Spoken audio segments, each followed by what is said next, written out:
It's day 3 of the RSAC Conference 2025.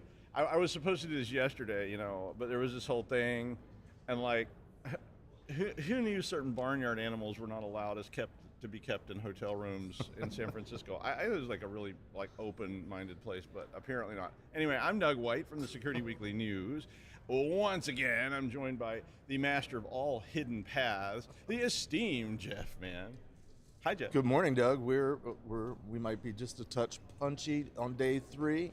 That's possible. Because there's a lot of things going on at this conference. If you've never been to RSAC conference, there's the vendor floor, there's party after party after party after networking events where everybody's trying to sell something to everybody else and everybody's trying to figure out, can I sell something to you? Can I sell something to you? But there's also interactive events. Of course, there's how many tracks did we decide? There's hundreds and hundreds of talks going on. I know a few people that were giving talks yesterday. One buddy of mine apparently did a very well-received talk. And so there are things that you can learn here. People come to learn, people come to buy, people come to sell, people come to experience it, people come to say that they've been here. And then there's San Francisco. It is like a whole thing. Yeah. It is a whole thing. We were walking last night back, and there's like every block you'd see like a doorway, and you think, oh, that's some posh club, but it's like, oh no, that's a company hosting a party. Because then we keep looking at it. I think the hottest new club in town that you're never going to get into, and they've got the Velvet. Well, it is the hottest new club in town, literally, but it's only going to be there for another 2 days. But we might get in.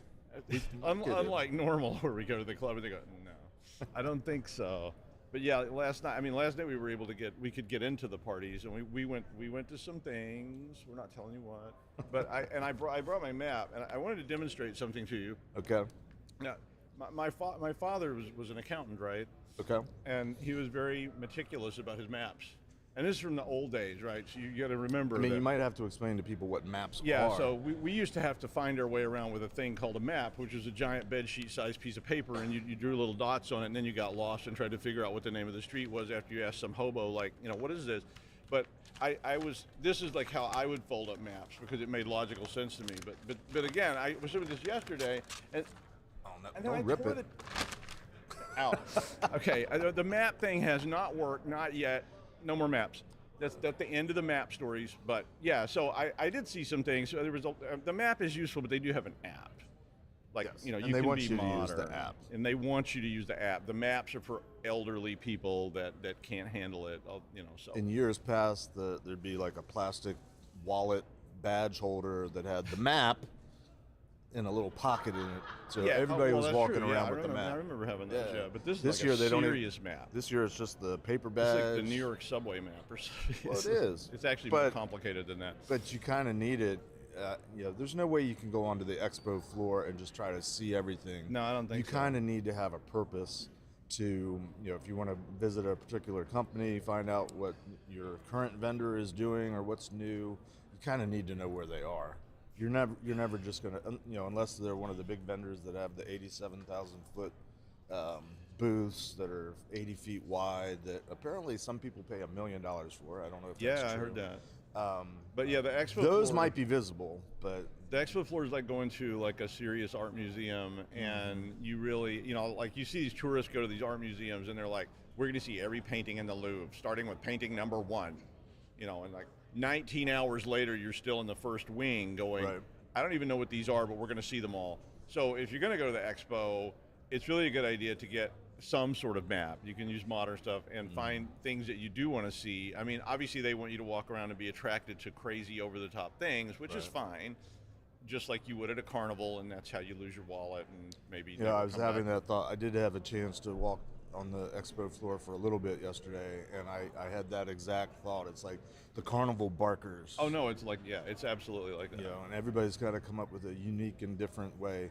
I mean, I remember coming here probably almost 10 years ago where the topic that year was vulnerability management, chasing the vulnerabilities, and vulnerability whack-a-mole. So like, I found a whack-a-mole machine yesterday. It's like, oh, somebody's bringing back the whack-a-mole machine. It was literally there because I was down the row and I kept hearing thump, thump, thump, thump, thump. I was like, yep, that's whack-a-mole.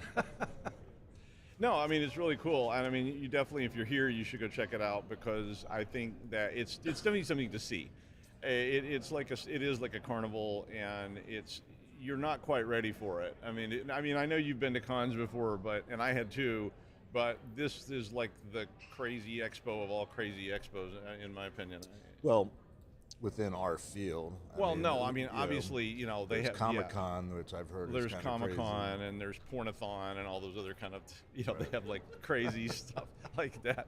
Which they have that in Las Vegas. They have some kind of like giant Achievement adult one entertainment. unlocked. You made the sound crew crack up. My goal in life has been achieved. Okay, let's move on to let's sort of get off to Pornathon, but or whatever the hell. What's challenge number 2? Yeah, immediate things that I saw on my giant, badly folded map was Ed Scotus, who's an awful good friend of ours, and a bunch of SANS people. He was on the map? He is. He's on the map today. They had a panel with a bunch of SANS people. They were doing the 5 most dangerous new attack techniques at like 4:20 this afternoon. Oh wow! So that's probably. Do any of them involve knives? Well, yeah, that's what I was wondering. Okay, you read my mind. I literally saw it. I was like, you're gonna walk in there, and there's gonna be a guy holding a banana. If anybody's ever watched Monty Python. We couldn't do explain knives to today. the kiddies what Monty Python is. Yeah, but regardless, I thought it sounded interesting, and by a bunch of people that, and these are just things that caught my eye, so I'm not trying to advocate, because like I said, there's a giant bedsheet size map of sessions, and today's one of the busiest days for sessions, so this is the Wednesday peak day. ones were like the longest and the whole thing. So, I think the strategy here is always going to have to be, you sit down, you're going to have to look for things that catch your eye, people stuff you're interested in, and they do have blocks that are like by topics, and like I think we were talking about on the outro we did on Monday about the like family and all that, like family scams and all that kind of stuff, which was a new thing that they had that I thought that's finished, but regardless. There was a session on I know Jeff doesn't like to hear about post-quantum encryption, but there was I did an interview yesterday with Chris Hickman, and I actually did have several interviews today that involved post-quantum encryption, and they were talking about, there's a session at 1:20 today where he's talking about how to fast-track. How many years away from, quantum computing being more or less publicly available are we this year? Not many. It's getting smaller? Yeah, because, and Chris and I were talking about that, and I asked him a very similar question, and one of the things he said that made me sort of realize, because I'd been kind of saying like 3 to 5, which is sort of my stock answer for everything. They're like, when will you die? 3 to 5? But you could say 42 months. 42 months, yeah, whatever. But he said, think about it this way, because of the cloud, it's not going to necessarily be the transition from UNIVAC to an Apple II. Right. It's going to be the transition from IBM has this elaborate thing, or Google has this elaborate thing, and now they're selling time on it. Right. So suddenly, it's just like AWS or any of these other kind of products. You can say, I need to buy some quantum time, and you just buy it by the cycle or however they choose to sell it. And so suddenly it's going to be here quicker than you think. Is that really the roadblock now? Do you think it's not that the technology hasn't quite gotten there, but they're still trying to figure out how to monetize it? Yeah, no, I think it's still the technology. I mean, they're just not getting enough stable qubits in the space. I mean, they're getting there. I think I saw 156 qubits stable now. And so you're starting to get into the realm of like, this is feasible outside of a laboratory kind of environment. Okay. But currently, all the quantum computers are still in that what I call the UNIVAC world of this giant hulking thing with a lot of special needs. So for context for younger people in the audience, when Doug says a UNIVAC computer, he's talking about radio vacuum glass tubes with a pull start that the computer was probably half the size of this hall that we're in. Oh yeah, I mean the UNIVAC was massive. It was like rooms and rooms of stuff, and you had to warm it up, so it was like when your great grandfather turned on the radio. It was like you waited till the tubes got good and hot before you could do anything. Yeah. But yeah, I mean it was a massive thing, and I guess my point is that when I call it that, I just mean that there's this there's this big hulking thing somewhere Right. in a laboratory. I just want to make sure people understand the scope of big you hulking. keep me thing. honest on that. I mean, I can picture the UNIVAC. I've seen but the pictures. If you have to dip, I might have touched one at if one everything's point. sitting in a pool of liquid nitrogen to keep it cool enough to operate, that's just not something you sell people at home. Mm-hmm. And when UNIVAC came out, it was like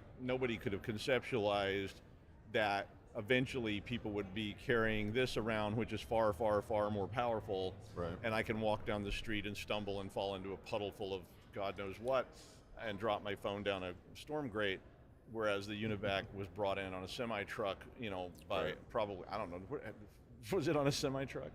It would have been It was several. probably just built in a lab and it stayed there. Yeah, it wasn't exactly mobile.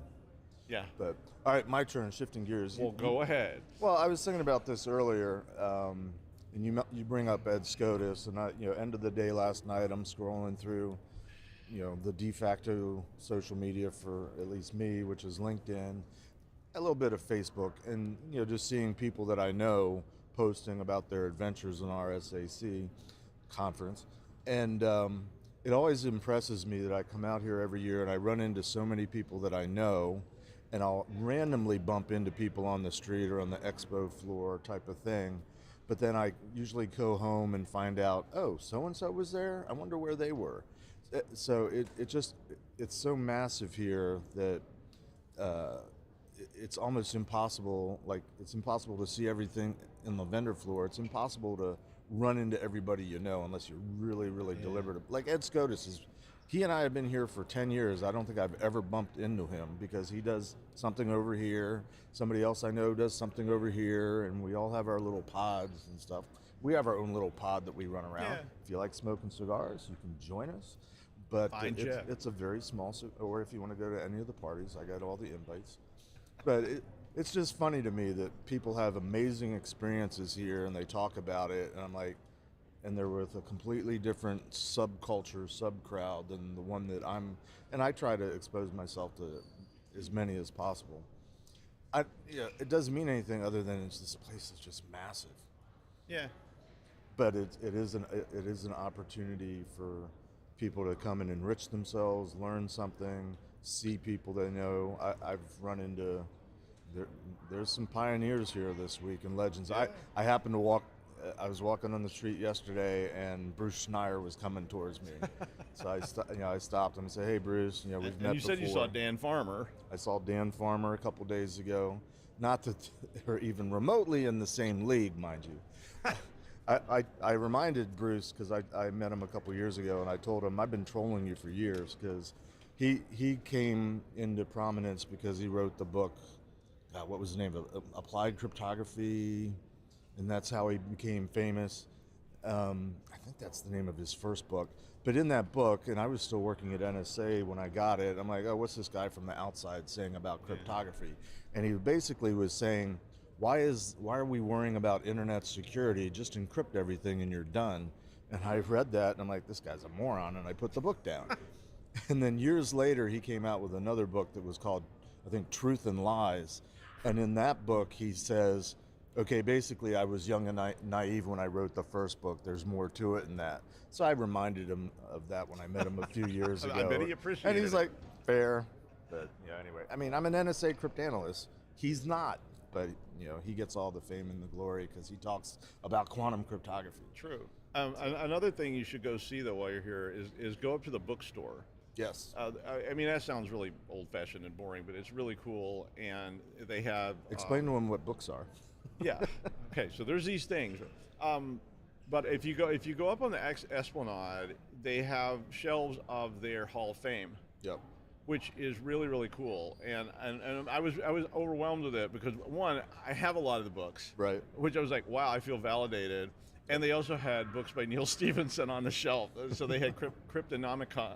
Oh, nice. I can never say it right. Cryptonomicon, and they had. Why do you do this, Neil? I can't pronounce the names of your books. The other one is like RAED Me or something like that. I mean, I've read them all, okay. and I love Neil Stephenson, but I was really happy, and he said that they vote on which books will be on the shelves. And then, that. So if you're interested in such thing, even if you don't want to say buy a book, like a physical book to lug around, you can obviously find books that other people think are important in this field. So, and they weren't just so we've fiction. neglected. You can also shop. And there's You also can. all the swag and the giveaways. Well, yeah. And Just be careful with your swag, because I've seen these people at the airport with like, Yeah. 5 shopping bags trying to get on the plane, and they're like, yeah, you have to pick one of those to keep, and the rest are going in the trash. you get two carry-ons, and that's it. Yeah, I always had that. Like that's like early conference going mistakes, Right. that you make. Like when I first went to like an academic conference, it was in Washington D.C., and they were all giving away textbooks. And this was a long time ago, and it was like, oh my God, I can get a textbook. And I took one, and the next thing I knew, I had like 8 textbooks, and I'm like, oh my God, what am I gonna do with these? I had to buy a suitcase to take them home. Yeah. Well, we would be remiss if we didn't say that you guys should tune in all throughout the day. You should. We are going to have a series of executive interviews from a lot of different companies. I've got a couple interviews. You've got a couple I have a couple. interviews. Yeah, so we got I've live actually been interviews all enjoying the conversations we've been having this year. I think I so. think companies have a better story to tell now about that fun little buzzword that's flying around, AI. And but they're actually trying to implement it and use it, and it's more than just, can I use it in a sentence? They actually have a strategy for it, most of them. Well, so we probably should wrap up, because all the alarms are going off. There's like people waving flags over there in the corner. That guy's got a banana in his hand. And they've got and they've got the hook ready, and the orchestra's warming up. So please stick around for the day. We got tons of live streams for you from Doug White and Jeff Mann. We're here at RSAC. Come by, say hi. Thanks for joining us, and we'll be seeing you again soon today. We'll be right back.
Here we are again at RSAC Conference 2025. It's Wednesday, it's the third day of the conference, so we're all a little punchy, we're all running on fumes. I'm highly caffeinated, I hope you are. We're here recording live from the CyberRiskTV booth in Broadcast Alley, which is located in Moscone West. I'm co-host of Paul Security Weekly, Jeff Mann. Joining me this morning for a conversation is Joel Burleson-Davis. Joel, welcome. Thank you. Joel is CTO of a company called Imprivata. Welcome. Thank you. Thank you very much. Tell us a little bit about yourself, how you got into cybersecurity. Yeah, so I started in cybersecurity. I grew up in Arizona, sort of a smaller town, and just technology was interesting to me. And way back when, like Windows NT, Novell NetWare sort of days, security wasn't a big thing. Right. And I found myself doing really interesting stuff that you weren't necessarily allowed to. Okay. Which was great. I'm hearing hacker coming out. That was good. That was really okay. Then you grow up, you go to college a little bit, and you enter the workforce and say, hey, what am I good at? What's interesting? What's fun? And I ended up actually just post college moving to Australia. Wow. And one of the most interesting things is a big piece of their industry is industrials and mining, and those from a technological perspective, those tend to be a little behind the rest of the curve, the modern curve. And so I remember showing up and getting a sort of just like a generic technology job because they didn't really differentiate that much, and thinking of the massive amount of things that they did, mining iron ore, mining aluminum, mining uranium, all that stuff, and with pretty lax Don't they security. also throw shrimps on the Barbie and drink a lot of beer? Yeah, and that's delicious, and that's how that's how you spend your time afterwards. And so I ended up like really getting into security there because there needed to be so much maturity in the like technology programs I was in, sort of working for these mining companies in Australia.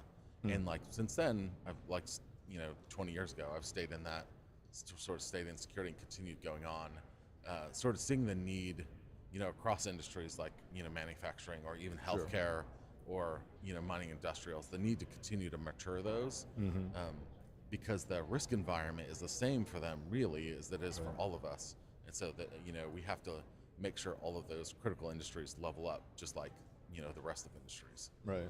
So you came back to America at some point and found same problem here. Yeah, same problem here. There's a lag, especially in those industries. Yep. Why do you think it is, I have my theory, but why do you think it is that critical infrastructure tends to fall behind or lag behind? Yeah, I think there's a few historical reasons for it. Like one, many, if you think of sort of industrials, particularly our manufacturing, like one is they were disconnected. They were not necessarily connected. Right. And so, if something happened at a site, like a power generation site, you had to roll a truck. Right. You had to have someone to get out there, physically plug in. But then, the internet. Exactly. and modems. Yeah. And I think there was not a lot of appetite for investing in modernizing any of that equipment. Right. And so they, came up with like clever tools to like, plug in a D shell and then connect that to a LAN cable, and suddenly you have a connected device. Yeah. Security from 30 years ago. I mean, I think it has a lot to do. I'm a little bit older. I grew up in the 1900s, and my parents grew up in the Great Depression, and I think largely was true of the industrial age. You built things to last. Right. You build a piece of equipment, you want it to last 20, 30 years. Right. Not so in our world. Right. We're expected to refresh everything in 12 to 18 months or something like that. And I still have a hard time with that. I had my last smartphone for like 7 years and it finally bricked. And I brought it in to get a new one. They're like, holy crap, how old is this thing? It was like a S4 and now I got a 24. So, but that's me. But I grew up with a mentality of you buy something and you make it last. You fix it if it's broken. You don't just throw it out and get a new one. Yeah, and I think there's an element to that, right? Like if you have a super expensive machine that you spent millions and millions of dollars on, and you're like, you have to replace that entire thing. Still works, still does its actual function well, but is insecure from a cyber perspective. That's like a hard pill to swallow. Well, I mean, it's the conundrum of the internet age, because the internet wasn't designed for security. It was designed for speed and communication and convenience and connectivity. Right. And it's a whole lot easier now to connect remotely to your sites that are miles and miles away across a county or across a state. Right. And we haven't quite figured out how to make the connection. But so what is Imprivata doing to try to help make that type of scenario more secure? Yeah. So we do a few things, but the mission at Imprivata for the most part is to ensure that access is simple and secure. Okay. And so there's this dynamic that we see, across most all industries, and particularly, these critical industries like manufacturing, like healthcare, where the risk environment is continually escalating, and so security teams are saying we have to introduce more security, more strict security, higher levels of security. And the first question they ask, which is the wrong question, I think, is how do we get our users to then adopt this new layer of security? Right. The first question they should ask is, do we need to burden our users with that? It's like, yes, we have to raise security, of course, because we don't want to have a ransomware attack. We don't want to get breached in some way. We don't want data exfiltration. But do we need to pass that security burden on to those end users? Right.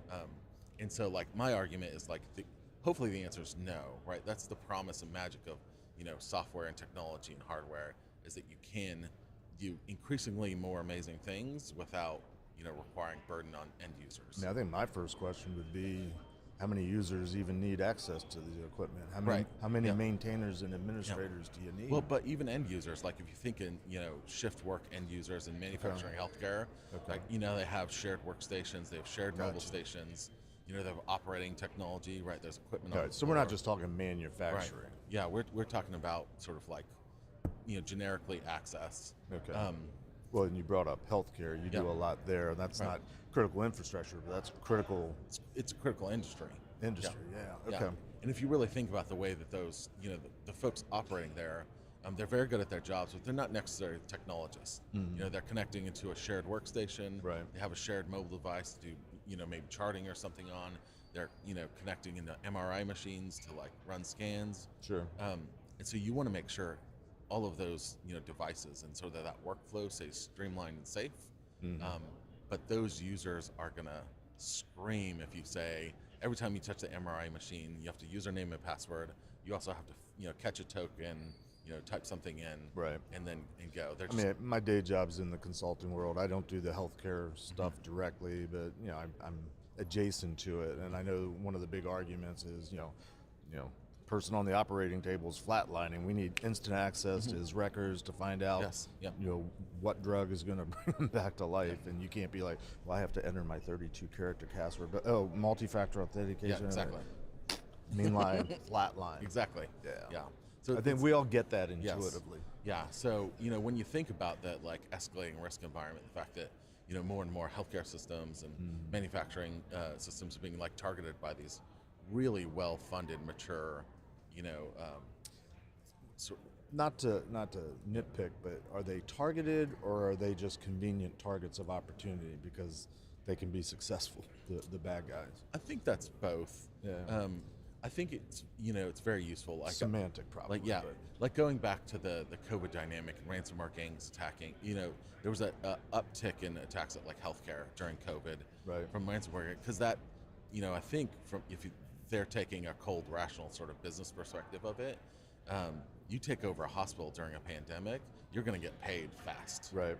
So that becomes a lucrative target. And I've heard that there used to be sort of a code of ethics that let's not touch those things, which is gone. Right. But now you've heard this before. Well, it's just business. It's nothing personal. We can make a lot of money here. Yes. So what if somebody dies? So there's been that. Right. So there has been that transition a little bit. So I do think that they're targeted because especially ransomware gangs, is the pain that you can inflict, and therefore sort of the how rapidly you can then get paid out for that attack is pretty quick, right? If you take out a regional healthcare system, they're going to need to get back to operation really quickly, or else that you're risking lives, right? And that's a really high cost to pay. So talk a little bit about, you mentioned you're trying to provide secure access. access controls, especially privileged access Yep. controls, without burdening the user. Yep. Flesh that out a little bit. How's that working? So one of it is to just take a look back at the modalities and the workflows of how people are operating, and giving optionality to those workflows. And so if you go back to say that nurse case, nurse accessing a workstation, you need multi-factor authentication. Passwords are bad, right? Passwords are like one of the worst, slowest factors of authentication. But if they can tap a FIDO badge and have their face scanned and do a biometric, Right. and it takes about 1.5 seconds to log in in a secure way, that's like a win-win scenario. Right. It is way more secure and it's way faster. Right. And that's like one of our sort of a core example of how we make that easier and faster. And I think solutions like that is what people should continually look for when they get to that point. They're like, I need to mature my security program, I need to mature what I'm doing here. Is can you chase both like efficiency, simplicity, and the elevation of security? Not to go off on a tangent, but I have geeked out on authentication more than one occasion. Years ago, it was right before COVID, I was in line at the airport and I'm standing in the TSA line looking at the clear line, and I'm thinking, okay, they're doing biometrics, I'm doing, which is one form of authentication. Right. I'm doing something I have, a boarding pass, an ID card. Of course, nowadays TSA is also doing the facial recognition. But I was like, okay, this is one form of authentication. That's another form of authentication. And traditionally, there was something that you have, something you know, something you are. And I thought, is one of the three inherently more secure than the other? So I did the research. Of course, none of this existed 25 years ago, because we weren't logging on to networks. But I learned that it was always from the very beginning understood that passwords were the weakest. Yes. But it was kind of all there was back then. And from the beginning, biometrics were acknowledged as the best. Well, actually, the three-letter agencies wanted to have some sort of cryptographic hardware device, key fob, something around, the RSA key. For how many years did we have it? But biometric was always sort of the holy grail. Right. Now we're there. Right. Now we have it available. Yeah, and if you think about it, it's like you can always share your password. Right. If you have some sort of secret, something you can share that. Yep. And then you suddenly weaken that sort of factor of authentication. You can share it. It can be intercepted. If you have a badge, like a FIDO badge, you can share that. Right. And so then so that like fundamentally is weaker. It's really hard to share your face. Right, it's like really hard to share your fingerprints. Mission Impossible movies might disagree with you. Yeah, old school face-off movie, right? Like just go through surgery. And so I agree. And those are also much easier to use. But one of the interesting things I think that we've seen over the last 10 years is like facial biometrics were not well, sort of like not well adopted. Right. If you were to talk to someone in manufacturing or even someone in healthcare, and you're like, hey, we're going to scan every nurse or doctor's face for authentication, they'd say, whoa, we can't do that. There's privacy concerns, there's all sorts of concerns. Our population won't take that. Right. And then, comes the iPhone, comes Android, and like everything is facial authentication and Face ID, and people love that, and they use that in their daily lives.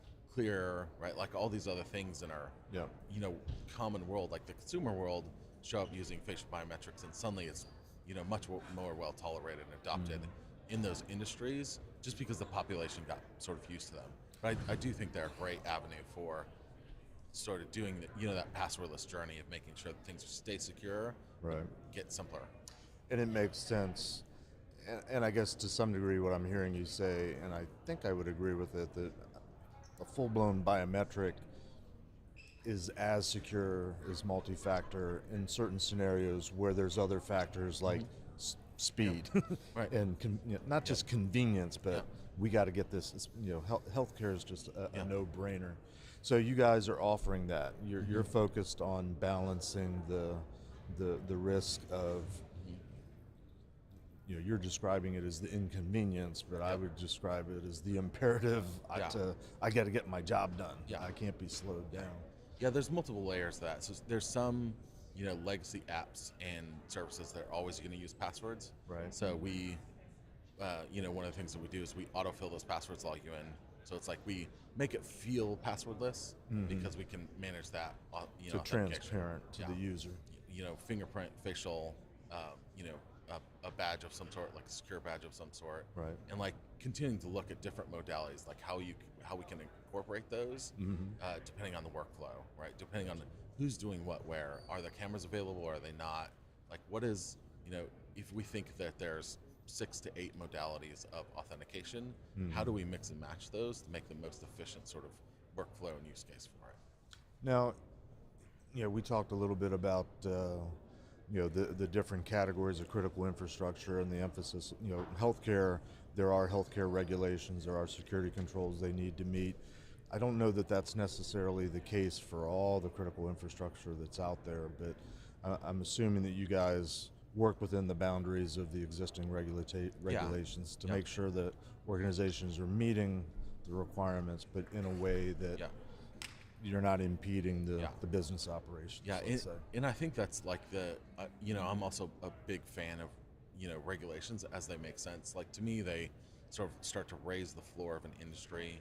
You think like let's cut to the chase. Most organizations are only going to do what they have to do, right? Because it costs money, right? And you have to raise the floor. You have to do it in a mindful way. Sometimes regulations have let's say clauses that are asinine and they need to be removed, right?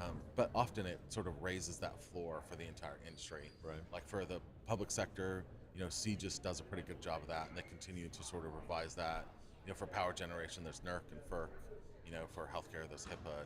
Right. There's a number of sort of regulatory initiatives that have helped sort of raise the floor on security, particularly these like critical industries that aren't necessarily technology industries. Right. That without that nudge may or may not mature their security programs. Gotcha. Well, unfortunately, we're out of time. Okay. We've blown away because I want to keep talking. I didn't even get to the question I wanted to ask him. But if you want to have more information about Imprivata, sorry, I was no worries.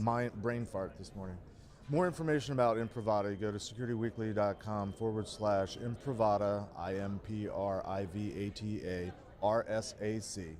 And for information about our broadcasting here at RSA Conference 2025, you can go to securityweekly.com/RSAC. Joel, thanks for our conversation this morning. Yeah, thanks for having me. We'll be back shortly with the next interview.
Welcome to RSAC Conference 2025.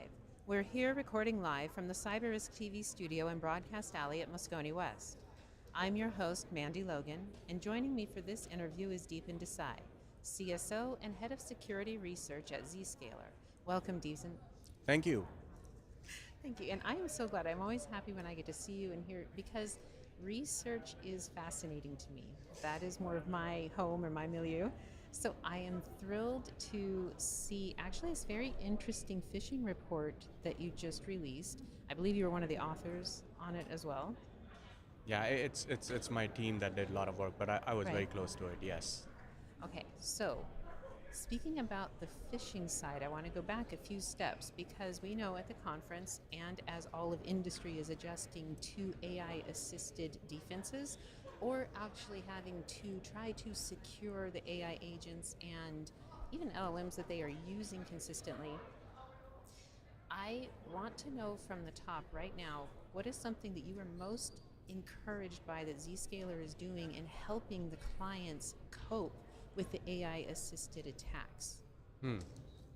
Great question. So, look, when it comes to AI, there are two aspects that we help out with. Every organizations globally are on AI adoption journey to become more efficient, improve efficacy across different areas. Over there, Zscaler will help ensure that we securely enable organizations to adopt those AI applications. So you're able to apply data loss prevention, you're able to apply TLS inspection, you're able to make sure nothing good leaks out that you don't want to leak out. And then also you're able to identify those shadow AI applications that you have not sanctioned to be leveraged in the environment.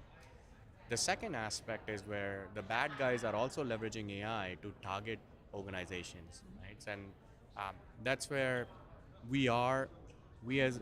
my guidance to my peers has always been, you need to lean in on a platform. Zscaler is one of them where we will leverage AI to fight AI, but there is no AI solution right now that is perfect. The keyword that I mentioned is leverage, right? It's not going to replace humans. It's going to allow you to do things with high efficacy, high efficiency, but it's part of the solution.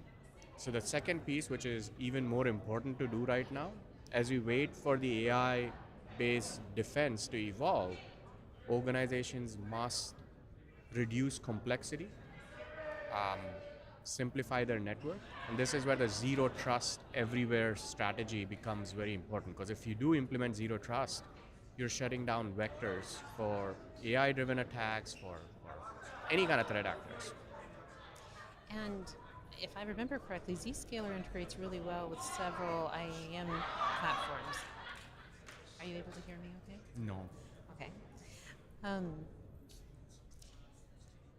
If I remember correctly, Zscaler is able to integrate very easily with several identity management platforms. Yes. Now, with the rise of AI-assisted phishing attacks becoming increasingly targeted, first, can you mention some information from your reports on findings regarding that, but then also give our audience more information on how and why identity management and Zscaler are more effective for their end goal?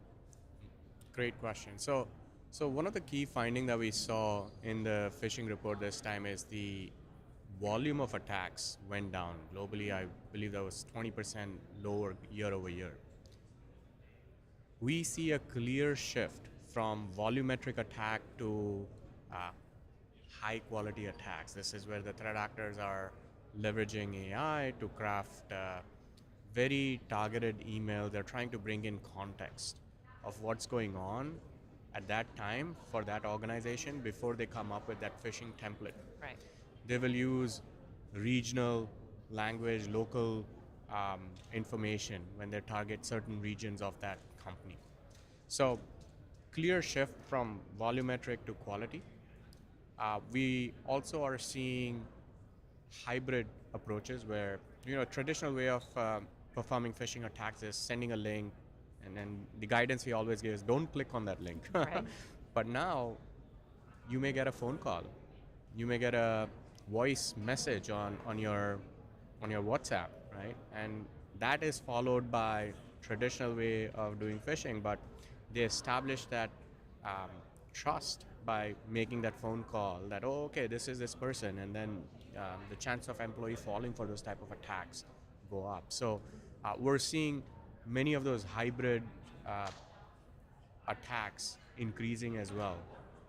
So these are some of the findings that we highlighted in the report as well. And then, look, the things like adversary in the middle attacks, where they're able to evade some of the weaker forms of MFA, it still is happening. So FIDO2 compliant MFA is the push that I have always been asking Yes. all the peers to do. Yeah. Oh, I fully agree on that. And going back, you were talking about email security protocols, and from your report, I was encouraged by the fact that you showed DMARC as one of the protocols that had helped reduce phishing by, I think it was 31.8%. Yeah, one of the major changes that we saw, and this is, again, we're not able to accurately attribute this was the reason, but it makes sense. So for instance, Google's Gmail, it stopped the feature that allows you to do bulk send, Yes. where you're able to send to 100 plus thousand destination addresses. So that bulk send feature was stopped. So it basically resulted in reduction in spam messages being sent out. And Google themselves also pointed out some of the numbers because of this, what the impact was. That is one of the reasons, and like you said, the more secure protocol adoption is another reason where we believe. But I would also like to point out that generative AI usage by these bad guys is definitely another reason where why do volumetric attacks when the chance of people clicking through is significantly reduced when you're not using that context?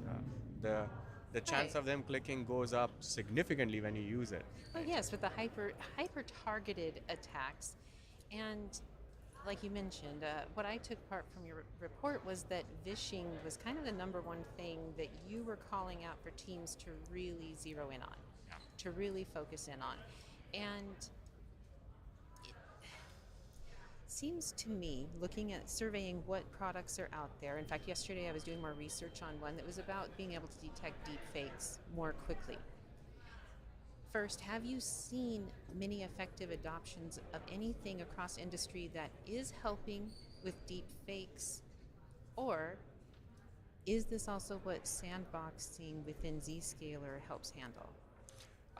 So sandboxing is different, and I'll walk you through that as well. But so deepfake detection, there are many startups in that space. I'm not sure if we are there yet, where every single, because just like you're using AI to generate those deepfake content, you're using AI to detect that, and then you're using AI to evade that detection, and then you're using AI to again. So that cat and mouse game will keep going on. Now, phishing is just a starting point. Right. They could use phishing, they could then send you a link, they manage to make the employee click on that link. The next stage often involves compromise of an identity or compromise of an asset by deploying a malware payload, which is, again, it could be very customized for the destination company that they're targeting. So this is where a sandboxing technology comes in, because sandbox is where you are able to detonate the payload in a controlled environment. You observe all the activity that the payload will perform, and based on that, you're able to convict whether it's a malware or a clean file. Right. And what has traditionally happened is sandboxing technology is old. People would use it as a point product, which means they will allow the user to download the file, and sandboxing happens in parallel. And then 5, 7, 10 minutes later, sandbox will say, oh, this file was bad. And then they have to go back and clean up that patient zero. Right. And the speed at which the attacks are evolving, it may already be late by then. So the way we do it is we're able to hold that file. We are able to prevent that patient zero infection from happening while that sandboxing is in progress. We may even use technologies And like... for the end user, what do they see? What is experienced at that moment? Great question. So it could be one of the two. Some of the organization will use browser isolation. So Okay. they will serve stream of pixels. So the user is able to see the content, but no active content gets downloaded on the endpoint until the sandboxing okay. is complete. Or it could be an end user notification page that says, hey, the file that you were trying to download was deemed suspicious. It's going through sandboxing. As soon as its analysis is complete, the download will resume. So it could And be do either you or. have, sorry to cut you off there, but do you have an estimate of time, usually how long that sandboxing process is? So sandboxing involves running the actual file. Right. Now, if the file is seen for the very first time, it can take up to 5 to 7 minutes. Okay. If you have seen the file before, once that sandboxing is complete, within 30 seconds, we're able to propagate that information globally. So we will not do that sandboxing again because we know the file is convicted. So in that case, it's split second. Okay, so and for security teams and end users, during that sandboxing time, they're able to still use every other application process, other browser tabs, anything else that's on their machine. Yes. Okay. Yes. And then the automatic protocols allow, if it has been found to be benign, it's released, Yes. and they continue forward. Correct. Okay. Exactly. And then that adds to your data on everything that needs to be addressed or allowed across all of your users, right? Yes, because once we build a reputation for a file, it gets propagated to all global organizations that are going through Zscaler. So to give you some perspective, on any given day, we're seeing about 500 plus million new unique files hitting our sandboxing global clusters. Well, I do. It was 9 billion that are blocked, threats that are blocked a day, right? Yes, so sandboxing is payload detonation. The 9 billion piece that you're talking about is threats and policy blocks that Okay. we're enforcing on a daily basis, which is, again, a huge number. It could be, yeah. That is huge when I think of that. And I try to think of like your server setup and everything else that you have going on. And it's incredibly impressive. But please go back to what you were speaking on here for the, was it 500,000 new pieces of material gained each day? So 500 million 500 plus million, yes. payloads Okay. hitting our sandboxes. So, Oh. so we will learn about those payloads and then we'll propagate that intelligence globally. That way we don't have to detonate those files again. Again, going back to phishing, right? Like I said, phishing is a starting point. We have seen them calling your IT help desk. We've seen them calling your employees to gain trust and then make them do certain things to compromise identity, compromise a machine. Then they will plant these malware. Right. Then they will try to move around within the environment. What all things are reachable from that first machine, first identity that was compromised. And then the end goal is always to reach crown jewel applications. The applications which are mission critical for that organization, where there is data that could hurt that brand if the bad guys are able to exfiltrate that. So that's the typical playbook that we see. It just starts with phishing. Excellent. Now I want to go back. You mentioned earlier in our conversation about TLS inspection. Can you give us just a little bit more information on that? Great question. So look, more than 90% of the traffic that is internet bound is TLS encrypted.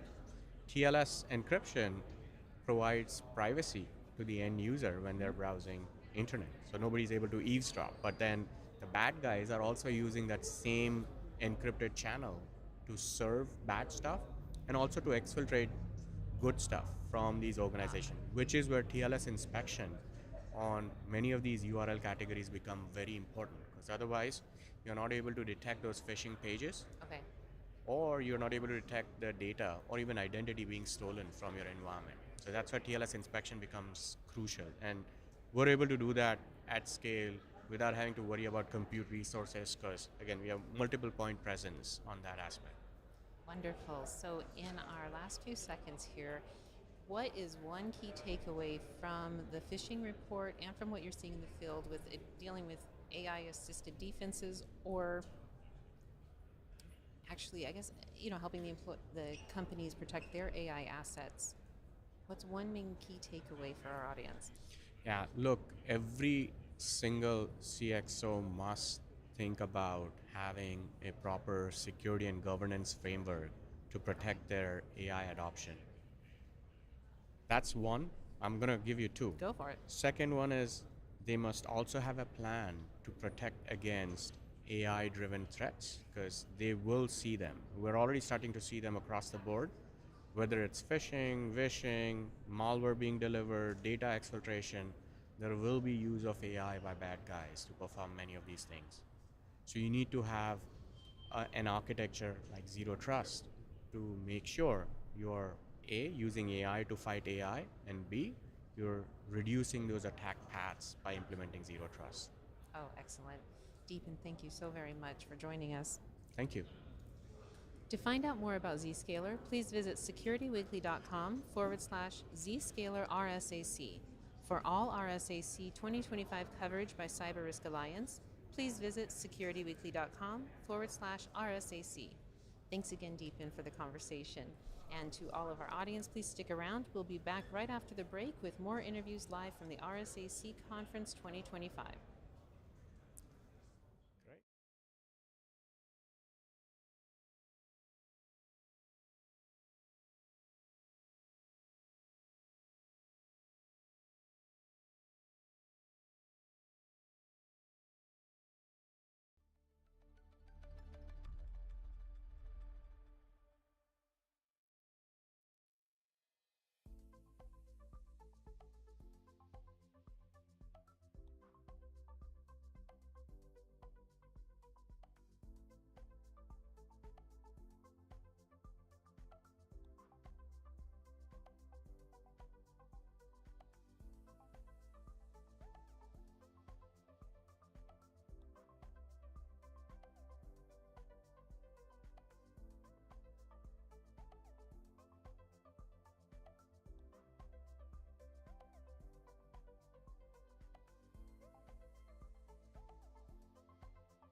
Welcome to the RSAC Conference 2025. We're here live in the CyberRiskTV Studio from Broadcast Alley at Moscone West. There's a lot of Moscones, so you have to kind of try to keep up with them and try to make sense of all that stuff. I'm Doug White, and joining me for this interview is Jordan Avnaim, the CISO of Entrust. Thank you, Doug. Great to be here. Happy to talk to you about post-quantum cryptography and how AI is changing our cybersecurity world. Yeah, I'm like 100% on board with. I was reading like the things you had put down, and I'm 100% on board with post-quantum, computing. I'm completely on board and happy that NIST started having people put together potential algorithms 15 years ago, because part of that was, wow, somebody's doing something the right way for a change, not after it happened, not after a big disaster. So I'm really solid with this being a big priority for organizations, which I think, and so you just came up with a cryptographic security platform. Yep.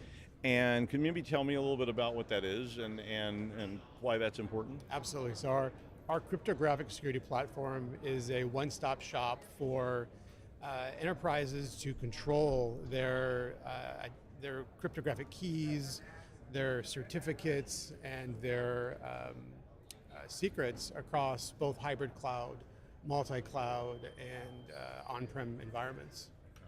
So this is going to be one of the big problems, right? As you move into this the quantum age. But as you start moving that direction, which Jeff and I were talking about that this morning about how I used to say, well, it's probably 3 to 5 years.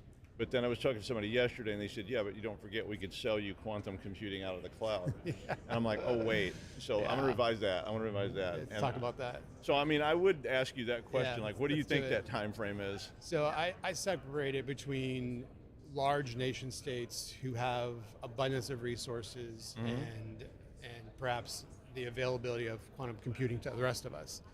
And for nation states, I foresee that's going to be in about the 5 year mark. I think it's going to come pretty quickly. For the larger masses, it's probably going to be in the 10-year mark. However, we know that threat actors are doing what's called harvest now and decrypt later. Oh yeah. So the call to action is now for enterprises to put together how they want to solve for this and the solutions they need to protect their data today. Well, I'm always telling people that they need a data flow diagram for cryptography. Not just we have a database or we have a bunch of files, but now we need to know where our crypto tokens, all the things we use crypto for, where are those things located and how do we manage it? Which sounds like that's sort of where you're going, is to get that data flow diagram that a lot of people have never thought about before. Really. Just when I go to them and say, do you know where your data is? They're like, there's some over there, I think. Now we're going to them and saying, do you know where your tokens are? Yeah. And they're going, I've had people go, what's that? When you say tokens, and you're like, this is going to be bad. So let's talk quickly about how enterprises can prepare for quantum computing and specifically the transition to post-quantum cryptography. The first step in this process is what I call the pre-planning stage.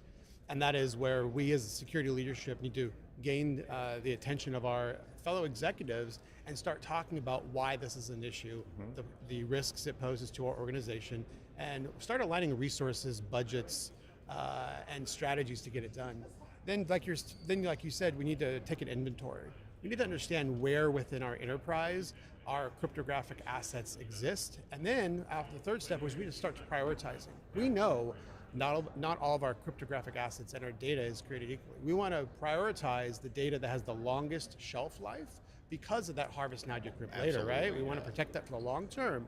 And then after we know how we're prioritizing the data, we've set that in place, we want to create a roadmap. We want to look at where we're going from start to finish, the checkpoints, the journeys, the outcomes, and then most importantly, last but not least, we want to test our PQC, our post-quantum cryptography, before we start using it. How many times have we seen folks try something new, try it in production first, and oops, it breaks it, right? We want to make sure we're testing that first. Well, get along. For years, so I was going to ask you, so do you think, and you can say no, because I don't know how, I really don't know how I feel about this. Do you think that leading into some of that, I agree with you on everything you said, maybe some tabletops or Yes. even live fire exercises, because when I was doing disaster stuff, you know, if you go to people, if I come to you and I say, do you have backups? You go, yes, we do. I mean, Always is yes. Are they good? Yes. Are they encrypted? Yes. Are they safe from all harm? Yes. And you know, they want you to then walk away. And then when you go, let's go get some. You know, pick a server, any server. We're gonna restore. And they're like, wait, no, we don't do that. So do you think like a maybe a live Yes. fire with this would help? Absolutely. Control validation is key here. What you're referring to is the control validation process. That's how we know our controls are working.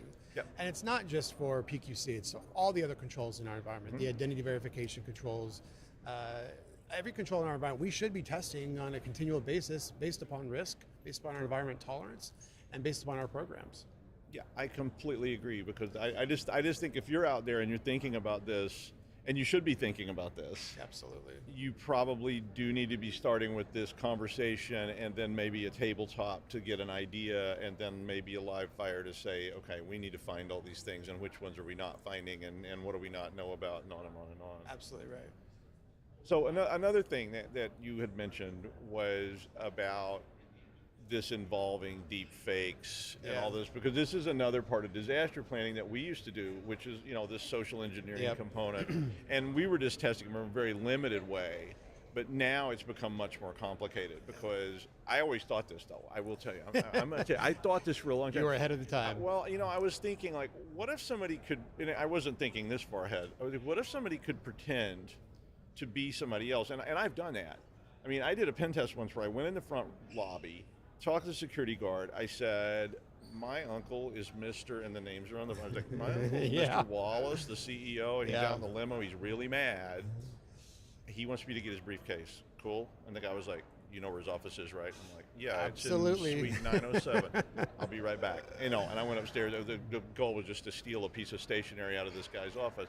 But I mean, I was thinking about that even then, and social engineering has revolved around that kind of sort of fakery all along. But now you start talking about deep fakes and synthetic personalities. I love that term. Yeah. I feel like one.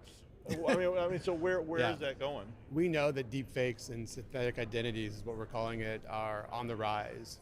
And Doug, this is a big problem thanks to generative AI. Generative AI is readily available for us on smartphones.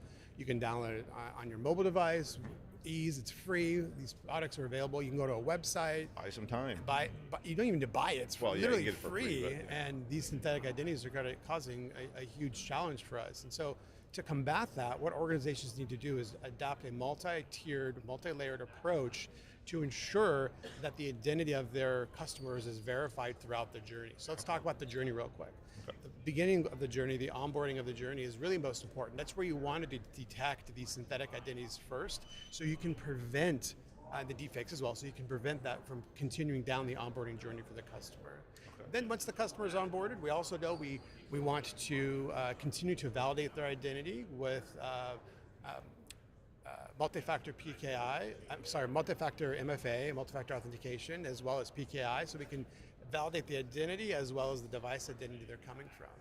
And during this process, what that does is it starts to create an environment where we can, using artificial intelligence and AI identity verification solutions, we can start understanding when there's an imbalance in the risk, and we can start pop-up authentications during high-value transactions or high-risk transactions that the user needs to verify themselves again. How does that change in quantum? I mean, as we shift from I've always, so pre-quantum. Today. Well, no, let's go back a little further than that. 10 years? You know, even modern stuff. I walked into a facility, there was a guy standing there, and he looked at the color of my badge. Sure. And said, you have this color badge. That's one check mark. He then looked at my photograph and said, you seem to look like the person in this photograph. Yeah. And then they scanned a badge. I put my hand on the reader, and they said, I think this is sufficient, but we'll repeat it 2 or 3 times before you actually get to your office, because, you know, this is this. So that's one world. And that was pretty effective, but not at scale. You know, works fine when you got 12 people going through there every day. You got 12,000, it's going to be a bit of a problem, although they could probably do that too, because you just keep hiring more and more guards. Exactly right. And then we moved into this, like, what now, which is just sort of tokens and things like that, which I think there's a great range on that. Everything from like, oh yeah, this is just an unencrypted token that, you know, some coder wrote and it says if X equals 17, connect. Sure. To crypto tokens that we do have now. Yep. So I mean, even currently there's a lot of problems with this. So as we move into this future, where are the big problems going to be? It's the speed and scale that these attacks are coming at us. So we know today, with our current set of AI tool set, these come at us relatively frequently. Mm-hmm. Tomorrow, with post-quantum computing, I'll say quantum computing, we know the threat actors are going to have that available to them, and they're going to be firing off these perfect phishing emails at us at speed and scale that are going to be alarming to us. Right. So our technologies, our AI-enabled security protocols need to advance along with that to meet or exceed that of the threat actors. And that's going to be the challenge for us. That is the challenge for us today. No, I agree, because I mean, I think this all comes back to trust, right? Absolutely. Because I have been saying that for years as well, which I really wish we had a way that we could know who was who. I mean, if I go on a website, I think it would be great if we had a way to say these are authenticated users. These are, okay, here's a bunch of clowns, and you could listen to them or not, but we don't know who they are. They chose to pass. And I mean, do you think that's sort of this future? At least, I don't think there'll ever be a non-anonymous future, but no. I mean, in this sort of corporate environment, I really need to know that I'm talking to you, or I'm talking to him, or that instruction came from me, because I saw a case where they called me about forensics on this, and of course the answer was really like, sorry, you're screwed. But they got deep faked. Yeah. It was just a voice deep fake, and it sounded like the CEO, and this accounting clerk received a phone call and said, I need you to change these routing numbers, and I need them changed right now. Yeah, urgency. And and this person didn't really know the CEO. It was going to be sort of strange, and the person sort of panicked and did it, and $150,000 was gone in a second. And they were calling me, going, "How do we get this money back?" And I'm like, "Well, first you need an army, exactly. and you're going to need some boats, because the person that did this is probably not nowhere near us." Yeah. So I mean, how do we beat these kind of things? So when I get a call from you as my superior, how do I know it's you? Yeah, good question. So there's push authentication that you can do. There's identities. Identity is verified in multi-stages throughout the process. So we can have AI-enabled identity verification that is using your smartphone, using your computer, using other methodologies that uses AI to validate that you are the person sitting behind the phone, sitting behind the computer, that matches our enrolled credentials for you. Okay. Once that's verified, then you can provide that satisfaction, that guarantee, that gratification to the person that you're requesting this of, so that they know that it's you're authentic. Now, what's important is this can occur throughout many life cycles in our process. It's not just through, hey, I'm the CEO, I need you to do this payment for me now. It also could be for privileged access. Right? Like our database administrator needs to go in and, oops, we made a mistake, we need to modify this database query right now. But before we're going to give them that entitlement to do that, in real time, we're going to push something on their smartphone. They're going to look at it, they're going to turn their face, they're going to do a liveliness check, and that's going to validate and verify that that DBA is actually the one who wants to issue that command. Okay. They do it, it lives for maybe 5 minutes, however long we decide, and then it times out and they have to log back in and do it based on the criticality or the severity of that. Yeah, I mean, and all that stuff's always kind of frustrating. I mean, that's the way security works, right? I mean, it's just like, I can't get in this building without going past a guard and a scanner and all these things, and okay, that's the trade-off. It is a trade-off. How do you use the same kind of thing to validate documents? So like in today's terms, like a digital signature, that technically should be legit. I mean, anything can be faked, but so this would be a more advanced version of that. Let's go back to the onboarding process, because we know during customer onboarding, if a customer gets frustrated with the process, we know that they're going to bounce, right? And it's really high numbers. Like, we know that if you try to enroll for a new bank account and you're frustrated about the enrollment process, you're going to go, you know what? Forget this. I'm going to go somewhere else with my banking needs. Yeah. So where AI comes into play here, it seamlessly, very quickly in the back end, within a matter of seconds, less than a minute, can validate the documents you're showing with the identity, your physical presence in front of that device is the same, and it matches it seamlessly. And it's no longer you have to go down to the bank to open up an account. It's no longer you have to submit documents in person, let them photocopy your passport. Right. That all happens virtually from the comfort of your home and makes the enrollment process for our customers I mean, much so that's easier. just like literally like this, look at your phone It's and you're that good simple. to go. Okay. Going back to the deepfake thing and this topic, I invite you to come to our Entrust booth.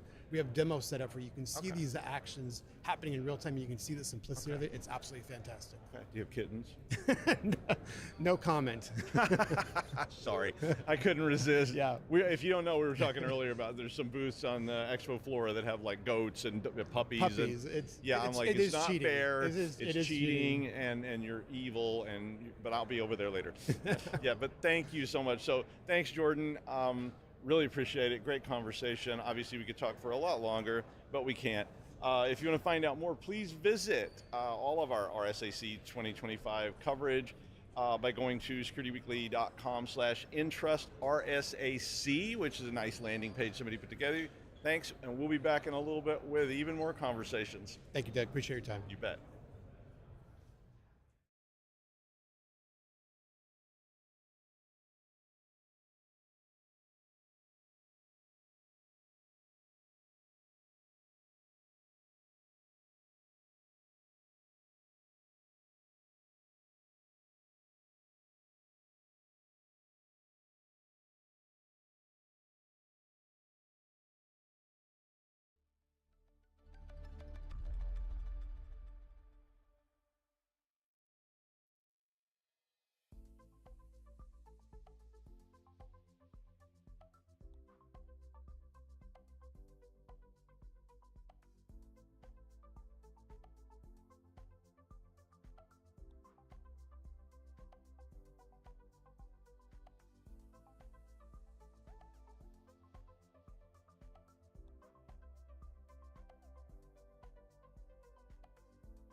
Welcome back to RSAC Conference 2025. We're here in the CyberRiskTV Studio and Broadcast Alley at Moscone West, not east, north, or south. I don't think there is an. Is there an east? I don't know.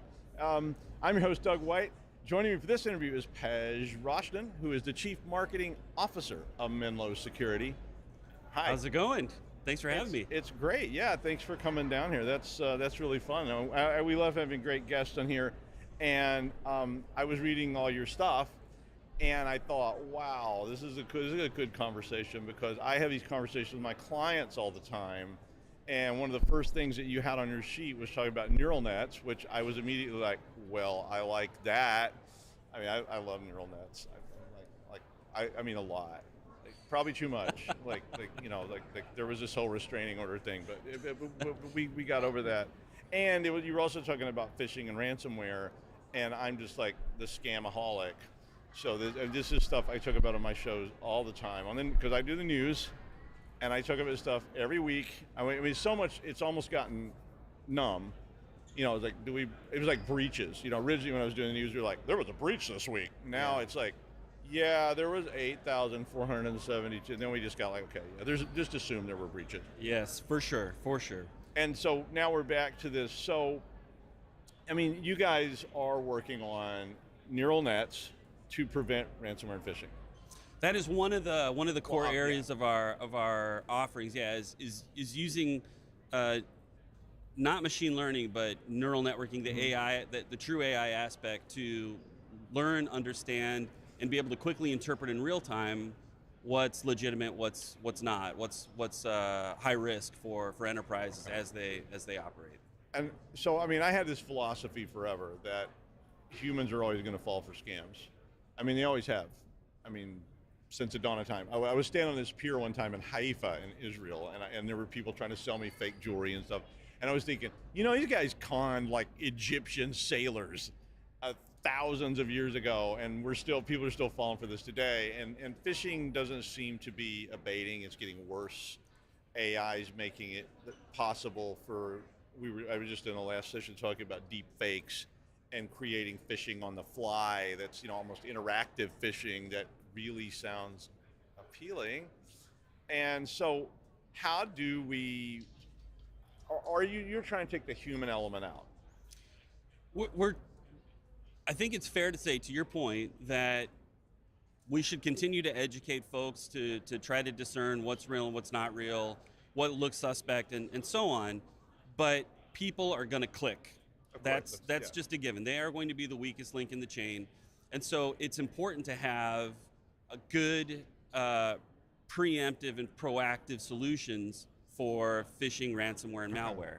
And where the use of AI comes into play is, look, to your point, I think the notion of post-breach detect and respond is proven to have failed. So you just said, you know, we used to talk about the breach of the week. Now it's how many thousands of breaches have occurred.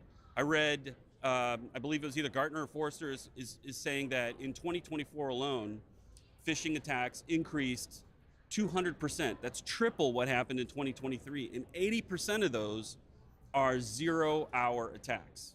So there's no signature in any database that you can use to reference off of for the detection. So there has to be something preventative. There has to be something proactive that's stopping it before you let the burglar get into your house. And that's where AI comes into play. We're rabid believers that well-trained AI can detect a suspected phishing, ransomware, or malware attack before the user's able to interact with it. And that's I think where the real value lies. Yeah, so let's just say there's like a phishing email is coming in. I can only filter that on a without what you're talking about. I can only filter that on a signature right now. So unless it's a known phishing letter from a known IP from whatever, I can filter that on a hash or what have you. So as that has changed, I can generate a completely unique document from the bit level up for every single phishing email I want to send with AI. So I can just use whatever. So how do you stop that? I mean, what are you looking at with your neural net that reduces that attack surface? Again, to keep this we're painting with broad brushes here to keep it simple. No, it's fine, absolutely. There's three core elements to what we'll do. One is we have a novel approach to the use of AI, which is computer vision, right? That's a very common use for AI detection. Absolutely. We will correlate between the logo that's on the page that's popping up, and probably comes as no surprise to you that the #1 phished site is Microsoft 365. Okay, that makes sense. So correlating the logo to the URL to the mechanics, the content of what's on the page itself. So Menlo Security as a browser security company is looking at the rendered page, inline, and determining what are the components that are running on the page. So correlating between the components. And again, broad brushes here, but do I see the right kind of login prompts that are there combined with the URL, combined with that logo? And certainly we would do that against well-known logos, but we can also do it against, let's say, your company, right? If your own company's login page, to make sure that that is in fact an authentic page. And because this is being done inline in the data path, that detection happens in milliseconds. So as the page renders and appears on the user screen, we can block that before they have, or put it in read-only before they have a chance to actually. That's more sophisticated than I was thinking about. I mean, well, no, it is, because I was thinking, it was my fault. I was thinking more statically, and I really need to be thinking more dynamically, because I think these things could literally get to the point where they're rendering on the fly based on, I don't know, stuff they can siphon out of your browser, and they could render it up just like that. Absolutely. I mean, the challenge with, if you think about classic security, you've got network security, you have endpoint security, you have the variations of data security and cloud security. Each of them is kind of running in its own, for lack of a better term, a silo. And network security is looking at what's on the wire. Endpoint security is looking at what's interacting with, for lack of a better term, your laptop and OS. But the browser is a very unique and distinct endpoint. It is.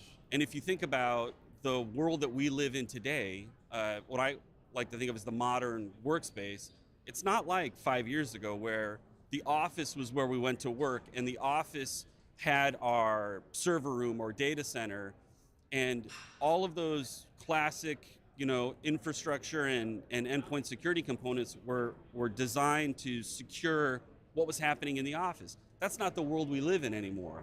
The office is, let's call it 1/3 of where we work. At home is the other third, and on the road is the other third. And there has to be equivalent fidelity for each of those areas. And applications are now, the preponderance are cloud delivered.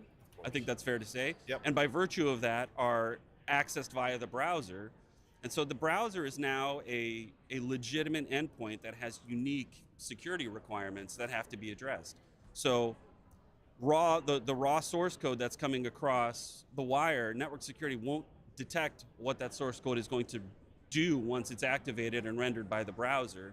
So having a browser security solution that is actively rendering that code on the fly and determining whether there's active content that is suspicious and yanking it out before it renders on the end user's browser is key. Because again, users are going to click. They're going to succumb, and so you want to take that off the table.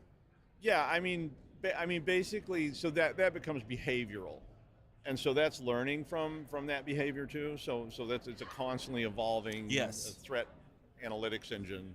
Yes, which I like to hear, because I tend to be old-fashioned and think about static, and I go, oh yeah, I can block that IP. 'Cause I was a network person, and that's not going to help now. I mean, the IP is going to shift every 2 seconds, and it's crazy. Yeah, one of the biggest misconceptions that we fight against is, enterprises will tell us, oh, I have a SWIG. A SWIG is covering my web security, right? Secure Web Gateway. The name says it all. When in fact, the majority of attacks that are being mounted today are using legacy URL reputation.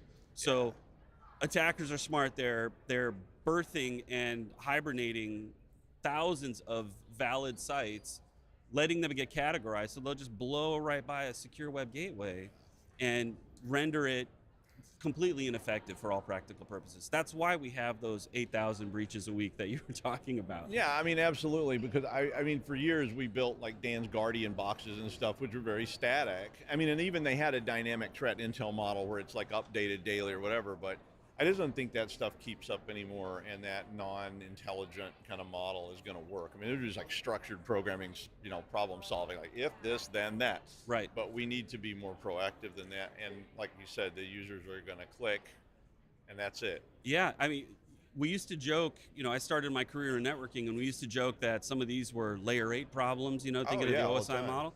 They are, in fact, the threats are moving higher and higher. Up the stack. So it is imperative to be able to secure the browser, secure the web, because that is, again, where the preponderance of business is happening. And it's not even limited to web. I mean, if you think about all of our jobs, you here, you know, running this show, me and my job in marketing and product, the one manifest that is true is that our job revolves around data, whether it's creating content, whether it's consuming content, whether it's interacting with data on a day-to-day basis. We are judged and assessed in our success and failure of our individual contributions, and the contributions of our company are based off of this data. And ensuring that that data is secured, that data is secure from any infection coming inbound, but also from exfiltration or leakage outbound. That's the second facet. And if you think about it, what's the most likely way for data to leak out these days? Your browser. It's going to be through your browser. Yeah. So again, having a solid understanding of what's valid, what's allowed, without, you know, here's my gripe, if I may. Okay. No, you may. If I may, about the world of cyber, is that it is so fixated on the security aspect, it loses all sight of the usability aspect. Well, yeah. Is fair, right? Like, you know, I want to make sure nothing's leaking out, but I'm going to handcuff the people that actually need to get work done. And that hurts you bad. That hurt in a significant way, right? Like, how many times have you pulled your hair out trying to do something because you've been blocked? More than a few. So making sure that you're able to actually get work done, but do so in a way that's allows you to not be frustrated, to be productive. Yeah. And that applies to administrators as well, security administrators. So making sure that I don't have to create unbelievably static policies that take months, if not years, to roll out, only to be revised again. Well, I mean, just an example of that. In the early days of the internet, so this is like, I don't know, maybe 2000 or something, I was working for a company, and there was a lot of debate back then about, should we allow this at all? You know, I mean, listen, it happened. But there were literally, you know, CEOs, people saying, look, we don't think our company should be connected to this interweb thing. It's just not a good idea. Right. And some said, we're going to test it. And so I built this thing for this one company. And if you went to a website, any website at all, it immediately pops up a screen and it says, you just tried to go to whatever.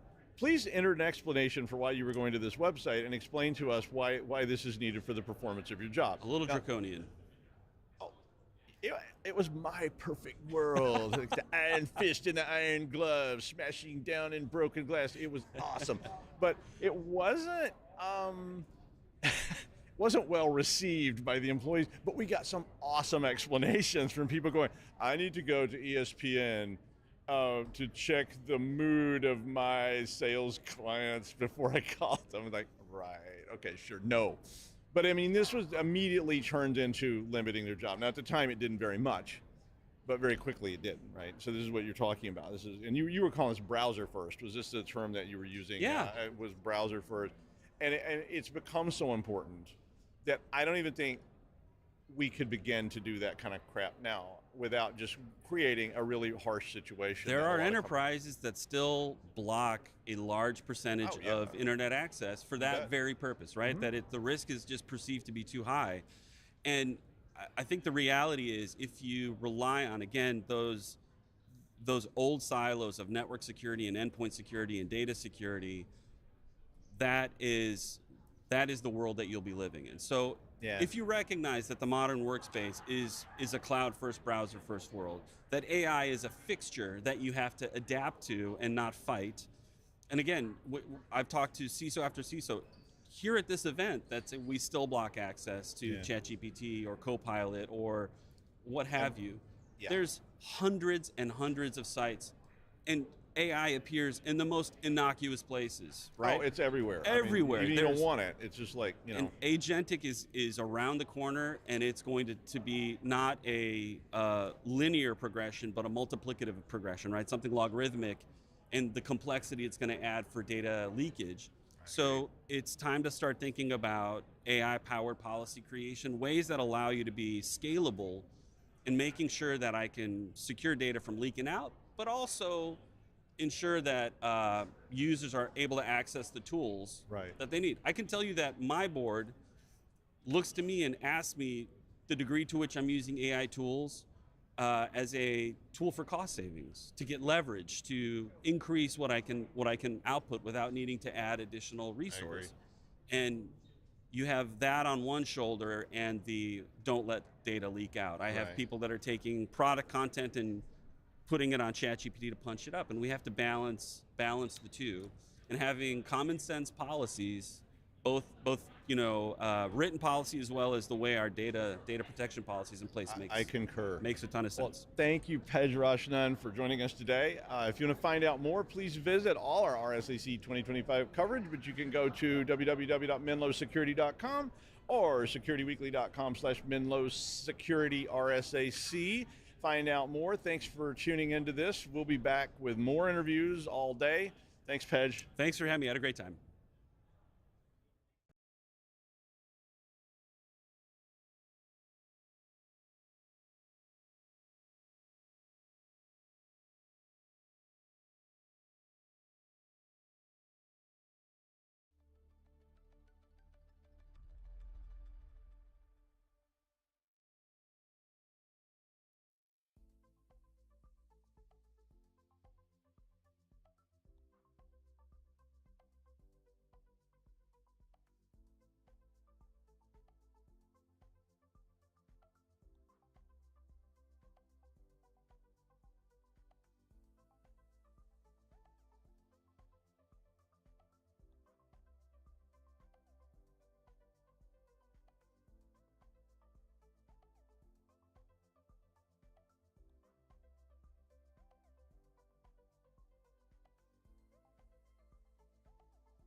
Welcome to RSAC Conference 2025.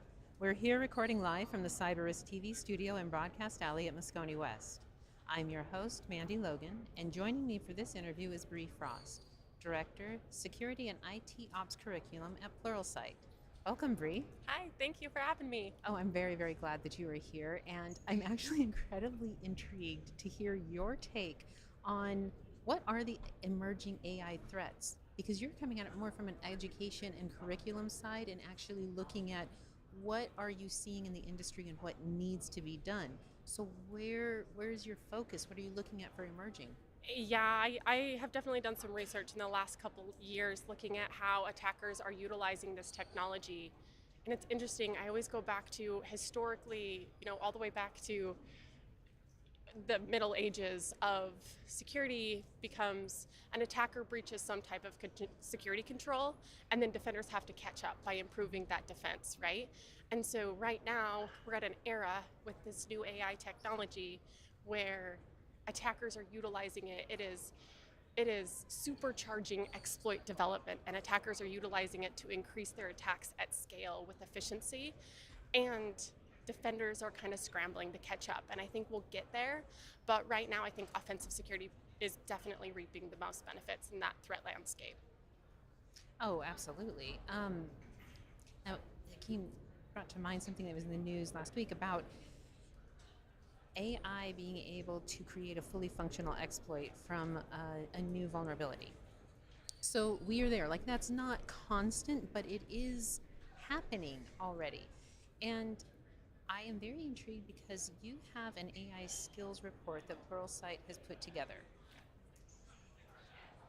We were talking briefly before coming on camera, and I am thinking right now as we realize AI-assisted defense and AI-assisted offense and bad actors, we're all at this beginning point, and the people who are tasked with securing, defending, remediating, it's kind of similar to what I imagine it was like whenever, in the late 80s or early 90s, where the IT person became whoever had typed in their life on a computer. Yes.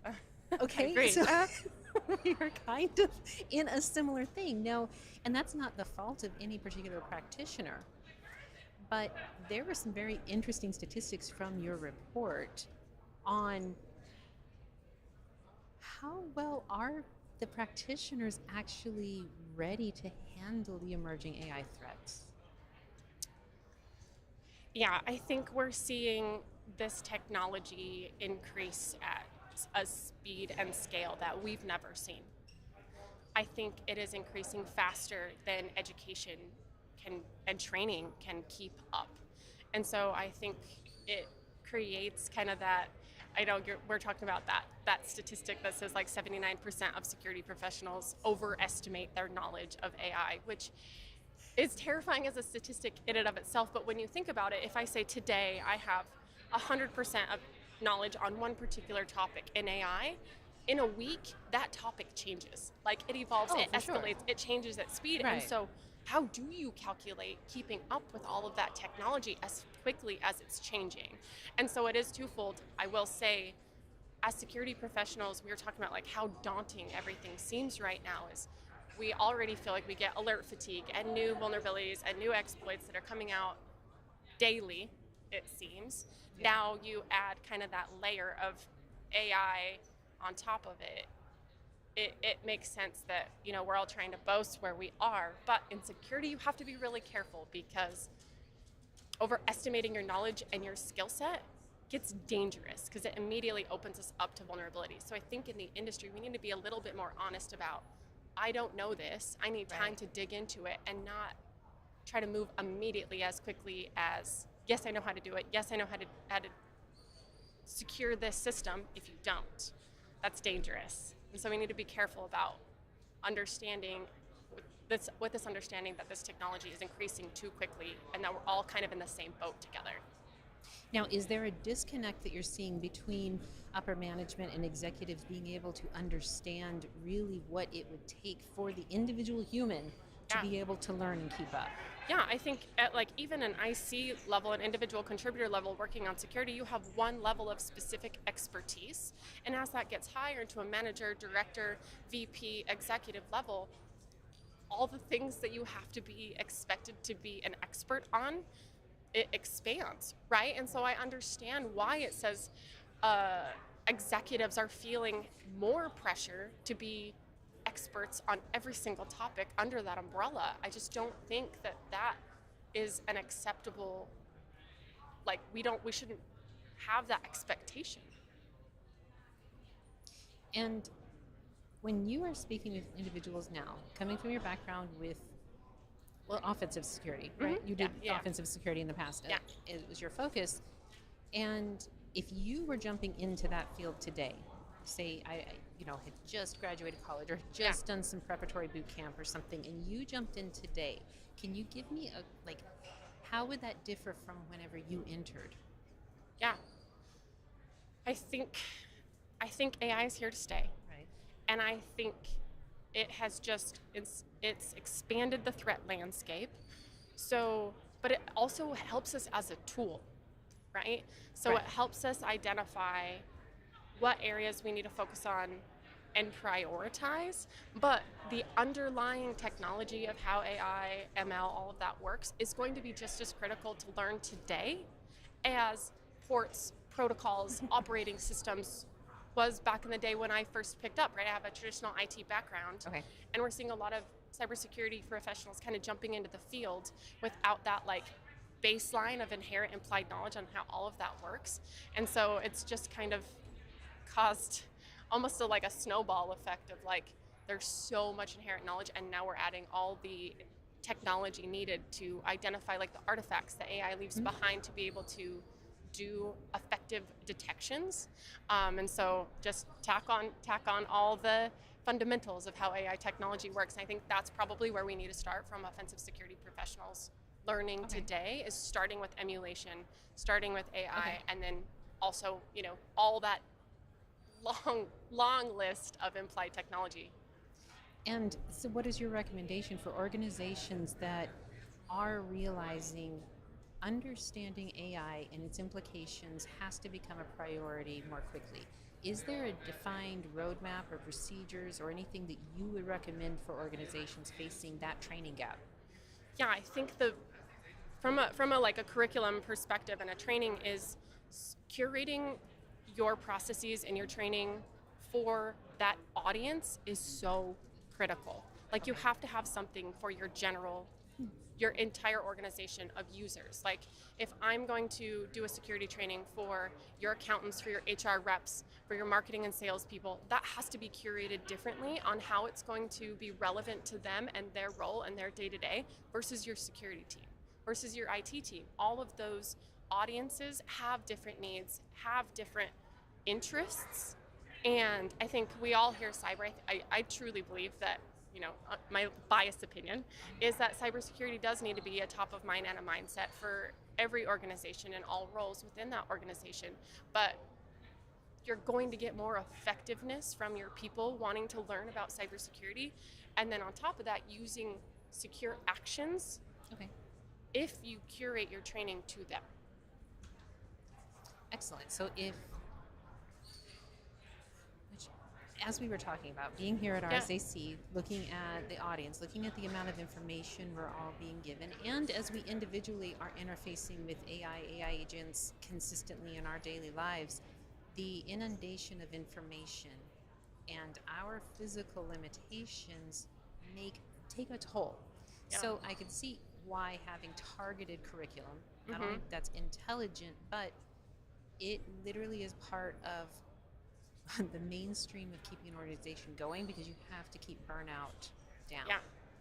So I am also very encouraged by the fact that in Pluralsight's report on AI skills, that security and fraud detection was in the top 5 of the reasons that AI was going to be adopted. To me, I feel like that kind of is an improvement. That means executive leadership is noticing that security and threat detection is priority. Like, this is a Yeah. huge thing. For that to be in the top 5 of reasons, how do you feel about that? Like, do you, that's the same? Yeah, I mean, there's so many scary use cases for AI and so many great use cases for AI. And I think kind of similar back to like kind of the first thing I was talking about is like right now we're seeing AI used for exploitative reasons. And I think that immediately triggers kind of executives to focus on security where maybe security wasn't a big focus before. And they're like, it's no longer an acceptable expectation to be proactive with your security measures and processes at all. AI, you can't like hide in just generalized security methods anymore. AI has like changed the name of the game. And since it has changed the name of the game, can you identify then like 1 to 3 main skills that you think the security professionals need to hone in now? Yeah, I think when you talk about that, I get a little nervous because when you talk about, you walk the vendor floor here at RSA, my team and I always talk about different buzzwords, right? There's always a different buzzword for every year. You talk about, I think it was zero trust, however many years ago, 5 years ago on the vendor floor at RSA, and this year we're definitely seeing AI-powered attacks. And look at I think you even mentioned AI threat detection. And so the like immediate instinct seems to be, let's fight AI with AI. And I don't think that's the most effective method to do it. I think we need to use traditional detection methods and incident response protocols, but tack on kind of those like fingerprints, and like by learning how AI technologies work, those artifacts and like those fingerprints that they leave behind is going to help us increase those detections. And so I think that's the really important piece here, is it's going to be a culmination of all the things, but just like throwing your incident response playbooks out the door and saying, oh, we're going to have a button push that now we're going to do automated red teaming and automated pet testing and automated threat detection because now we don't need to. AI's done it for us. I don't think that's how it's going to work anymore. And well, you know, all the vendors on the vendor floor are going to come for me because they're trying to sell thousands of dollars in products that do just that. I think we need to be, traditional methods work. Now we have tools that are going to help us get there, and the defenses are going to catch up. Well, and I've got to say, I'm very encouraged when I see the vendors who literally say, we aren't really using AI other than an assistive thing. When they say, well, no, because we have run the numbers, we have done all of, even whether it's emulations or they're taking data from their live use cases, and they're saying the AI isn't where we want it to be for our willingness to put our name on this. Yeah. It's not there. We see and know how to do this, and we are still doing better with traditional standards, and yet still perhaps relieving some burden on the individual practitioner or giving more data analytics to executives or to management and to leadership. But I find that refreshing. And I feel like there's some, like here, being with the AIXCC, you know, with the DARPA initiative on the self-patching, you know, autonomous AI that will detect and patch everything on its own completely. That's beautiful. We're also years away from that happening, and I think people assume that that's already here. Well, and it's like, who's validating that that's happening? We're putting so much trust into this technology, and let's say we had something like that happen and it patched 5 vulnerabilities down the road, and then we get 10 vulnerabilities down the road, 20 to understand that patching didn't happen accurately or not fully, and now we have to go retroactively go back and do all of that manually, right? And so I think it just needs to be, we need to meet in the middle, right? And something you were saying, so I did a workshop on deepfakes here this week at RSA, and the premise was basically, let's make a deepfake live. Let's make a live capture video live. Same person, same outfit, same script, same sentence, and we used multiple open source deepfake detection tools to see how accurate they were. They're not, none of them, that we utilized, but my co-presenter that presented with me wrote kind of a Python script using traditional detection methods, scraping the metadata, looking at the frames per second, the codecs, the bitrate, all of those things, using those traditional detection methods, way more accurate. Like immediately, like just a simple Python script and something like that. And so it showcases like we need to utilize AI as a tool, but we need to use our traditional detection methods to fight this type of technology. Beautiful. Well, then I'm highly going to recommend that all of our audience look into skills and being able to up-level skills to where they aren't having to fudge. They actually know what the AI is doing and what they can do with it. Yes, and clearly don't feel intimidated because no one else knows what they're doing either. Everyone else is in the same boat. Bree, thank you so much. Thank you so much. To find out more about Pluralsight, please visit securityweekly.com/Pluralsight RSAC. For all RSAC 2025 coverage by CyberRisk Alliance, please visit securityweekly.com/RSAC. Thank you again, Bree, for the conversation. Thanks, you for Mandy. sharing. Stick around. We'll be back after the break with more interviews live from the RSAC Conference 2025.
All right, we are back at the RSAC Conference 2025. We're recording live from the CyberRiskTV Studio and Broadcast Alley at Moscone West, not South or North or any of those other places.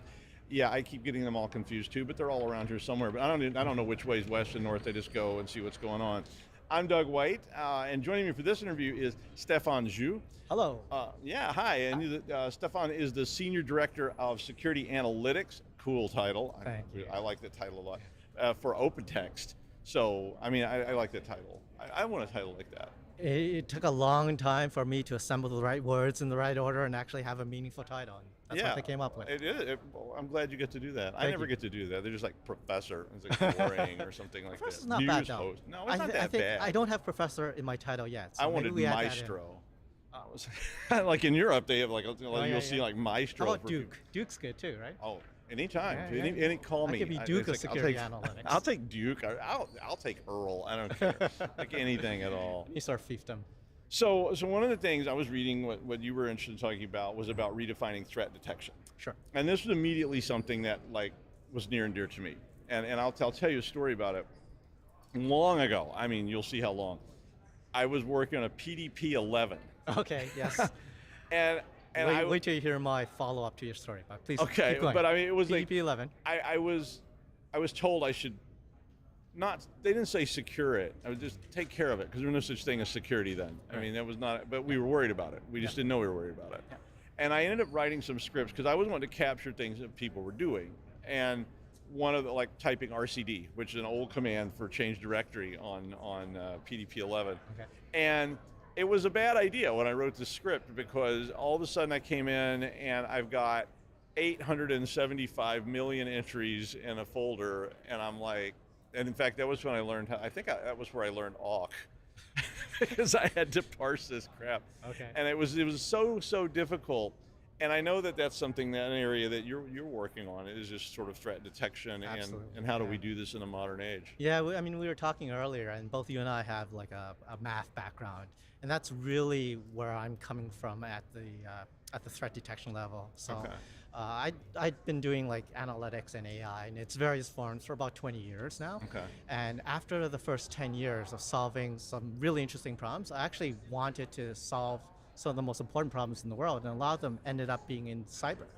So there really was no UEBA at the time. There really was no sort of anomaly detection. There really was no, certainly no AI as we think of it now with LLMs and all that good stuff.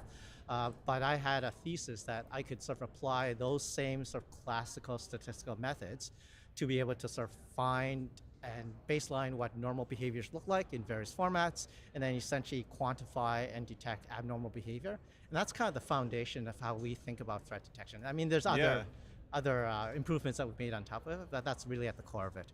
That's really cool, actually. I mean, I like that idea. So I mean, that was really early AI stuff, and then it's now evolved into like current AI kind of stuff. Yes. Because I think one of the sort of statements that would be here now is AI fighting AI to stop AI from attacking AI.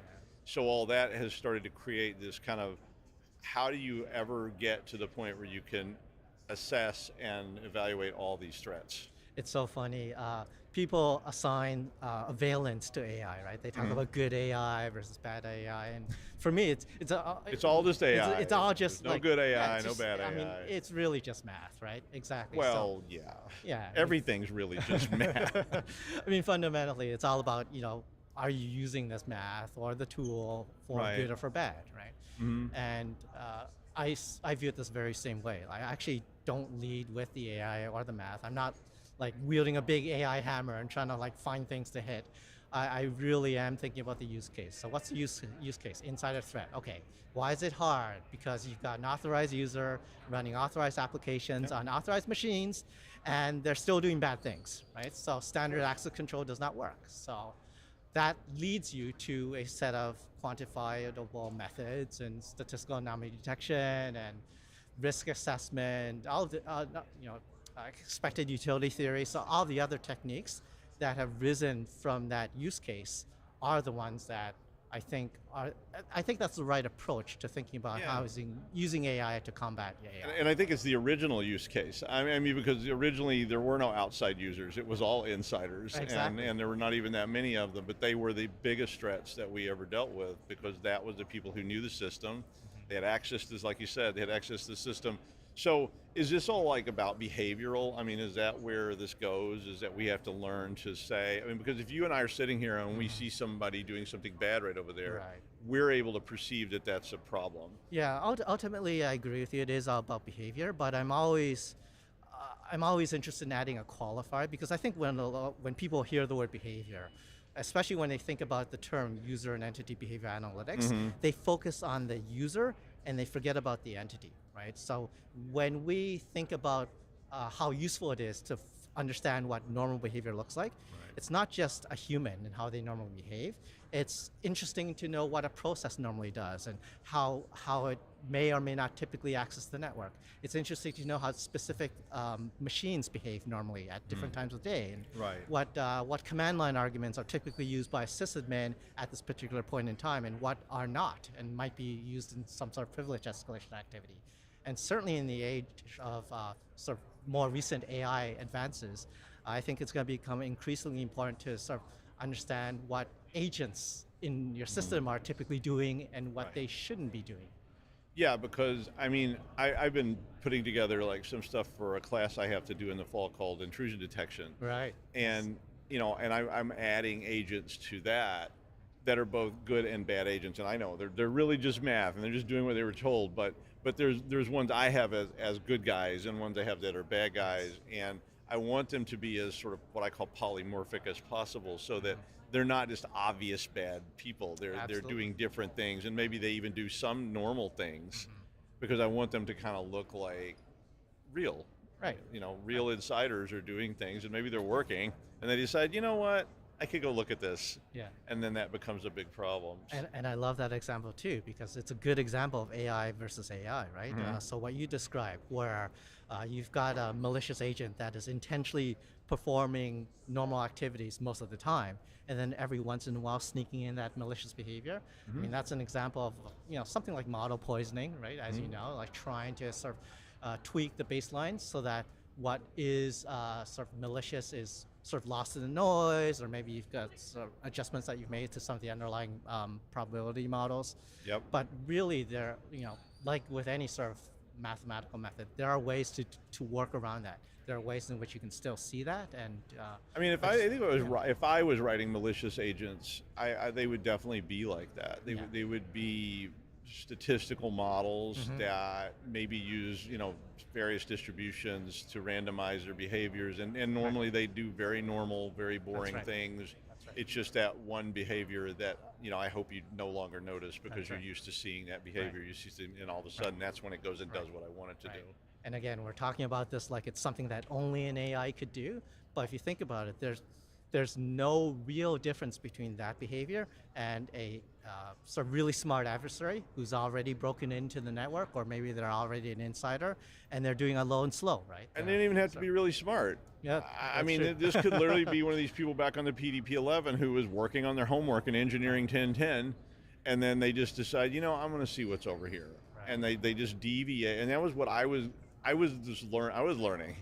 I didn't know what I was doing, so I was just trying to figure things out. And by watching those behaviors and going, I started developing a list of users that I was worried about. Right. And it was literally about profiling people into this sort of possible potential problems, probably not. Right. And because some people never deviated from the instructions they got, and some people immediately deviated. But there's really scary ones. The bad ones I knew. The really scary ones were in the middle. That's well, what do you think like the current biggest worries are from all this? I'm going to pick on two specific techniques that at least we're seeing emerge. So the one is sort of AI-powered deepfakes and phishing. Right, obviously with LLMs being so readily available, it's more economically feasible right now to sort of really generate en masse some really good phishing emails without any of the traditional tells. The second one that I'm actually seeing is a really dramatic increase in living off the land techniques. So taking advantage, whether they're an intentional insider or maybe they're an outsider that broke in and did an account takeover. Or bought access. Yeah, exactly. So they're using living off the land to essentially blur the line between sort of expected behaviors and malicious behaviors. I mean, we still see them because they're essentially doing, they're accessing PSExec in ways that really they shouldn't be, right? Yeah. WMI stuff that But shouldn't that's be subtle. happening. I mean, that's yes. living off the land stuff. Because I mean, again, that was always when I was doing pen tests and things like that. That was always, and that's what I try to talk to students about. Is this like I said, the bad person walks in with a shotgun. Right. Bad person, problem. Good person sitting at their desk working. But it's those people that you don't know what their behavior is that are very, very worrisome to everyone. And that's would be my style. Right. You know, I don't want to jump in and deface your website and go, you're an idiot. I want to come in and create I don't know, a background job that looks important that you don't notice, and it sits there for weeks and weeks and weeks and weeks and weeks, and maybe just every now and then it does something. Yeah. So it's interesting. Our hit rate is actually pretty good. I think our sort of inventory of algorithms that detect those types of threats, no matter how sort of subtle they try to be, I think we're over 80% detection of all sort of red team attacks, which is, I'm pretty proud of that. I'm pretty proud of that. And the thing that makes it so hard is kind of exactly what you described. The limitations of a truly malicious insider attack is really only limited by the sort of motivation and imagination of the human, right? Humans are incredibly creative, right? Like, I remember watching a guy sort of on the inside steal source code by sort of paging through the source code one screen at a time, taking screenshots and then mailing those screenshots into like 3 different Gmail accounts. Obviously he's trying to subvert, you know, any sort of simple DLP rule-based systems or whitelist or things like that. Is this the essence of this core threat detection and response product that you have? Absolutely. I mean, that's what this is doing. So this is AI looking at behavior. Not, I know you don't want to say behaviors, but AI that's assessing this environment, looking for these insider threats. Exactly. Because, I mean, I think these are the biggest threats that we have, and they worry me a lot because I always worried about those people. Yeah, we are actually well known for our insider threat detection. Right. Yeah. I would humbly claim that we're among the best in the industry. Yeah, I mean, I know the name, so I mean, it's like immediate with that. So, you know, obviously this is going to escalate. I mean, this is sort of where this goes because, like you said, LLMs are now available to, you know, on my phone. They're available to me. I can buy time on them if I don't even want to try to run the horsepower locally to train them. I can buy one that's either pre-trained. And they're so small now. You can run it on your notebook if you want. Well, yeah. Once you train it up, you can just pull it down and run it on a notebook computer. And so I can sit here in the lobby and run an LLM that's doing this. I mean, how are we going to shift our defensive postures from this? Because the story I always tell about this is from William Gibson, another Canadian, from 1987, where he's talking about AIs attacking AIs and people hiring AIs to defend against other AIs and all these kind of things. How do we need to be shifting our defensive posture now? I mean, does this just need to literally be shifting into the AI realm so that it becomes beyond poor old me sitting there at the PDP-11? Right. Because I'm never going to keep up. Yeah. Well, I mean, like you, I spend a lot of my time just doing education. I'm always torn, right? As big of a fan I am of AI, like we discussed earlier, I've been doing this for decades now at this point. I'm also sometimes distressed by how much magic people ascribe to AI, right? They think it's a magical tool that can do anything. So a lot of it is just being aware that there are these really good techniques that are now available to you, and they can be used for good, not just for bad.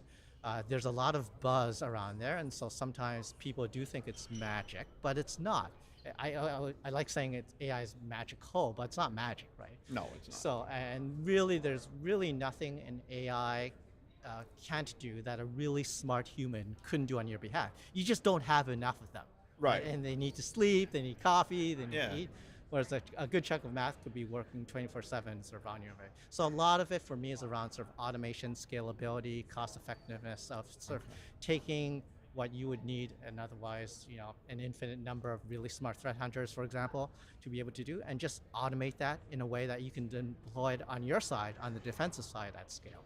And how I mean, so the other part of this problem was even way back then was just being overwhelmed. Yeah. You know, I mean, as a system admin or whatever, when I set those rules up, and I didn't even know what I was doing. Right. I didn't know that later there would be snort and all these kind of rules, these very static things. Right. But I was what I was doing. I'm looking for things. I'm triggering signatures, and I'm generating, and I'm generating a stack of green bar this high every day that I would somehow need to go through. Right. And I think a lot of modern shops face that with their analysts just going, I'm overwhelmed. I've got so much stuff I'm supposed to approve or deny or whatever. So how does this sort of facilitate that? Is it just reducing that off the table and saying, okay, I mean, what a great question. So we were very mindful of alert. I mean, alert fatigue is real. We didn't want to add to the noise. So when we took the approach of sort of how do we mathematically architect a solution that will actually just not add to the list of alerts that you're already overwhelmed by, that's not what we do. What we're doing is we're taking the alerts that you already have and we're just telling you where to look. Hey, look at this guy, right? Look at that guy. And the way we do that is by sort of looking at various data streams, including the set of alerts that you've already got, including the endpoint type data, identity data, like whatever data you have. We're not asking you to deploy another agent. Right. We're just analyzing the data that you've already got and finding the most anomalous, but not randomly generically anomalous. No. It's always in the context of a security use case. It's always in the context of a known sort of MITRE attack and technique. And we're just saying, okay, out of the 100 people that you might have in your organization, or 1,000 people, or 10,000 people, here's your leaderboard of risk. Right. Look at this machine at this time, and hopefully that's what I wanted. Yeah, we're just trying to save you time. Back in 1981, that's what I wanted. I was like, I wish I had something like that. I guess I should have built it, and I would have been ahead of you in the game, but unfortunately, I'm too lazy. Competitors, Doug. I don't know about that. It might have been fun, though. True. Well, to find out more about all this, you can go to all of our RSAC 2025 coverage. You can go to securityweekly.com/RSAC, or you can go to securityweekly.com /open text RSAC. It's hard to say sometimes, but that will get you to a landing page about that. Thank you so much, Stefan Joe. That was really enjoyable. Absolute pleasure. I wish we had like another 2 hours that we could talk about this, but the rest of you, stick around. We got more interviews. We got live coverage, not quite round the clock, but I'm trying to get that because the crew just keeps saying, man, like we could use more work to do. So stick around and we'll see you next time.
Welcome to RSAC Conference 2025.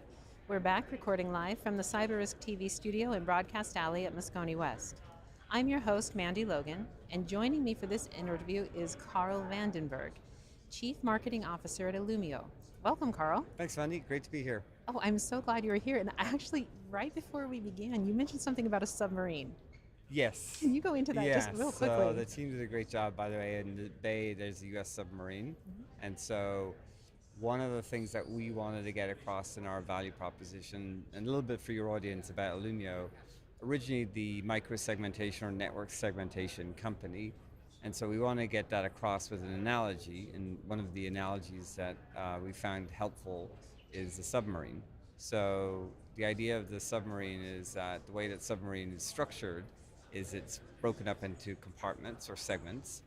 And so if there's a breach at any part of the submarine, the water will only be contained in that particular segment. And so as a result, it won't sink. And it's the same thing with segmentation of your network or micro-segmentation of your network. If a bad actor gets in, which inevitably they do, then you contain the problem by basically keeping them to a certain part of the network. So we thought that was a useful, fun, appropriate analogy to get that message across. It's fantastic, and I feel like that brings together really becoming the cyber equivalent of an incredibly capable Titanic. Yes. So avoiding everything. To avoid it, yes, yeah. And disasters, that is part of our mission is to have a future without cyber disasters. And so the message that we're bringing to the market and a little bit of context and maybe some data behind kind of, how we're seeing the market. So the cybersecurity industry, for the last few decades has really focused on keeping bad guys out of the network, trying to stop breaches. And that's an admirable task and obviously something we need to continue to do. And we're spending hundreds of billions. I think the latest this year is maybe 350 billion on cyber security, right? Okay. No surprise given the size of RSAC, right? You can see how many vendors are here. The challenge is, in spite of that spend, and it's increasing every year, the cost of cybercrime is continuing to grow every year. In fact, Forrester, I think, estimates $12 trillion the cost of cybercrime in 2025. And so we're spending more money, and the problem is getting worse. So something's wrong. And the thing that's wrong is that whereas trying to stop the bad guys is absolutely necessary, it's not sufficient. We've got to, once they breach, once they get in, we've got to contain the problem. And so we're about breach containment. And we can talk more about how we do that and why that's important and kind of the steps to take. But that's really the core message. We want to get to the market. We've got to focus on containing the problem, on stopping the spread, not just trying to stop the attack. Excellent. And now let's pretend we did not just have those wonderful sentences. Yes. And I want to ask a question. Yes. So when you're discussing a post-breach world, Yes. for people who are not familiar with Illumio, are you discussing that, the events immediately after something has actually been breached, or are you going so grand as to say no breaches will ever happen again? No, it's the former. So Okay. it is, we believe, in fact, breaches are inevitable. Yes. And like the data proves that, as I said, cost of cybercrime keeps going up. We ran a survey and a report a couple of years ago, refresh it, like breaches are happening like every few seconds. And it makes sense. These cyber criminals are getting more and more sophisticated. And as I said to my team, and I've said this, it's kind of ironic in the world of artificial intelligence. The weak link is real intelligence, is human intelligence, because most hackers get in through social engineering. Absolutely. That's how they land. So in other words, humans are the weak link. So it doesn't matter how sophisticated your AI tools are, you're never gonna, unless you implant a Elon Musk chip in your brain, maybe you can get as smart as a computer. But the human is the weak link. And therefore, breaches will happen. And it's more and more common because of the complexity of the infrastructure. So and not just that, but also the rise of AI and being able to create such hyper-realistic phishing campaigns, the deep fakes, phishing. Absolutely, yeah. It's impossible. Personally, I fell victim to it last year, and I thought, I'll never do it, but it happened. Right. And so that's the reality that we're dealing with. When you say post-breach, you just got to assume that the breach has already happened. And so it's about what do you do after the breach has happened, and that's the focus on containment, on containing the problem before it becomes a disaster. So what more on that? Why do you believe that our security teams are struggling to keep up? Can you identify a couple of things? So one of the things, and we'll talk a little bit about an underlying technology that we use and a number of other vendors like Wiz and SentinelOne use, is the graph, right? And the importance of the security graph. And so the thing about there is John Lambert, who's a distinguished engineer at the Microsoft Threat Intelligence Center, has a quote which says that defenders think in lists, attackers think in graphs. As long as that's true, attackers will win. In other words, we have like lists or alerts or things that we need to go through as defenders to try and figure out what's going on in the system. Attackers don't think that way. They think they want to find like a landing point, and then what's the sort of the network or the way that they can get to the valuable assets, right? They're looking at the world in a very different way. Unless we change that paradigm, we're going to be stuck. And so what we have underlying our technology is the security graph. And the Illumio AI security, and we'll talk about the AI component please. In a minute, but the AI security graph basically ingests all of your network flows. So this is kind of unique, is that a lot of the graphs out there are relationships, just relationships or posture management. You mean between assets or between? Between assets or relationships. But we actually ingest actual network flow.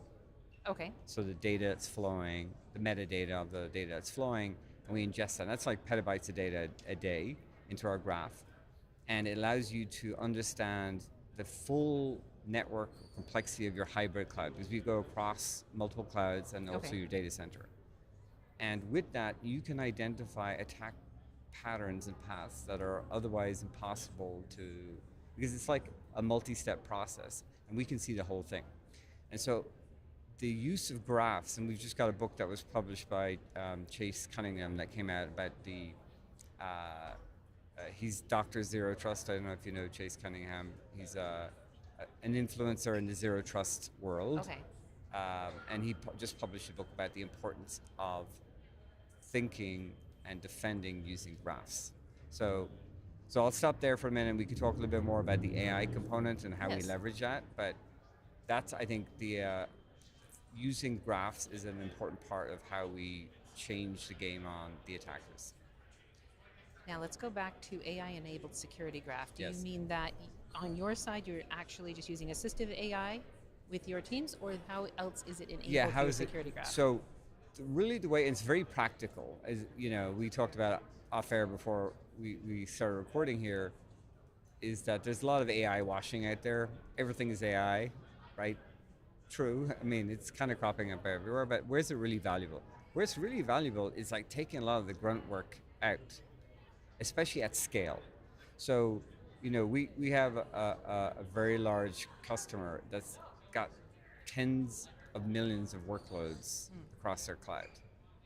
And we just ingest that data and we use AI and ML to auto-label all of those flows. Okay. And they're dynamic, right? It's changing all the time. So it would be impossible, even if you had an army of people, to like keep up with what's going on. But AI, through pattern matching, heuristics, prior data, best guesses, all of these things, can automatically label all of this. So it becomes intelligible.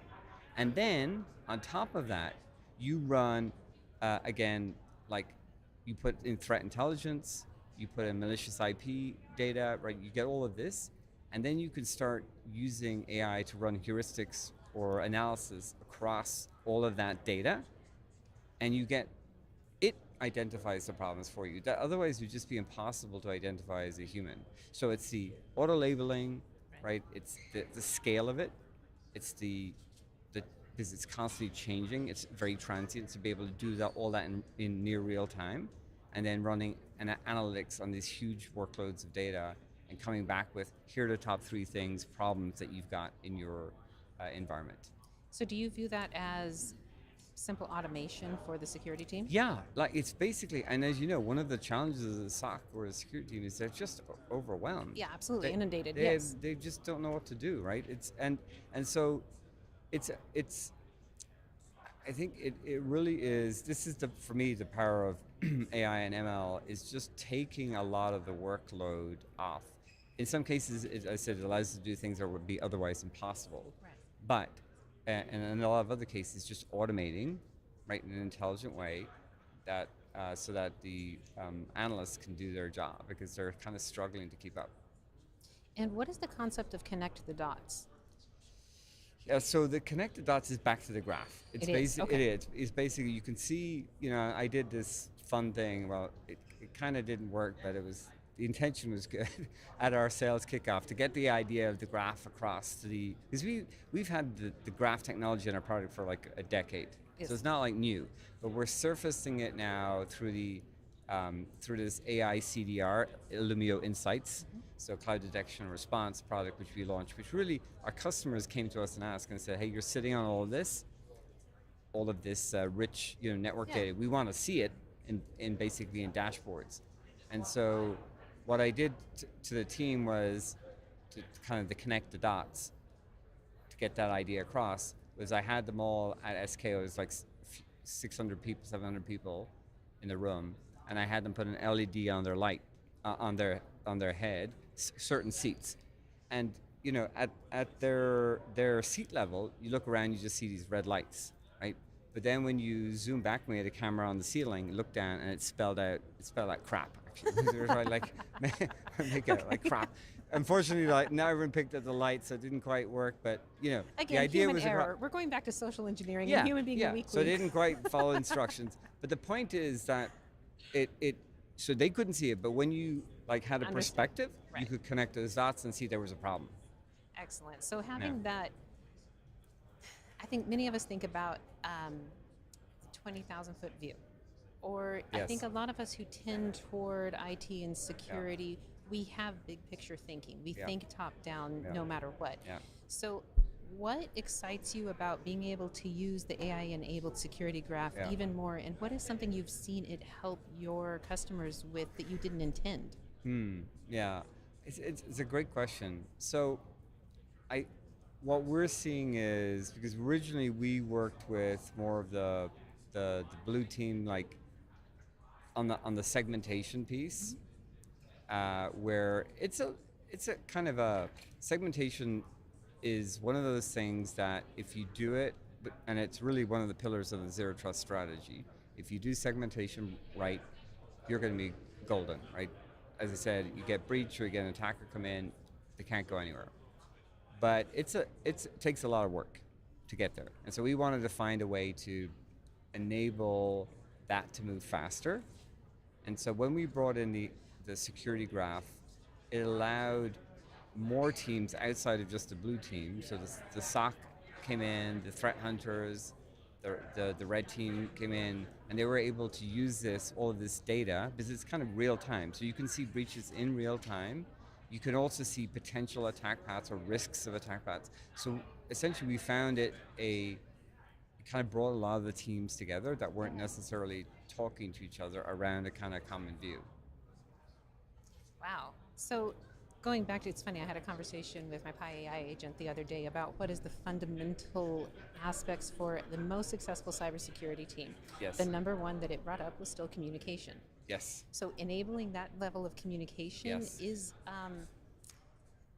it is what we all need. It is what us weak humans still require. Need. And we also, the thing is that what we find is, like, the graph is the powerful thing about a graph is that it mimics how humans think. We think in graphs. We don't even realize it. Like, a map is a graph, right? Obviously, a social network is a graph. These are all graphs, part of our daily lives. We don't even realize that we operate and think with graphs. And so it's natural for us, for example, when there is a workload that is affected, we see it, right? You want to see, okay, what else is it attached to? So you're actually looking for the graph, that all the things it's connected to. And we show you visually, you can just zoom in and you can see everything that it's connected to, like physically connected to through the network. And so it really responds to like the natural way humans think and how they would solve for a problem or try and contain the damage. What a masterful use of data. So, Yeah. Carl, thank you so much for being here It's with been great. us. Good. Thank you, Mandy. You're so very welcome. To find out more about Illumio, please visit securityweekly.com/Illumio RSAC. For all RSAC 2025 coverage by CyberRisk Alliance, please visit securityweekly.com/RSAC. Thank you again, Carl. Thank you, This Mandy. has been fantastic. Yeah, it's great. And please stick around. We'll be back right after this short break with more interviews live from RSAC Conference 2025.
It's the RSAC Conference 2025, and we are back here recording live from CyberRiskTV Studio in Broadcast Alley at Moscone West. They finally straightened me out on it. No more East.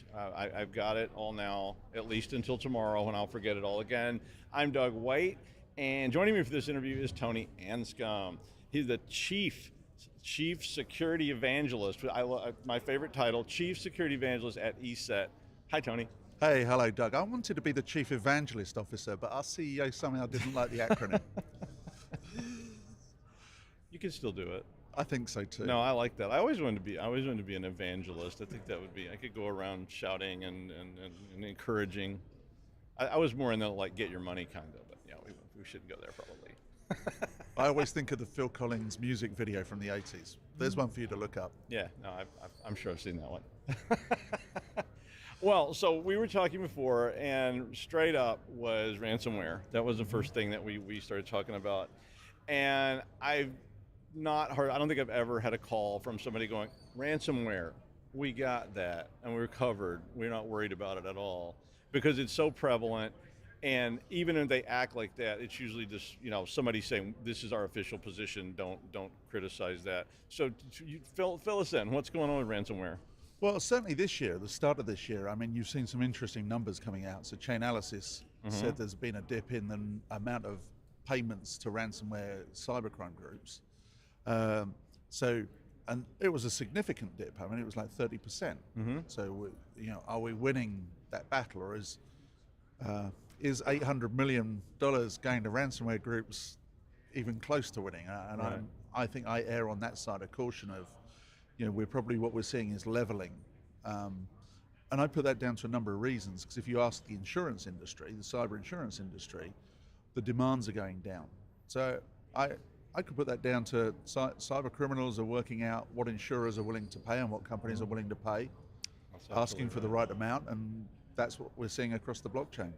I mean, I've seen that with various things where it seemed to me like the demands, I mean, like a lot of things, if I call you up and I ransomware you and I say, I want $100 million, and you go, we're like a chain of car washes in Kansas, and you can't pay. So I start learning, right? And I go, and I realize if I ask you, and I mean, even insurance notwithstanding, I start learning if I ask for $5,000, maybe I make a lot of money, I can be a volume discounter, right? It can be Crazy Al's ransomware kind of thing. Well, it's not, and ransomware is an interesting term in itself, isn't it? Because we assume there's software, which is the last part of the word. Right. But think about, there's an incident with PowerSchool. I don't know whether you watched that one at the start of the year, where there was no encryption, there was no disruption, it was just data exfiltration. Yeah. And there's no malware that actually happens now, it's just the theft of data, and they turn and say, you don't want us to publish it, you need to pay us. Yeah. And of course, how then do you really trust that they delete it if you do pay? I don't. No, I don't either, but some people seem to. And I don't even know how they could prove that. And I would be very reluctant to pay them if they're saying, we'll promise we won't give this back. Well, so that's an interesting one. We sit on one side of the fence as cyber defenders. Right. Yeah. Now, if you're running a cyber crime group or a ransomware as a service group, you also need to have a reputation that you do provide encryptors, that you don't publish data if somebody's paid, because you need trust so that the next customer you go and get, and I called it a customer, that's the wrong word, victim, victim you go get. We're already turning it into an industry, right? Like the customer But it is an industry, and that's the problem, isn't it? I mean, as you say, we were talking beforehand, you said some of them even have service. It's normalized. I mean, I was reading about, these guys were calling the customer service lines for some of these people, and they were talking about how great the customer service was, and how it was so much better than other companies they had dealt with, and I'm like, okay, wait. I mean, but it was like ransomware as a service industry, and you're right, I completely agree. That's all about reputation, because if you are even an overarching ransomware as a service provider, your reputation is everything, because if people don't trust you, honor among thieves. Yeah, and we published some research recently from the ESET research team, which I think was quite interesting because it looked at some of the business model. So you may remember Lockbit got taken out of play last year by law enforcement. but Ransom Hub appeared pretty much immediately behind it. Yeah. So as you see one group disappear, another group reappears. And what we need to remember is this is a channel business. And when I say that, you have the ransomware as a service group, and they have underneath them affiliates. Right. And then under that, you've got the access brokers who are getting access to networks. So this is a true channel business. It's a vertically integrated industry. Yeah, but Ransom Hub was interesting because they changed the business model. So what would happen beforehand was you'd pay the ransomware as a service group. So somebody would get the access, work out the data would be exfiltrated, they'd deploy the malware or not, and then as a victim, if you're going to pay, you pay the ransomware as a service group, and then they pay down the channel. Yeah. Ransom Hub switched the model. Now that was on the back of, I think, the Change Healthcare attack at the start of last year. Do you remember when the affiliate didn't get paid? I do. It caused chaos. And I think as a trust thing, Ransom Hub started and flipped the model so the affiliate gets paid and then has to pay the ransomware as a service group. So it shows that somebody's thinking about the business model and the trust. No, they are. I mean, what you said earlier, what is the annual on this? Like a billion? It's a little under a billion. I mean, you start talking about, there's plenty of industries that aren't in that space, so, I mean, there's probably consultants for it now. Yeah, and let's be clear, we're only talking about the ransomware piece that goes across the blockchain. That business email compromise and the other scams. And, I mean, if you add all that in there, it's unbelievable. Yeah, ransomware is scratching the surface. I mean, it's seriously organized crime that is, to me, very unstoppable in some ways. I mean, obviously there's things you could do to backstop it, but I mean, where do you think that's going? Because obviously companies aren't going to put up with this forever. I mean, or maybe they will. I don't know. I mean, maybe they'll just say this is just a cost of doing business. It's like paying for pilferage. We just budget for it and move on. Well, the good thing is I think companies are improving cybersecurity posture. Okay. And I think that's because now this is actually viewed as a business risk. I think it's viewed less as a cyber risk. That makes a difference. But as a business and financial risk, because you lose reputation, you lose financial, you lose revenue, etc. You might have to report to a regulator. You might get fined. So now this is a boardroom financial risk, and you're seeing companies. I already mentioned insurance. You're seeing companies insure against that risk. You've got the SEC requiring you to file if you've got an incident of this nature. To let your shareholders know. This is now a boardroom issue.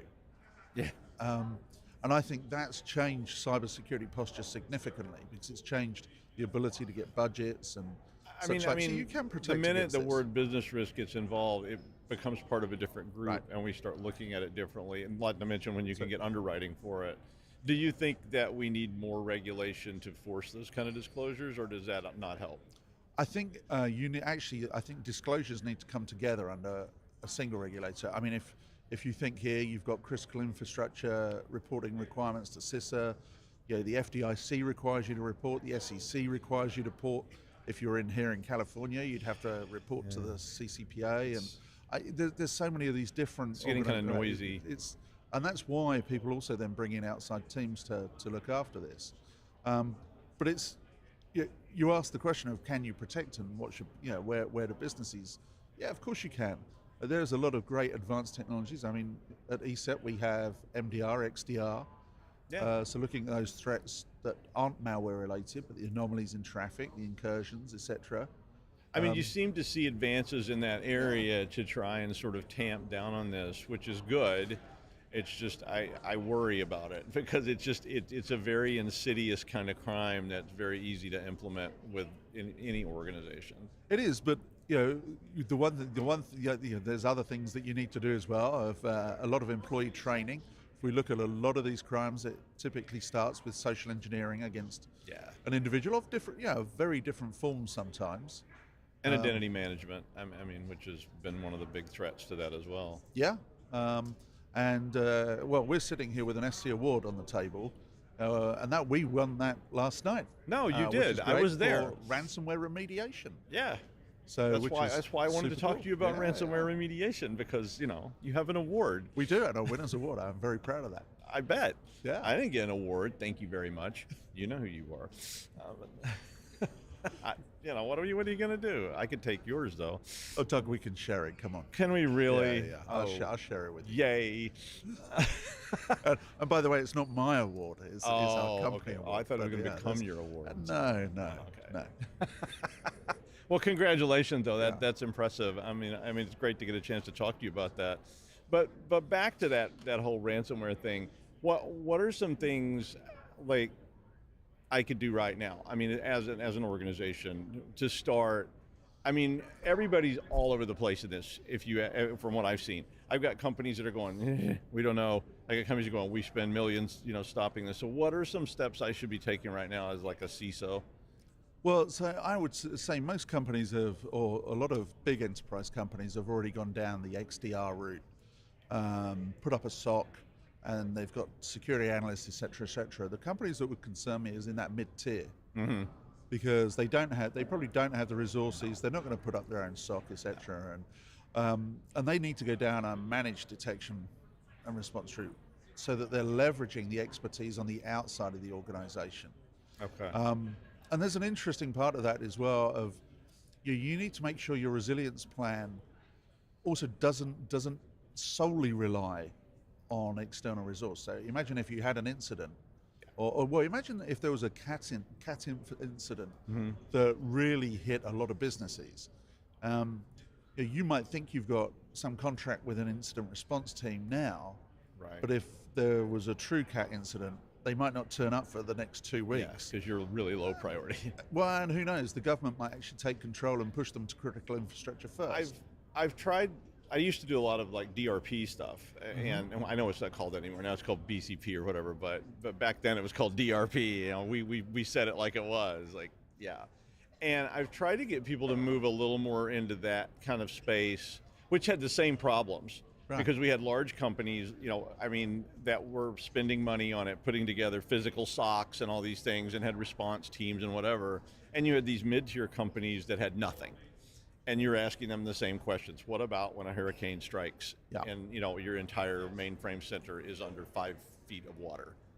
What's your first? The way I did it was, what's your first call? Right. And the CISO says, I would call Steven. And I'm like, call Steven right now. And they're like, does anybody have Steven's number? And somebody goes, he retired 2 years ago, sir. And you're like, okay, see, you're not prepared. And so I think we need to move that into that space a little bit. I mean, is that where you're going with that?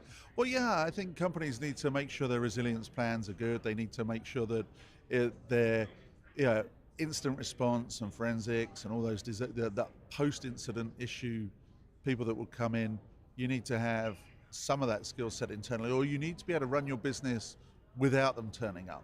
Mm-hmm. So your plan needs to be business resilient as well as cyber resilient.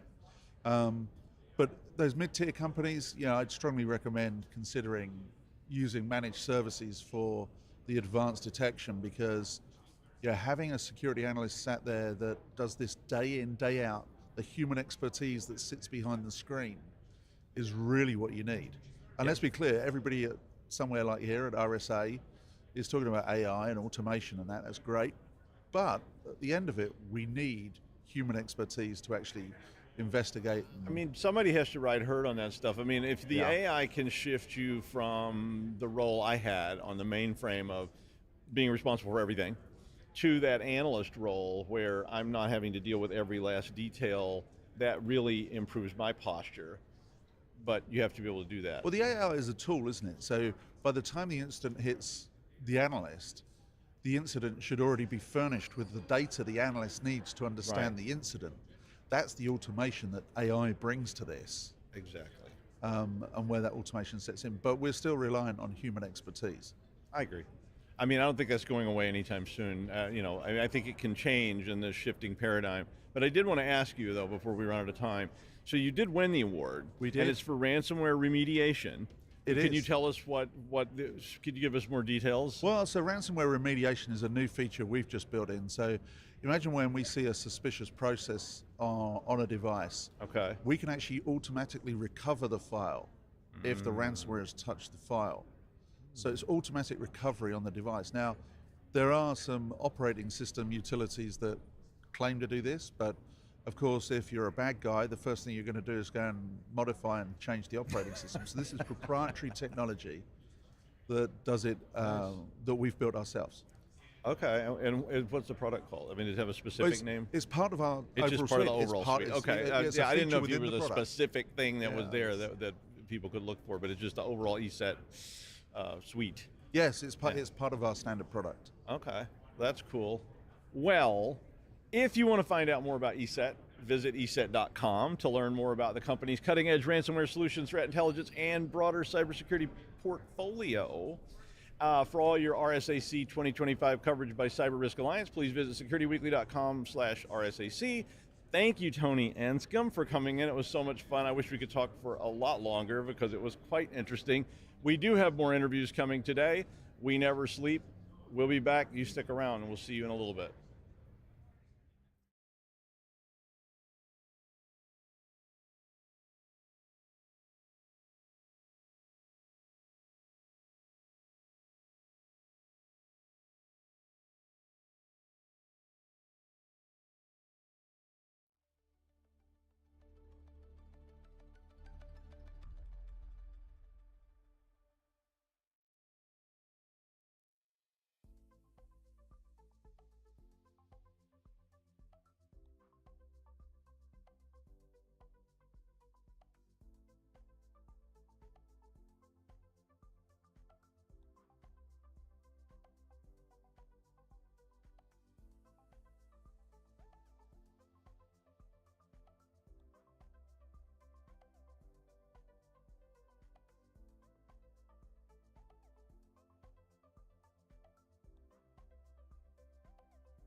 And we're back at RSAC Conference 2025, broadcasting live from the CyberRiskTV Studio in Broadcast Alley, which is located in Moscone West.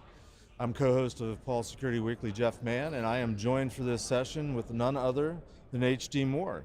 HD being the founder and CEO of a company called Run Zero. HD, welcome. Thank you, Jeff. Glad to be here. Yeah, it's been, this is kind of fun for me because we've been running in the same circles for decades. I've never really had a chance to sit down and have a conversation before, so I'm looking forward to this.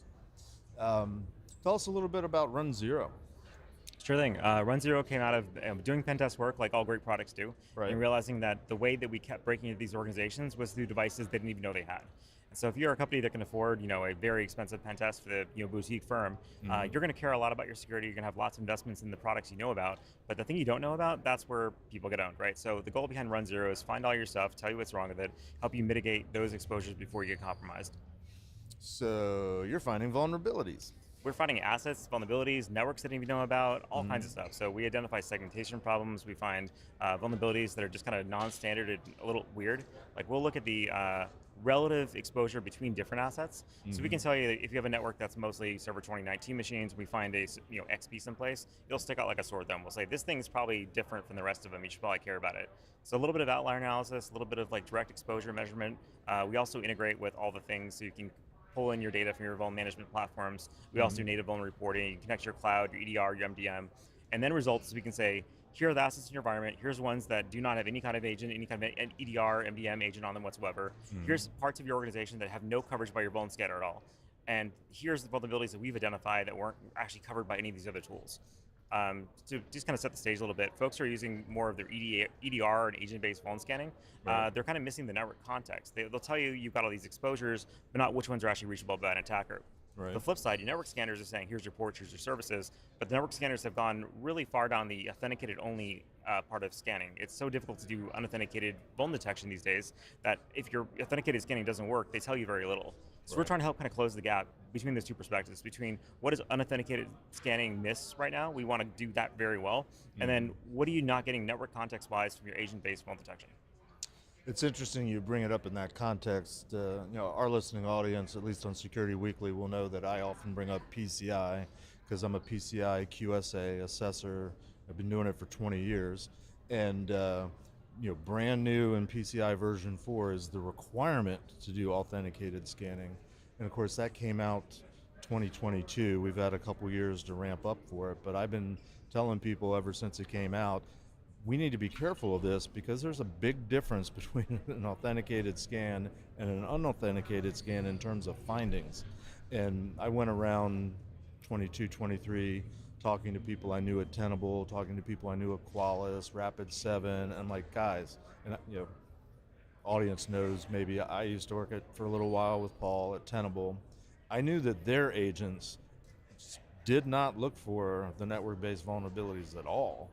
And a lot of organizations, I think, are relying on the agent-based scan to cover the authentication portion. But I didn't know if Tenable was unique, so I went to talk to Qualys, I went to talk to Rapid7, I knew people at all those places, and they all pretty much agreed, yeah, they're all different results, and the recommendation was do both. Would you share that sentiment? Yeah, I mean, end of the day, if you've got a managed device, you should either be doing authenticated scanning or have an agent-based discovery on it because you'll get data you won't get any other way. The challenge is half your network you can't do authenticated scan on. There's no credential you can use to enumerate a vendor-supplied virtual machine, right? Or your NAS storage or your network device equipment. Like you can kind of sort of do credentials there. The challenge though is like if your authenticated scanner fails to enumerate a device, do you know that? Are you creating a list of that? I think PCI specifically says if you are not able to do authenticated scans of these devices, you need to note each one as an exception and describe why.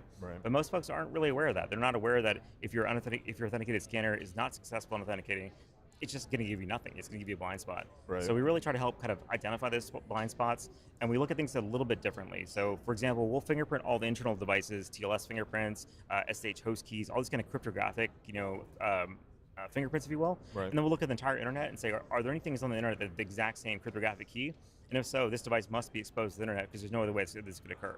So kind of a neat little tricky thing there to see, like, even if we don't know anything at all about your external segment, we can find port forwards that you don't know about just by doing straight cryptographic correlation between those two sets.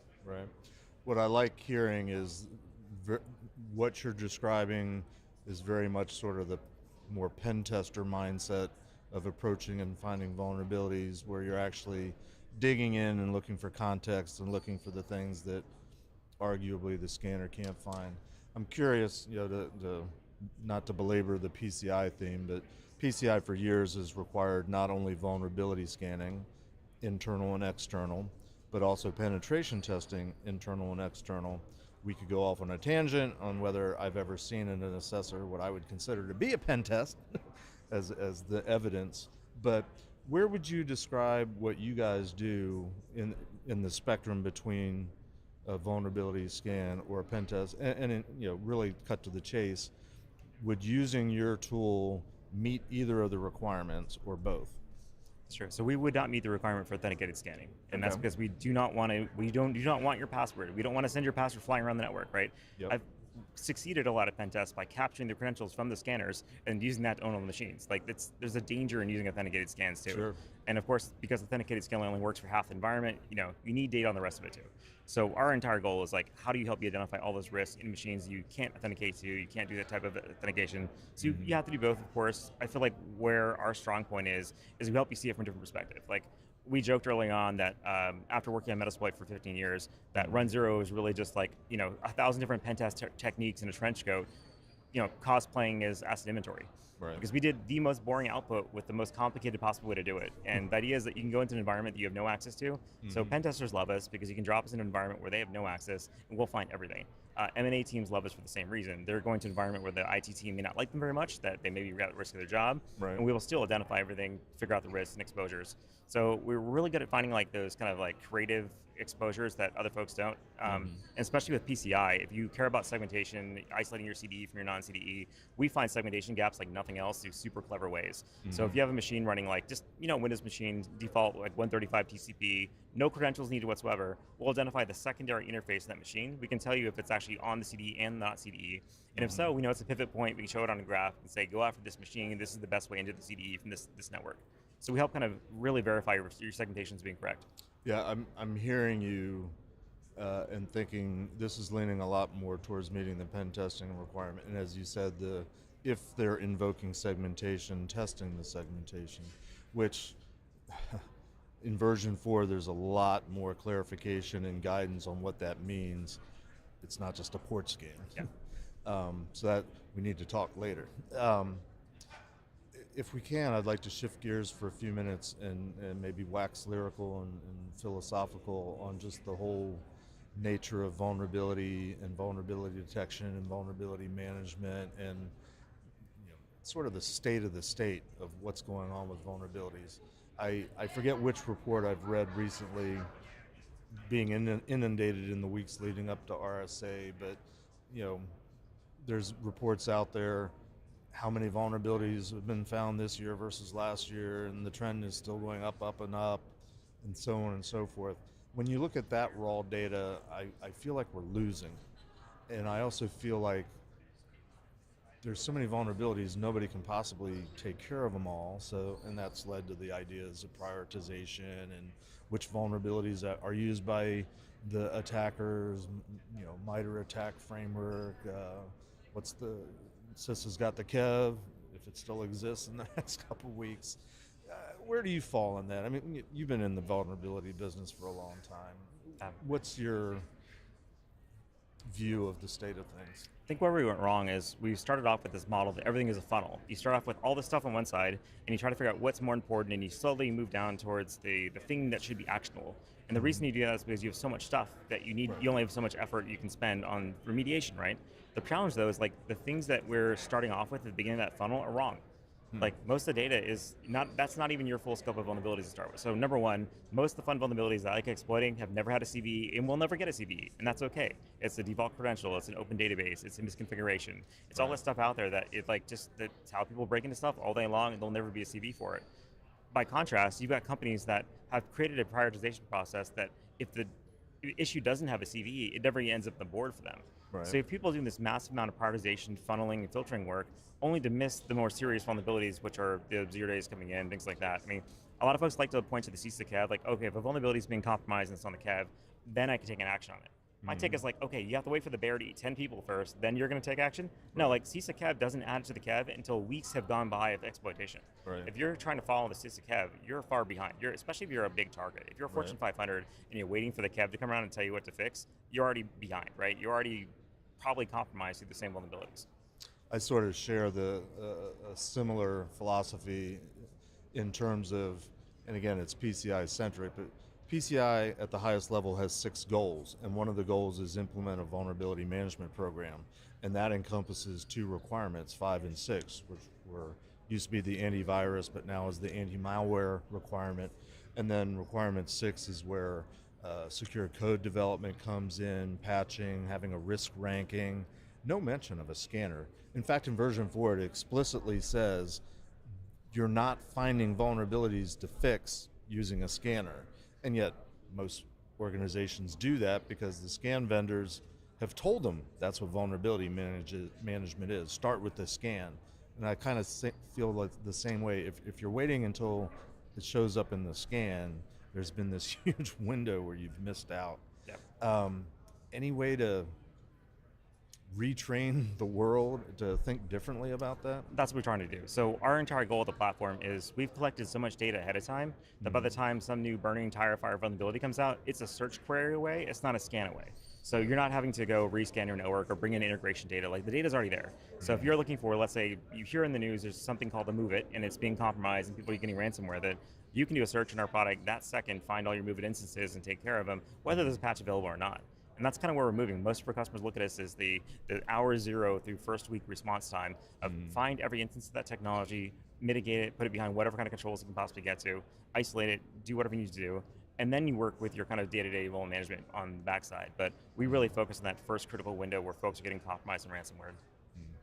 Yeah, it's interesting because the requirements in 6 that require organizations to address critical vulnerabilities, it's in the context of apply patches that address critical vulnerabilities within 30 days of release of the patch. That's where I first got hung up on. Assuming there's a patch. If you're waiting, if there's a patch, waiting for the scanner. But for the 20 years that PCI has been around, that requirement is talked about having multiple sources of discovering vulnerabilities. Like in the old days, Bug Track and what did FWTK stand for? The Firewall Wizards Toolkit and various other places that we used to. I mean, I guess those exist still to these days to some degree, but I think most organizations are relying on the vendors being upfront and vendor notifications. Of course, the Windows world has relied on Patch Tuesday for who knows how long.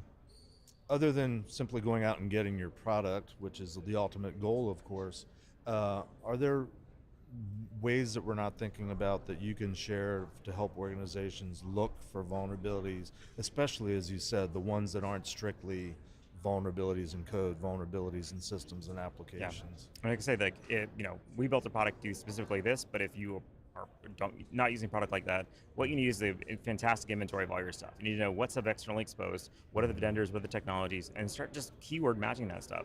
Some things in the news, you say, okay, I use Palo Alto firewalls, new Palo Alto firewall bug. I need to do something about that right now. Right. What we're seeing is a lot of vendors are telling their customers there's a new remote exploit in their SLVPN product, for example, on a Thursday afternoon, and they don't ship a patch till maybe next week. And they're like, have fun this weekend, guys. It's like, what do you want me to do? Like, I can't even get to my VPN without my VPN, so you can't even fix the damn thing. Sorry for the language, but this is we've seen Security firewall Weekly at heart. We've seen firewall vendors suggest you put another firewall in front of their firewall, Right. and that doesn't work, right? So you need to have a very good eye for what technology is on your edge. If you look at more recent, like M-Trends, Mandiant Report, things like that, so many of the compromises that they investigated were related to edge device exposure. So just knowing what's on your edge, keeping track of it, knowing where the vulnerabilities are, knowing that there probably won't be a patch for a week once a vulnerability's been actively exploited. Right. Like the Vanti stuff has been ridiculous for the last couple of years. That is where a lot of the breaches are happening right now. It's edge-facing equipment that probably shouldn't be there, and it's often the same vendors again and again, right? It's the same crowd showing up with the same vulnerabilities. We talk about them week after week after week on the show. If you're using a product that's made by one of these vendors that's constantly in the news, maybe time to find a different vendor. Out of curiosity, one of the new things in PCI, finally, they won't call it this, but it's effectively an SBOM. Have an inventory of your software components, third-party risks, supply chain risks. Are you guys touching on that aspect of the vulnerability world as well? Yeah, we kind of joke that we're like a network SBOM because we identify not just like individual devices and servers, but all the services, applications, libraries, components. Like we'll say, hey, this thing's running jQuery, it's got this component here, it's using this SSL library. Right. We do behavioral fingerprinting of TLS stacks. So when the whole scary sounding OpenSL 3.0.0 bug came out a while back, we had to go figure out how to tell apart OpenSL 3 from OpenSL 1. And they're byte for byte compatible on the wire. It drove us crazy. We spent all weekend on it. We finally realized that if you half close the socket, OpenSL 3.0 will send back an alert, but SL1 will not. So we do that kind of fingerprinting, and that lets us say, okay, OpenSL is deprecated. Can we find OpenSL 1 in our environment? Yes. Same thing with like Java TLS stacks, Go TLS stacks. So we try to like not just identify banners and things like that, but like actively fingerprint different protocols so we can give you a great list of components that are out there in your environment. I have time for one more quick question. How do you think we can help organizations and to some degree this whole industry get beyond the mindset of, if I find vulnerabilities, I'm going to have to fix them. I'm much more content to have less findings. I mean, because we put so much effort into, if you know about the vulnerability, you must fix it, or if it's on the CISA CAB, I must respond to it. Like, we're not doing anyone any favors here. Like, if you're waiting, if you're using that type of criteria to determine your patch response, it's already behind the curve. Yeah, you're going to be in the next mandate report, put it that way. And that's the challenge. You don't want to be the thing in the KEV. You don't want to be the KEV's data source. I was going to say, the only way most companies get it is they have a very bad day. Yeah, unfortunately. But if you don't know the space very well and you're like, okay, what do I fix? How do I do it? If you look at what the vendors tell you, they're going to tell you to do their critical risk rating vulnerability, not telling you that they're missing the other half of the exposures. Right. We could keep talking, but unfortunately our time's up. I want to thank you, HD, for coming with us today. If you want to get more information about Run Zero, you can go to securityweekly.com/Run0RSAC. And for information about our whole program of broadcasting here this week, securityweekly.com/RSAC. We'll be back in a few minutes with the next episode. HD, thanks again. Thank you, Jeff. It's been great.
Welcome back to RSAC Conference 2025. We're here recording live from the CyberRiskTV Studio in Broadcast Alley at Moscone West.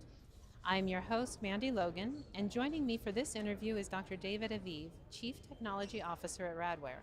Welcome, David. Thank you, Mandy, for having me. I am so glad that you are here, and in the few minutes before we started our show here, fascinating conversation. Yes. I've got to tell you, it's always encouraging to me when I get to speak to a technology officer. And at this conference, I'm curious. You know, you have all that you have been working on with Radware products. You have all that you have been focusing on and looking to create. What have you noticed at the conference that either aligns with what you are doing or is completely opposite of what you are doing? Well, it's a tough question, but... I know. Yeah. Anyway, from what we have seen, obviously there are many sections that we in Radware we are not engaged with, right, because there are many security domains that different vendors are offering. We at Radware, we are mainly protecting our customers, data centers, service provider networks, for when they expose their assets publicly outside. As far as we know, obviously there's a big hype on the AI applications, protecting AI applications. We do see a lot of concerns about identity, how to protect identity, preserve identity. It has a lot of governance issues as well. And beyond that, you know, the traditional, I would say, the enterprise security solutions, as well as, you know, traditional application security, network security. There's a mix of many things here. As far as I see, we are quite aligned on what's going on in the market space, and we plan our own next generation of, or next wave of products to cope with the new challenges of the protecting AI apps and AI environments. And is that, in your view, the main thing that is changing the threat landscape? I would say that definitely the generative AI hype, or I would say the democratization of AI, okay, is changing dramatically. Not only the security posture, our lifestyle, our life posture, quite soon. You know, we start talking a lot of vibe coding. Right. So everyone talks on vibe coding. Is vibe coding going to make obsolete the junior engineers? So it has an impact on every part of the industry. And far beyond the industry, because we're seeing people who have nothing to do with cybersecurity, and in family life, in home life, everything, the adoption of Gen AI and the way that it is, I feel like we're actively seeing kind of a rewiring of culture and mankind's thought process with having this much information available, and also realizing that our human abilities aren't going to keep up with AI abilities. Yes, well, there is a lot of debate on, you know,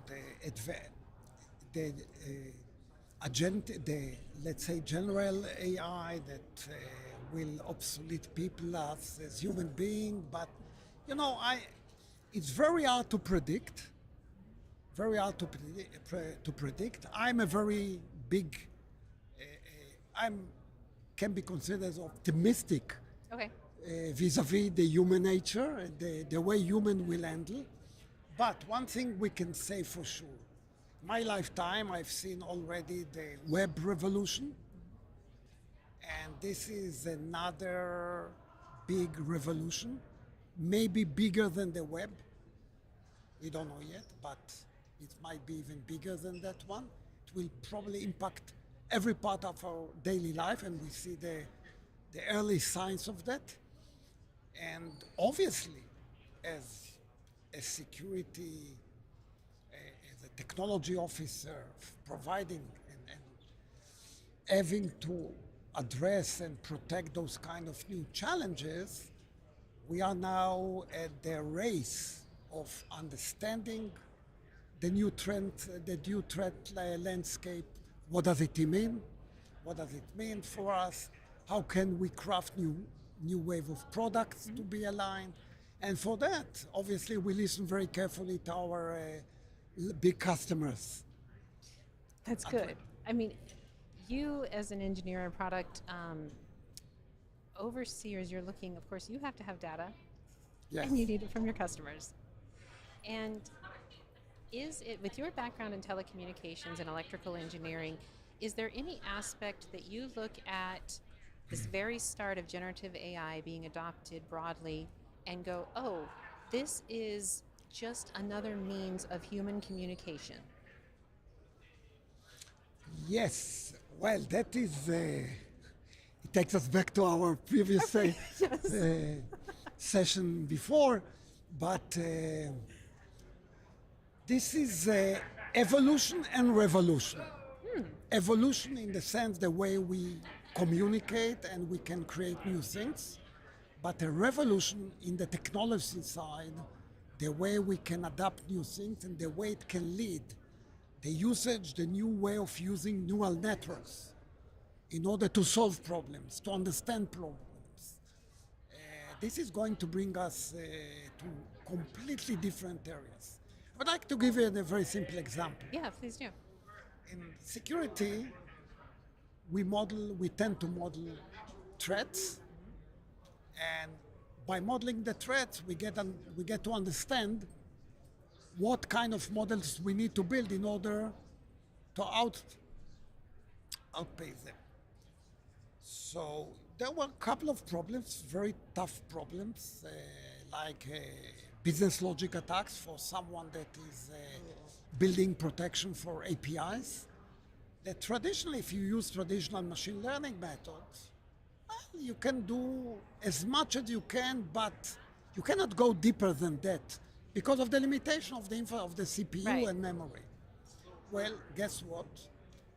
With the new generative AI technology that we already have, it's much easier to model a much complicated model that can now uncover threats that we couldn't even see before.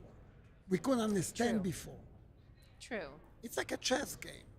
You can play two moves all the time. And now with the new chess, I can see ahead 10 moves at a time.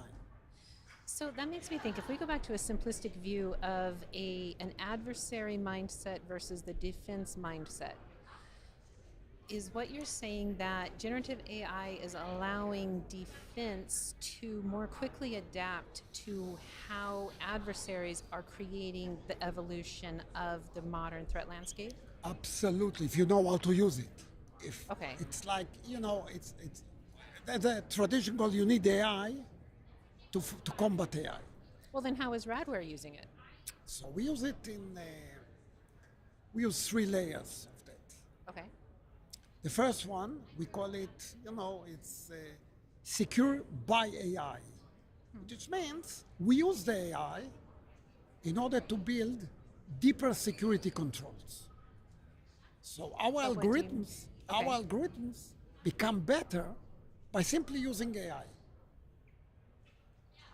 What does it mean? It means that we can now solve problems, uncover threats that we couldn't uncover before, couldn't understand before, simply by using new technologies, new generative AI technologies, in which we augment our current solutions. So this is the first layer. Okay. The second one is protect the AI infrastructure. Okay. Our customers start to use AI applications. Well, using AI applications brings up new threat surfaces. Well, and doesn't it also increase old threats? I mean, it is increased what is been around forever. Absolutely, amplifies many things. Right. Adds many things. To give an example, if you run an AI and a regular application, we were used to the supply chain, the ecosystem, and there were many attacks through that supply chain. Now, when you start running AI up, you have a completely new AI supply chain. It's a different thing, it's a different beast. So, well, how do we address it? How you discover AI assets? We were used to talk on shadow IT. Now we are talking on shadow AI. AI, exactly. There are many new AI assets in the enterprise. Well, there's a new task. Discovery of them, label them, map the risk of them, safeguard them. So it's an endless list that we are now just addressing and starting to view and understand. And based on that, start to build solutions for them.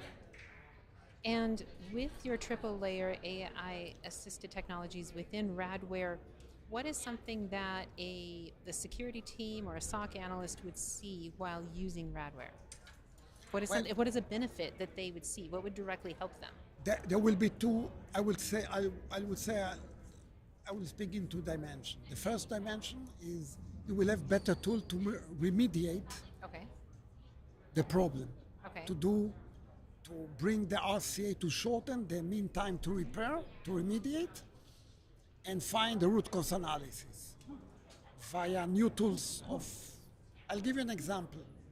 Today in our traditional SOC, some events, some SIEs, some critical events will bring up the experts to deal and spend an hour, 2 hours, 3 hours in order to resolve the issue. However, with our new agents, we bring up the new agents for remediation, it cuts down the MTTR, the mean time to repair, 2 minutes. Oh, wow. 2-3 hours to a couple of minutes. So that's one dimension.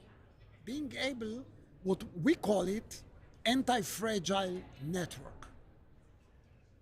Moving to an anti-fragile network. Yes. Okay, so anti-fragile, that's a really good turn of phrase. That is... Nassim Taleb, this is not mine. This was phrased by Nassim Taleb. Oh, okay. So what we mean, and we adopted that term, is that resiliency can absorb the shock, but stays the same. So anti-fragile networks absorb the shock and changes. And adjust. It changes to cope with that and plan for the next one. It means that the new SOC will have new intelligence capabilities to understand the attack and then predict, move to a proactive and a predictive mode in which we'll be able to anticipate for the next wave, make it better, remediate it better. Now, that is fascinating. It's making me think of a lot of different things, but I am curious, do you feel that with the advances adversarial AI use is bringing the industry as a whole, or perhaps subsections, are on the verge of a black swan event? Well, it depends on the viewpoint, which kind of industries will evolve on that. But it's going to take an extreme impact on all of us. I must be frankly with you. Like a year and a half ago when we started the journey on generative AI, I wasn't that sure that the impact will be that big. Really? I wasn't. You mean in the end results for your customers, or? No, generally, what can be really achieved with those kind of things. But as the month by month, with the new capabilities and I would say the new ecosystem that's been developed around it and the speed of that, I personally was quite amazed on what can be achieved utilizing those kind of new tools. Can you provide an example? Yeah, it's like, give an example. One of our customers, big customers, e-commerce, came to us, told us, you guys, you provide us an anti-bot solution for detecting scrapers. Our business model is based on those, detecting those bad scrapers and avoid them. Otherwise, we expose our catalog and everything. Right.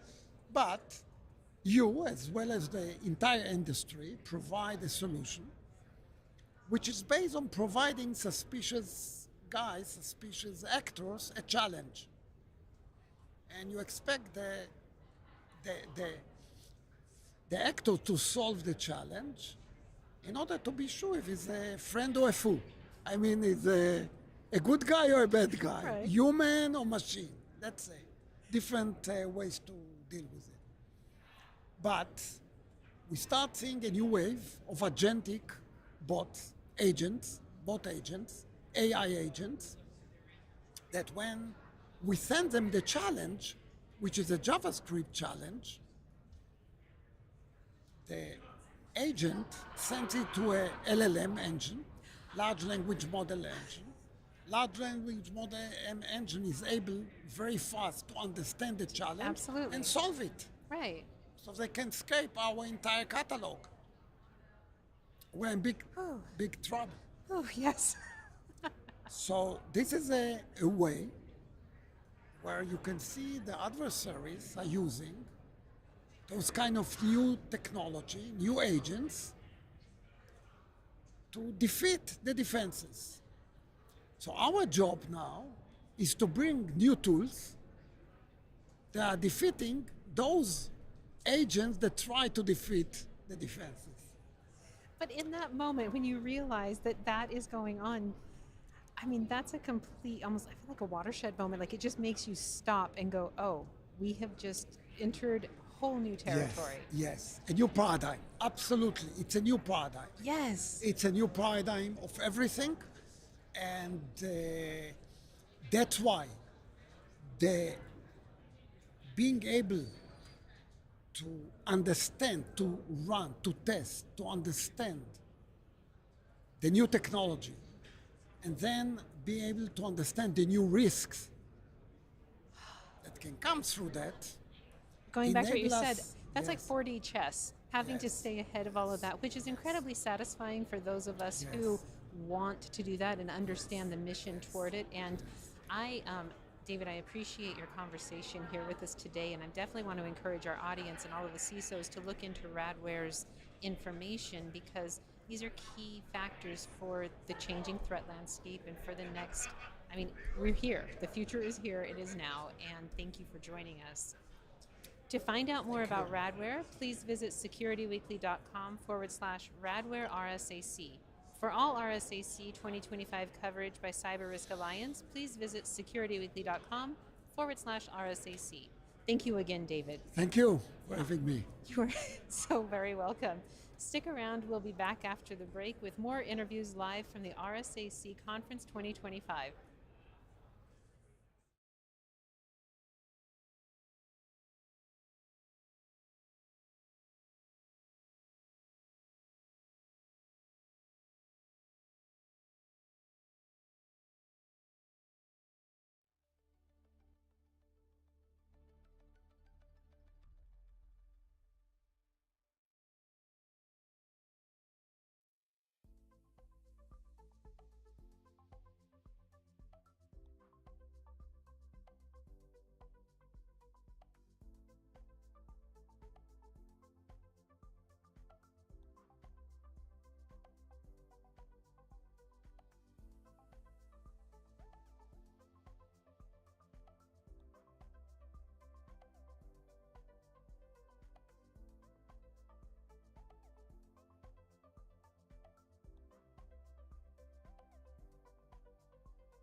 And we're back, day 3 of RSAC Conference 2025, broadcasting live from the CyberRiskTV booth in Broadcast Alley, which is Moscone West.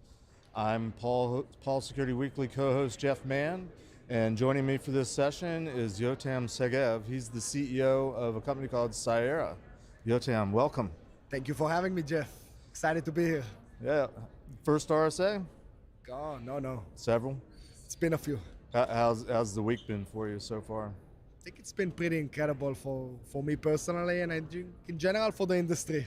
You look year over year, this is a nice checkpoint for the industry. Right. And it seems to be growing in an immense space. And I think for Cyera specifically, it's a checkpoint for me on the company and the progress we've made.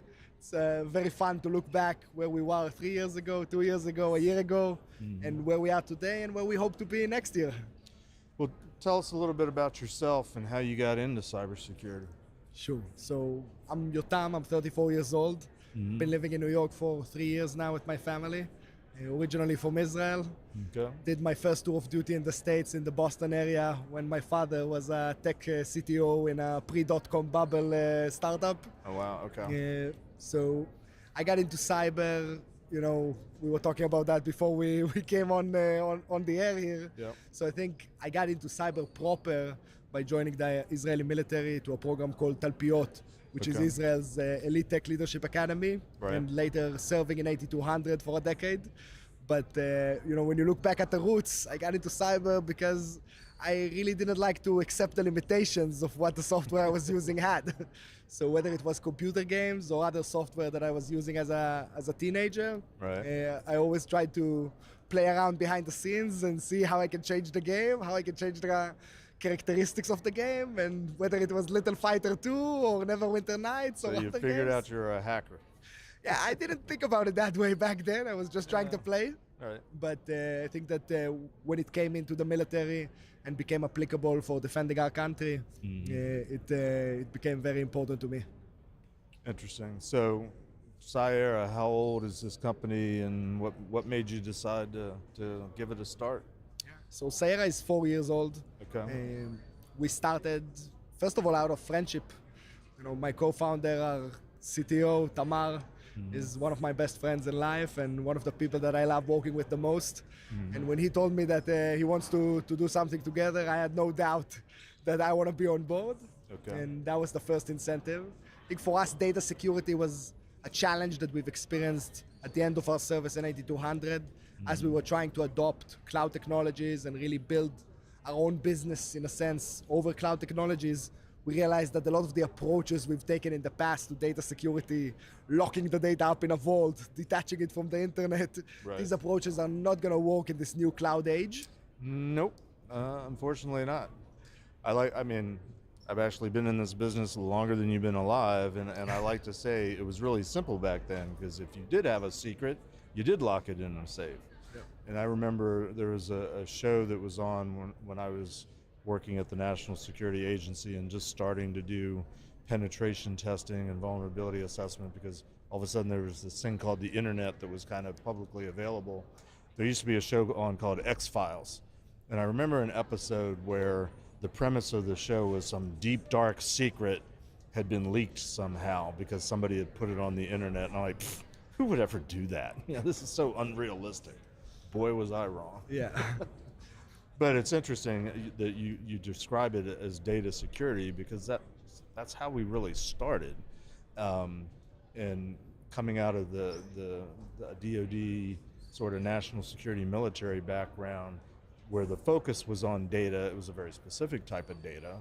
I've always felt like we never really captured the essence of data security in all this stuff that we're doing these days, because everybody decided, oh, we just have to secure all the networks and the systems and make everything impermeable, secure, and keep it secure. And what was transversing it and being stored was almost immaterial. Just secure everything.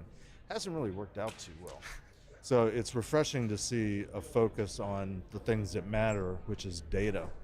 And I'm glad you're seeing that as a young buck. But what are you doing about it? What's your approach to tackling this data security problem? Yeah, so if we look at that vault story, and we start to tell a story around that. Right? Okay. Back in the day when data was kept physically on paper, we had to know what data we're trying to protect. Right. Then we had to physically place it within a safe environment, which was the vault, where nobody could access it without specific credentials. Right. Oftentimes there would be secondary controls around the room. Right. Maybe it was a campus that was hard to get in access to in the first place. Yep. And that was our approach to keeping crown jewel information protected. Right. Fast forward to 2025, we live in a world where enterprises don't have a perimeter. No. Right? Like there is no safe campus. No. Data is in the cloud. It's in the data analytics platforms like Snowflake and Databricks and MongoDB and so many others. Right. It's still on-premise in the databases and file shares. It's also on the endpoints, and it's moving faster than ever before. And that's even before AI agents came into the scene and started making that, an Olympic sprinter kind of pace. Right. So, that simple mentality of understanding what data is important and being able to put it in a safe place has been challenged by the scale of data, the pace of data, the velocity, and it's a completely new world we're living in. And in this world, just to be able to understand in a big enterprise what data we have, what data is sensitive, what data could, if it was leaked, make a bad weekend for us, and what data could, if it was leaked, make us go out of business. Right. Those distinctions are not easy to make. So the first thing Cyera is able to do and is doing for our customers is being able to differentiate between the data that matters and the data that clutters. Okay. And to do that at the incredible scale of hundreds of petabytes of data that enterprises today collect, generate, and store. Are you coming up with your own categories, data classification? Are you relying on customers to know what they have, or is it sort of a give and take? Here's what we're seeing. Oh, that's this. Yeah, so I think the best way to describe it is like you would a sensor. Okay. So we provide an objective description of the inventory, what exists out there.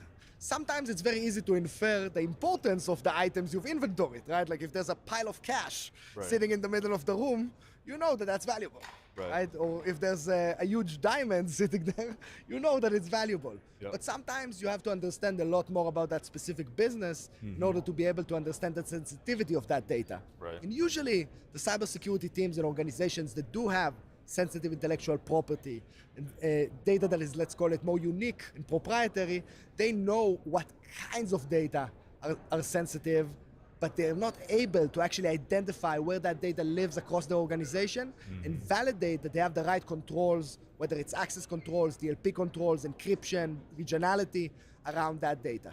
So we help them accomplish that. Sometimes they do need to add that business context of understanding the true sensitivity in their line of business. Right.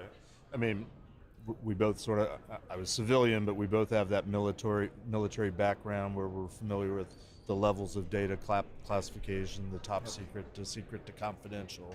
In my years in the private sector, it's always bothered me that companies usually just slap on company proprietary and leave it at that. Yep. And you would understand, a battlefield command to launch an airstrike, or these days a drone strike.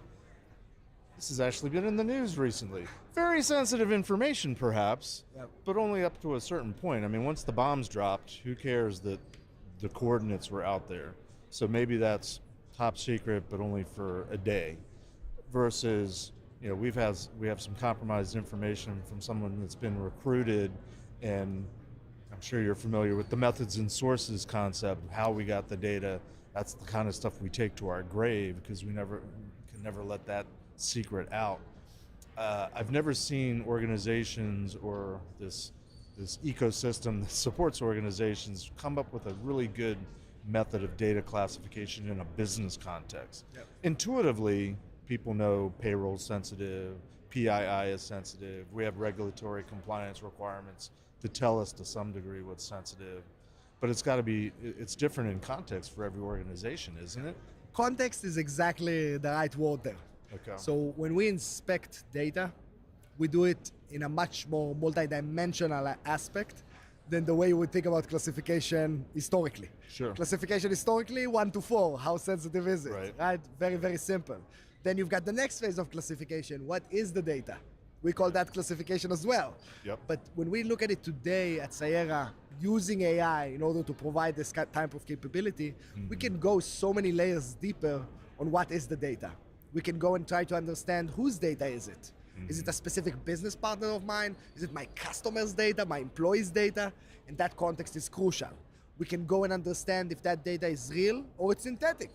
You might have personal information that was generated by some web application for testing, and that's sitting in a dev environment, and that's completely fine. Or you might have a dump of your production database that's been taken to your dev environment, and that's not fine. Right. How do you differentiate between the two?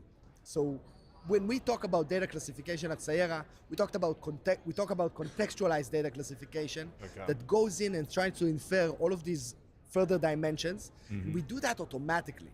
That's the strength of the platform, that we're leveraging AI in order to give that deep visibility into data. And that context makes it much more actionable, makes it possible for the security practitioners to build the bridge to the business and in a sense democratize the data risk. Because at the end of the day, these big enterprises, there's a lot of people on the corporate side, there's a lot of developers on the application side, there's a lot of data scientists on the analytics side. The security team can't go chasing, playing whack-a-mole, all of these issues. They have to be able to make the business take ownership of the risk, take accountability for the risk, and drive the remediation and mitigation of the risk. And that's what the Cyera platform is allowing our customers to do. Really, democratize data risk to the business and continuously improve the posture over time. Gotcha. So how are you collecting the data? How are you finding all the data without giving out the secret sauce? Yeah. So when we started, the why now was cloud. Right? Enterprises had their garage. That garage had 4 walls. Right? It was, maybe we didn't know exactly what's in what box, but it was all in our garage. And with the move to the cloud, the feeling, right? Like, it's first of all an emotion of loss of control just grew exponentially, right? I know I'm in AWS, I know I'm in Azure. The data scientists came in a few days ago, said they want to use Snowflake. I'm not even 100% sure what Snowflake is, but I'm going to have to allow them to use it and find some way to protect the data in it. My SharePoint is sprawling with data and permissions. I have no way to get my hands around it. And all of this is happening at the same time that every regulator on the planet is telling me that I need to have better control over data than ever before. How does this align? So that was the first sentiment that really led us to double down on this discovery and classification issue, the core of DSPM. And what we've done is we've built an agentless data discovery engine that is able to connect just over the API to the underlying cloud provider, be it AWS, Snowflake, SharePoint, whatever it is. And from that single point of integration, continuous discovery of all the data stores inside as they're spun up, as they're spun down, as they appear, and the ability to read the data inside, structured, unstructured, and analyze the posture.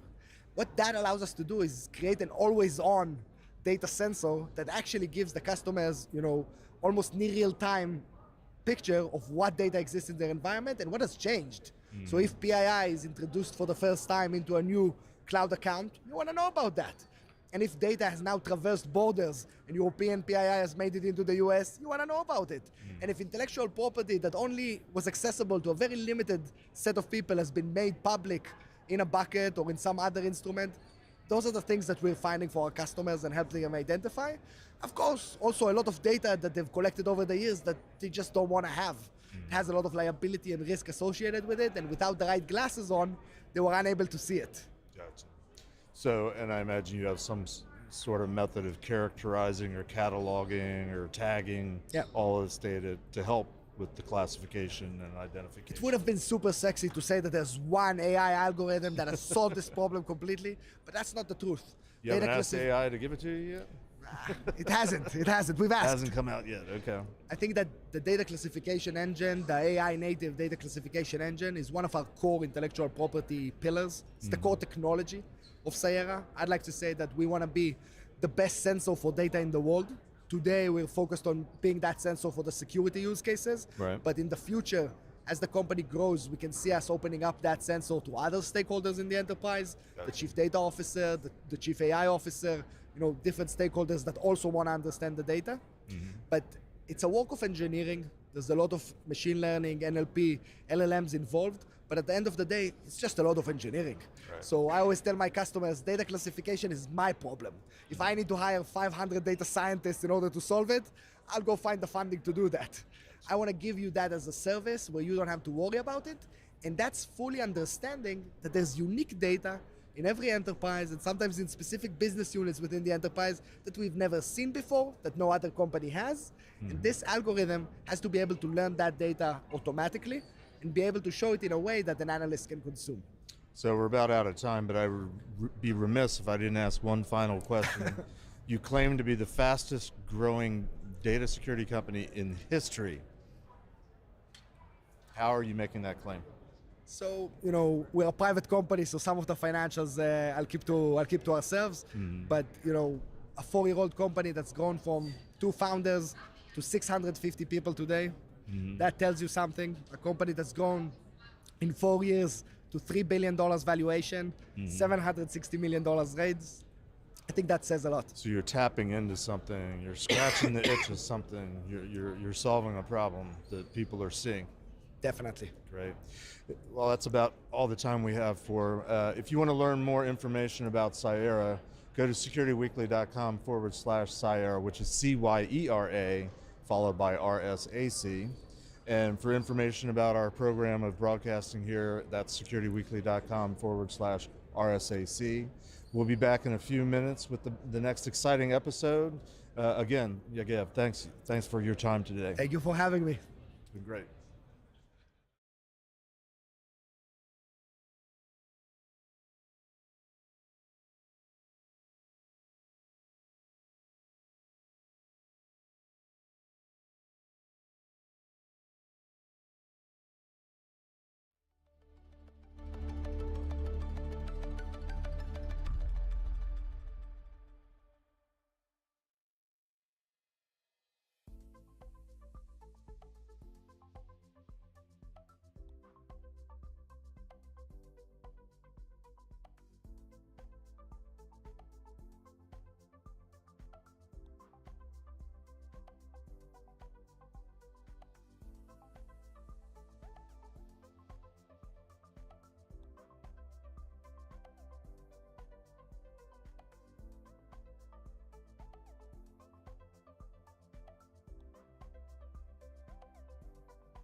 Welcome to RSAC Conference 2025. We're here recording live from the CyberRiskTV Studio in Broadcast Alley at Moscone West. I'm your host, Mandy Logan, and joining me for this interview is Maury Haber, Chief Security Advisor at Entrust. Welcome, Maury. Mandy, thank you so much for having me. I am so glad you are here. And now, in doing some prep for our interview, there was something on your resume that really jumped out at me. Okay. Okay. So, can you tell me about your time working with the company that created flight simulators? I can. So after I graduated college, I became a reliability engineer. And that is an engineer that tests to make sure something stays reliable, that its MTTR and its MTBF fall within certain parameters. That's the mean time to repair, the mean time to fix.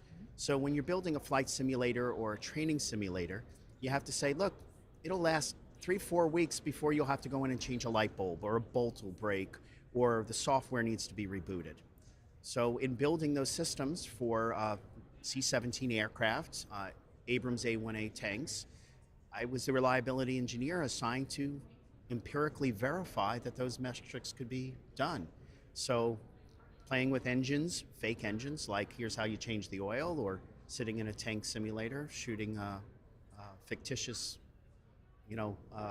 enemies was a part of the job. And it was a really fun job in the early 1990s because everything was done via video disc. It wasn't computer AI generated. It was a different world. But yeah, that's part of my background. That's fascinating. And is that, to me, it also seems like that would allow the people inside to have consistent efforts towards stamina. Was that another part of it on the human aspect, or did you just mostly stay on the technical side? It was on the technical side. So one of the aspects of it is when a serviceman would come in and their mission was to do maintenance, proving that they could learn maintenance on a simulator before the actual device. Okay. And that simulator was accurate enough so that when they went to the real device, it worked. How I got into cybersecurity after that is all of the failure rates, all the data from the real systems and the simulators needed to be correlated. And I knew how to program, so I actually wrote a software database to bring all that information, including security information. And then my security career started after that, just naturally evolving. With Microsoft Windows, doing network management, because not all networks basically broke due to misconfigurations. A lot of them in the early 2000s were cyber attacks. And I just naturally evolved into cybersecurity, and here we are today. So are you a large proponent for emulators being used or emulation being used in training for cybersecurity? I believe a lot in simulation before real testing, especially for organizations trying to simulate an outage or anything else, because when you do things on live systems, you can sometimes have repercussions that would be far more reaching, like leaving a system open to a future attack or something else. I always believe in training and emulation first before someone hits a real system. Makes sense. I mean, we think in life all day, every day, I would rather have kind of a trial run. Absolutely. Absolutely. Look, you're going to paint a wall. You put a couple of colors of paint on the wall before you do the whole wall to figure out if it's the right color. The same is true with red teaming and pen testing. You teach in a simulation environment before you go to the full systems. Excellent. So switching gears a little bit, I want to discuss Entrust's Microsoft Vulnerability Report. Okay. And I understand this is the 12th year that Entrust has done this. Have you been involved all 12 years? I have been involved for at least the last 7. 7, okay. Maybe a little bit longer, but it takes a little bit of a story to explain. In 2018, Baumgar acquired Entrust, Lieberman, and Avecto. This is just a history lesson in itself. The original Microsoft Vulnerability Report came from the Avecto product line. Okay. I came from Entrust, and I've been with the company for 21 years now, which is a little bit of a unicorn in the industry. That report basically carried through the acquisitions. And what it does is it looks at every year's Microsoft vulnerability releases, their patch releases, and performs an analysis of how many are critical, how many are medium, how many low, but what were the underlying effects? Was this patch a bad patch where it caused outages or had some ill effects on systems? Did it have privileged escalation vulnerabilities that it was solving for? Did it allow for other types of attack vectors to occur? Really a detailed analysis of everything about them. In the 2024 report that was just released, we found that 40% of the vulnerabilities Microsoft patched basically allowed privileged escalation. That means that you could be a standard user and use that exploit to gain admin privileges. That's a staggering number considering the amount of identity-based attacks today. The Verizon data breach report, which came out about 2 weeks ago, cited that 80% of all attacks have an identity component. So if you look at that, those two statistics merged together, we really find that most of the attacks occurring today are due to some identity attack vectors. Yes, we still have vulnerabilities and exploits and software flaws. We still need to discover vulnerability management and patch, but social engineering and credential theft are really on the rise, and that's the biggest worry for people today. It absolutely is. Now, when you're talking about escalation of privilege, in your mindset, having done this now for the 7 years that you've been involved, and my understanding is that the overall downward trend in critical vulnerabilities is being seen. Correct. But can you give like a correlation or a numbers on the escalation of privilege vulnerabilities or attacks that are being done and how it relates to the overall critical vulnerabilities? I can. So critical vulnerabilities are vulnerabilities that would basically have a CVS score of 9 or higher by normal trade. So what we're thinking about here is something that is wormable and exploitable and immediately gives you admin rights. While coding has gotten better, AI has gotten better, code reviews, training, etc., has decreased the number of critical vulnerabilities. What we find in the industry is that some of the mediums and lows, if exploited even through social engineering attacks, allow the threat actor to basically gain admin rights, and that's key. It means you still have to patch everything, but most people go, got to get that critical done right now. We'll get to that medium in 30, 60, 90 days, and it could still lead to admin rights, and that's the key message that people need to think about. Well, but the sheer volume of medium or low, like there's so many more. Am I correct in believing that in the 2024 report there was about 40 critical vulnerabilities? I don't remember the exact statistic, but there were well over 240 something total for the year. But when you consider 40% of that did have privilege escalation, you're over 100 of them that could have been leveraged to get local admin rights. So I am curious with this. Are you talking about just CSIC-HEV? Are you talking about the known exploited vulnerabilities? Mm-hmm. Yes, I am. So what about the vulnerabilities, like just because they have not been exploited doesn't mean they aren't critical? Well, that's key. So many times the proof of concepts are hard to implement, or there is no working exploits, but they've been deemed critical. Teams have not figured out, or no one has put the effort, or it's too complex to figure out how to actually exploit, and it becomes theoretical only. You can't gamble on that when you know the severity and you know the patch exists.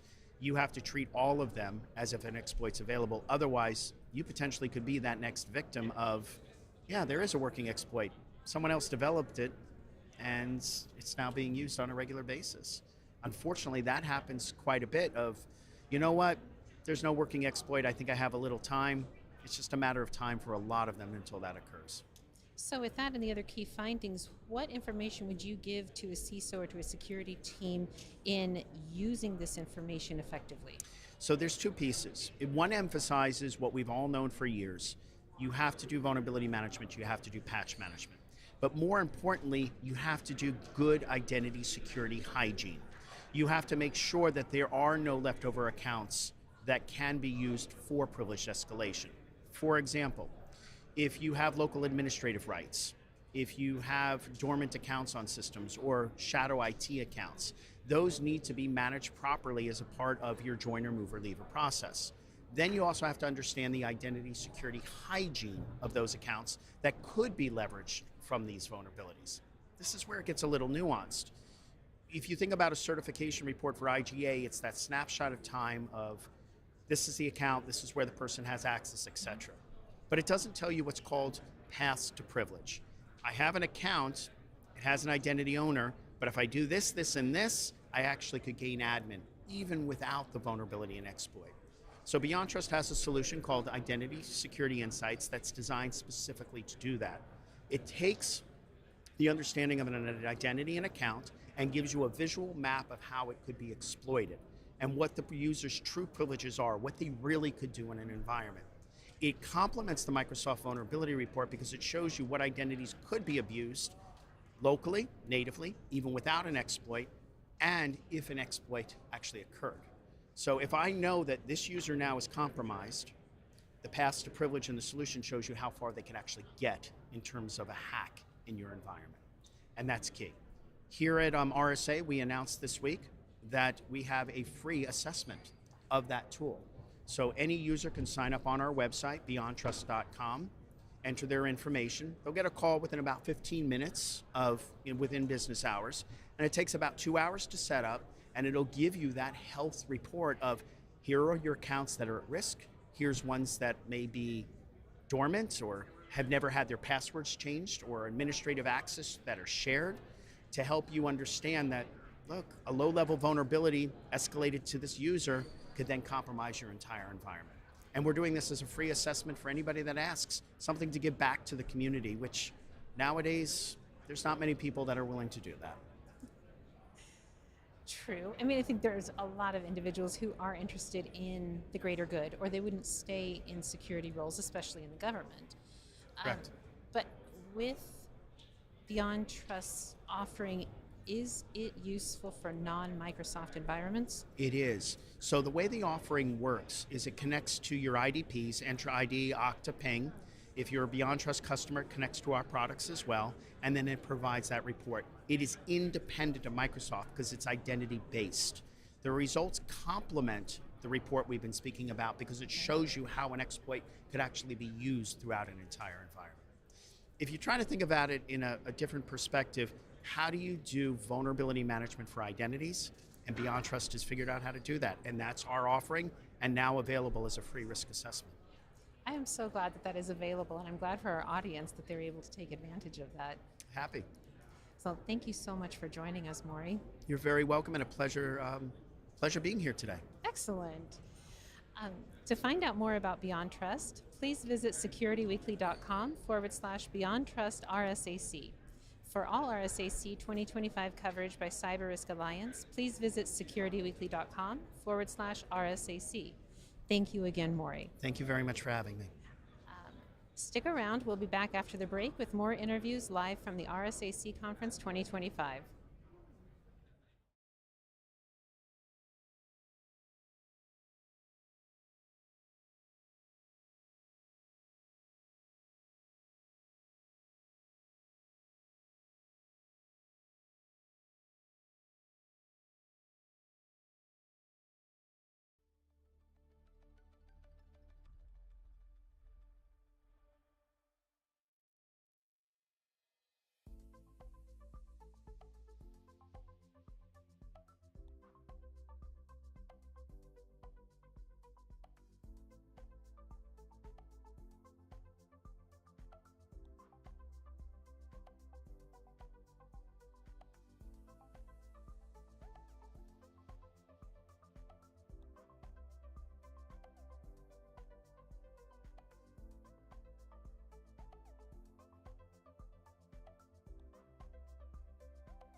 Welcome back to RSAC Conference 2025. We're still here. We're still recording live from CyberRiskTV Studio in Broadcast Alley at Moscone West.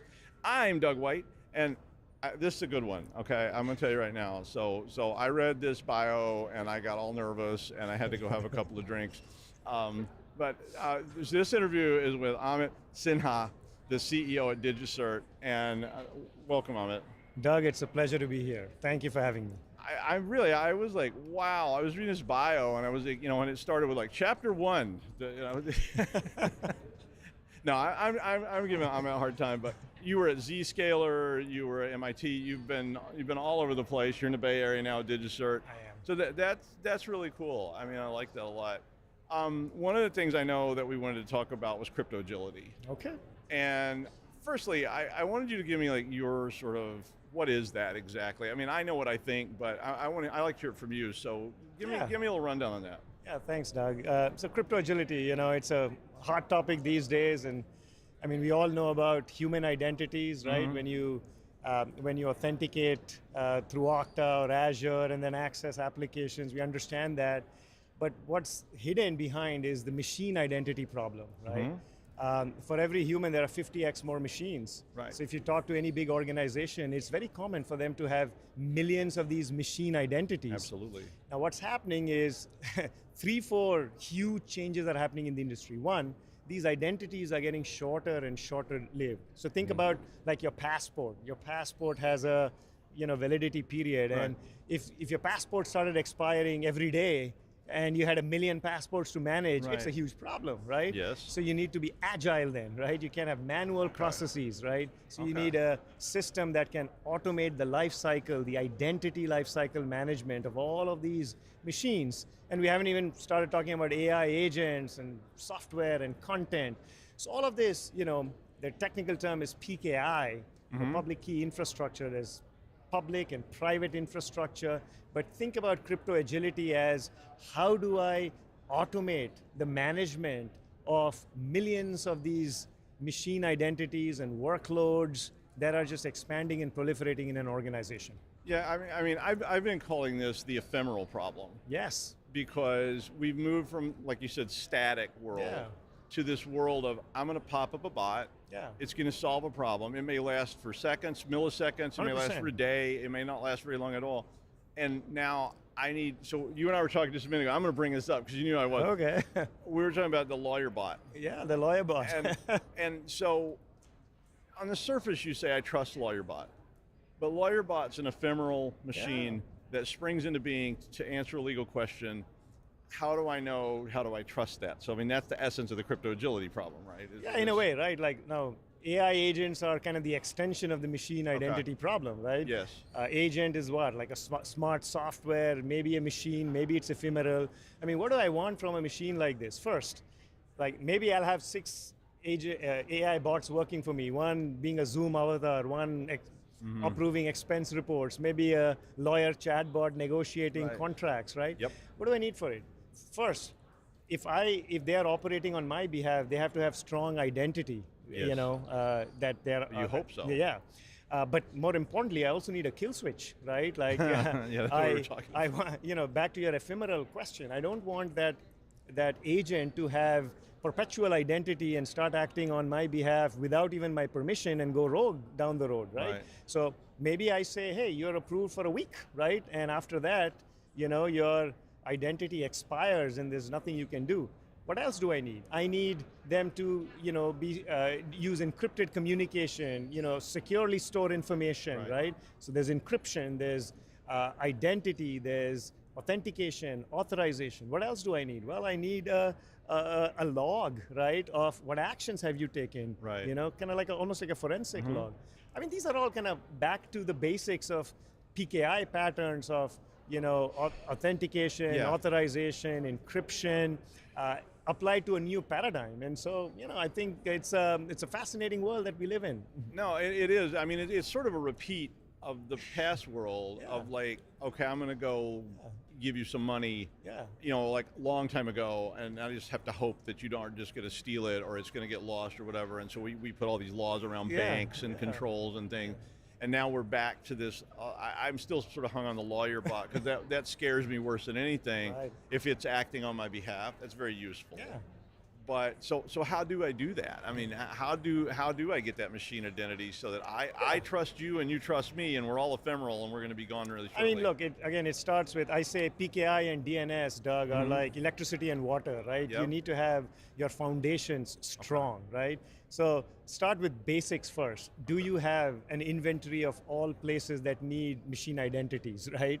Number two, can I automate those identities? Can I have governance around that? Can I revoke when I need to, right? So all of this is back to what DigiCert does in a way with DigiCert One. What is DigiCert One? It is a PKI identity management platform, right?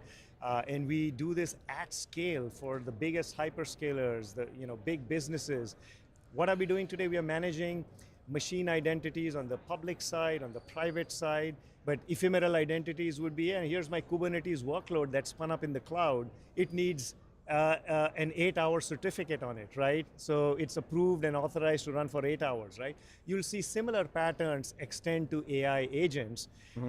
But for that to happen in a more holistic way, Doug, we need some more standards. People talk about MCP, the Model Context Protocol. Right. I mean, these are beginning to shape up, but things like identity, authentication, authorization haven't quite been thought through in a holistic way. So the industry does need a few standards in this area, but I think the patterns are very similar to the machine identity problem that we've solved. Let's cache all this in the context of saying I need and hate, because it's always been there, DNS. Yeah. And we all need DNS. 100%. It's one of the foundation building blocks of just about everything. There's almost no service now that's not querying it. So if I'm using DNS, how does that evolve in these models? Because right now DNS is just this ancient, untrusted thing, and it's an oracle. You whisper a question into a hole in the wall, and an answer comes back, and you have no idea who's on, who's in that. See, that's also a little bit of a misnomer. Like people, as I said, electricity and water, right? PKI, DNS. The issue is people think it just works till it doesn't. You have a flooding in the basement, or there's no electricity. Now, DNS is not just a name to IP map. DNS is like foundational to how traffic gets steered in a modern organization. Which CDN am I going to use? What's my resilience, right? How do I fail over? It's so foundational that when it's off, like for example, I think recently there was a Zoom outage that was attributed to DNS, records being... been a few. And there's been many such examples, right? So DNS resilience is very key. Do you have DDoS protection? Back to kind of basics of, is your foundational DNS service important? But how does DNS and PKI come together, right? Right. The industry now is moving towards 47-day digital certificates from 398 days. Yes. Now imagine if you, and by the way, tied to that is domain validation that will eventually get down to 10 days. Yeah, I was going to ask you about that. So what's the problem? Like, let's say, Doug, you run a service, Doug.com. Right. First, you need to have a robust DNS, so it's always resolving. But then now you need a certificate on that domain, but before I give you one, I need to validate that you own Doug.com through DNS. If I have to do this for 1 million DNS records, with shortening certificate lifetimes and validation periods, that automation better be bulletproof, right? Like, because everything comes crashing down. Everything comes crashing down. You don't want a case where, for automation, I have to open up all my DNS just to do this PKI cert automation. So that's a security hole. Yep. But at the same time, you don't want brittle integration where, I tried, and the DNS team is a separate team, separate system, didn't update the record, I didn't get it. Right. If you had to do it 1 million times in an organization, it is a problem, right? And we haven't even started talking about quantum and what that does to all of this. Yeah, I want to talk about that in a minute. How ephemeral do you see DNS and those certificates getting? I mean, to me, it's like the shorter lived they are, the better. 100%. Why is the industry going to shorter duration digital certificates? Because it's well understood that keys and secrets, the shorter they are, the less exposure it is. You don't have to manage big revocation lists and this and that, right? So it's good security practice, but it's also forcing automation. I think the 47-day ballot that got passed a few weeks ago is sort of a huge catalyst, a wake-up call for the industry to say you need rock-solid automation to make all of this work. Now, how short? Well, I used to work at Zscaler, right? At Zscaler, in some cases we were down to per session certs, right? Well, it really should be here's that. an 8-hour cert on a Frankfurt node where you can, where the privilege access can happen only for that 8 hours on a particular type of node. So it's back to that ephemeral question and that you were that's talking actually about. getting into very specialized certificates, for, yeah, it's like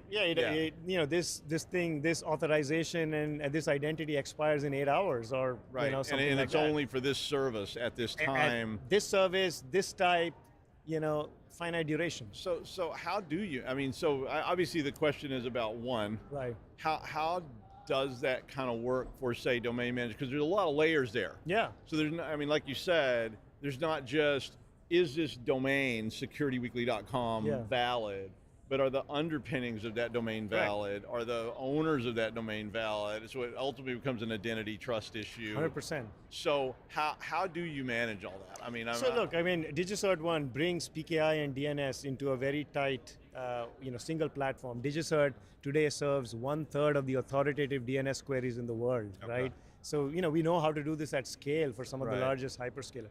But back to your, the granular permission problem.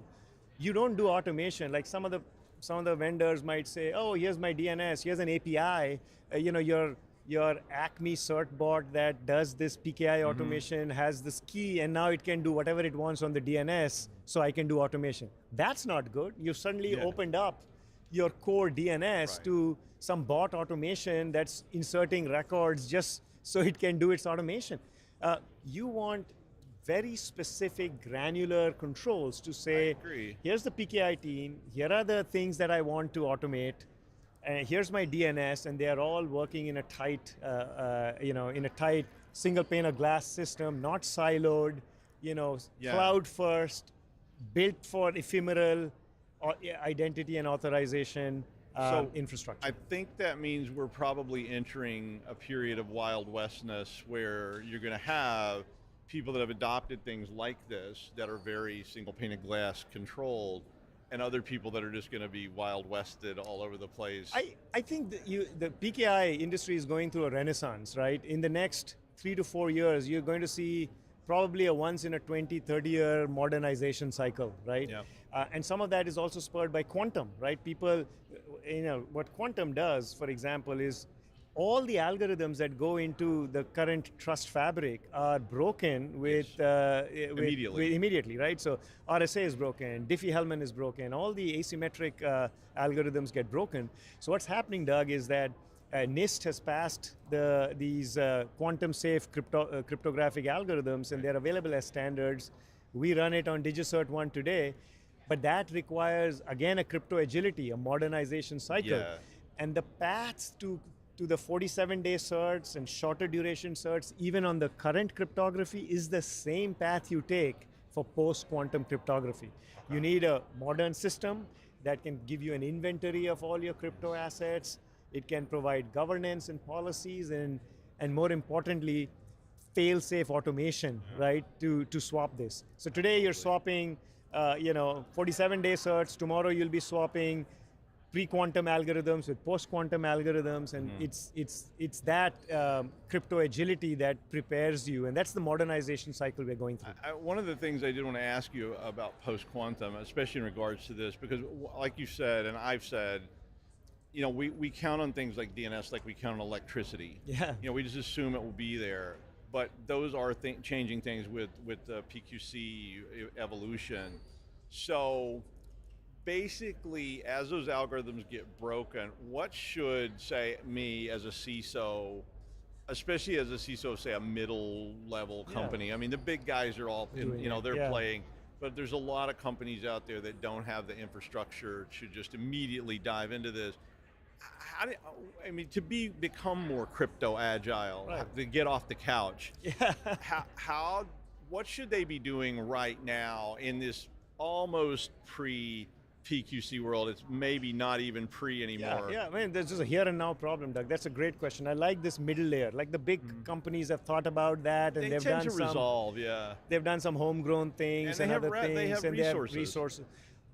A lot of the 47-day cert, right, is a wake-up call for the CISO of the middle tier Yes. industry, right? They don't have a crypto specialist team. They don't have so. I mean, that's where I think leveraging a partner like DigiCert.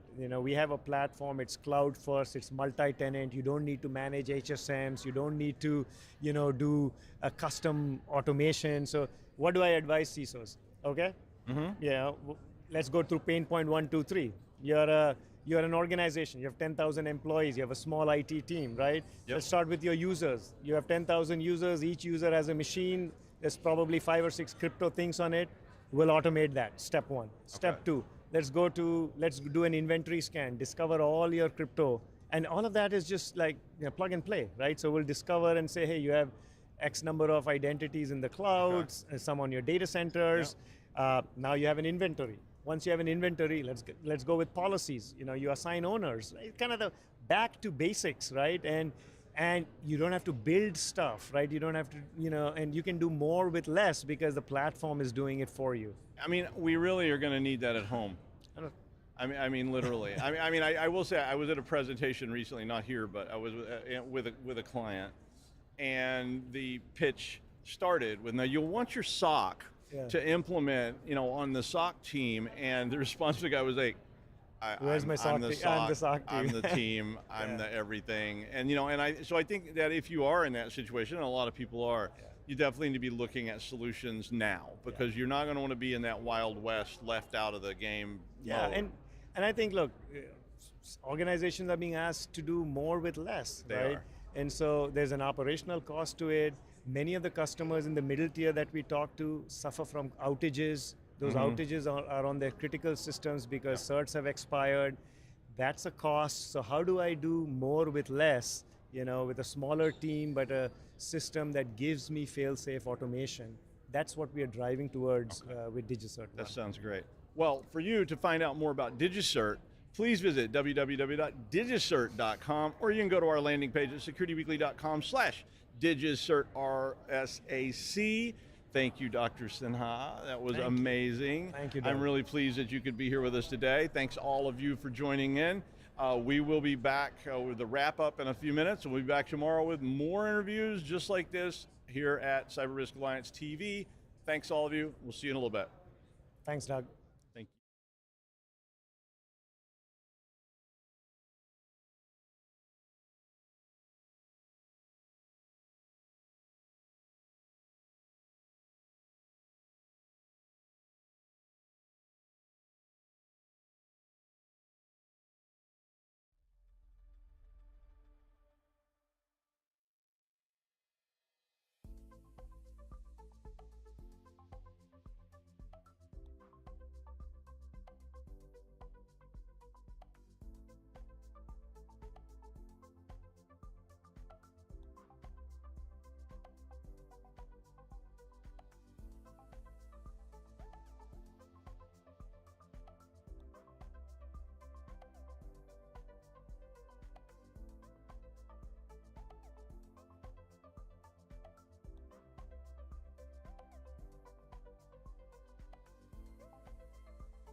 Hello.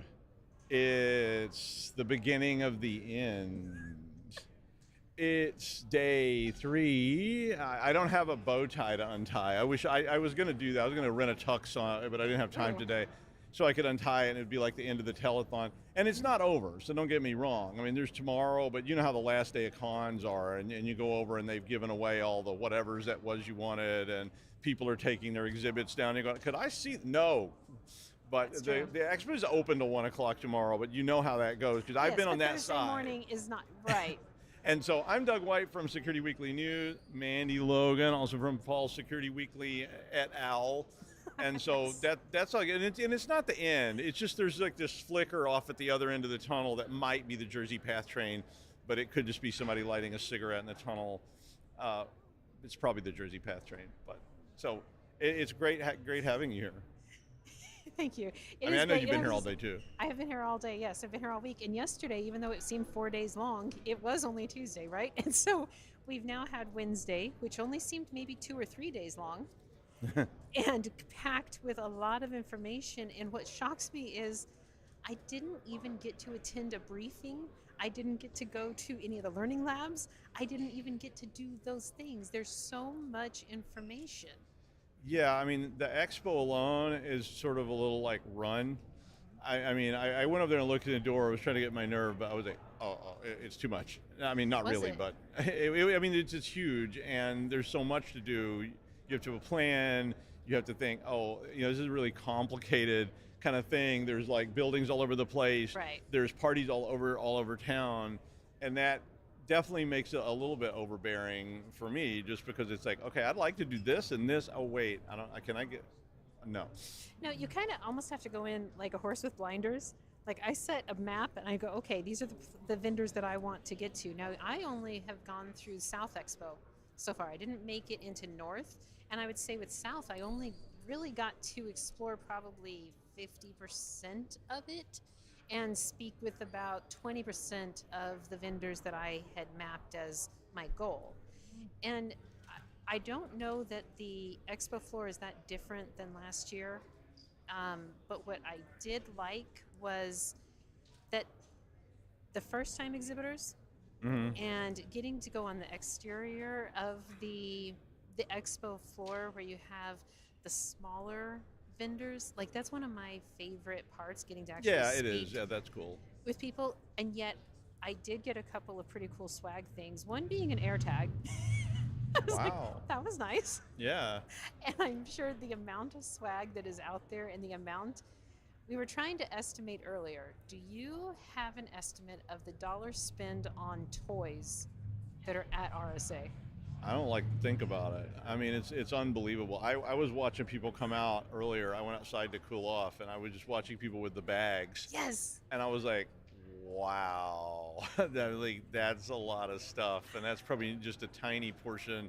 I did learn those lessons a long time ago about, going around with the swag bag and just everybody that, puts something in, and you get back to your hotel room and go, what am I going to do with all this? Nothing. Yeah. You're going to do nothing And with then you any leave of it. Right. But I mean, I saw people with like boxes of tech and stuff too. It wasn't even just like stress balls. It was like, whoa, what's in that? And Absolutely. And then yesterday we got to go by the bookstore.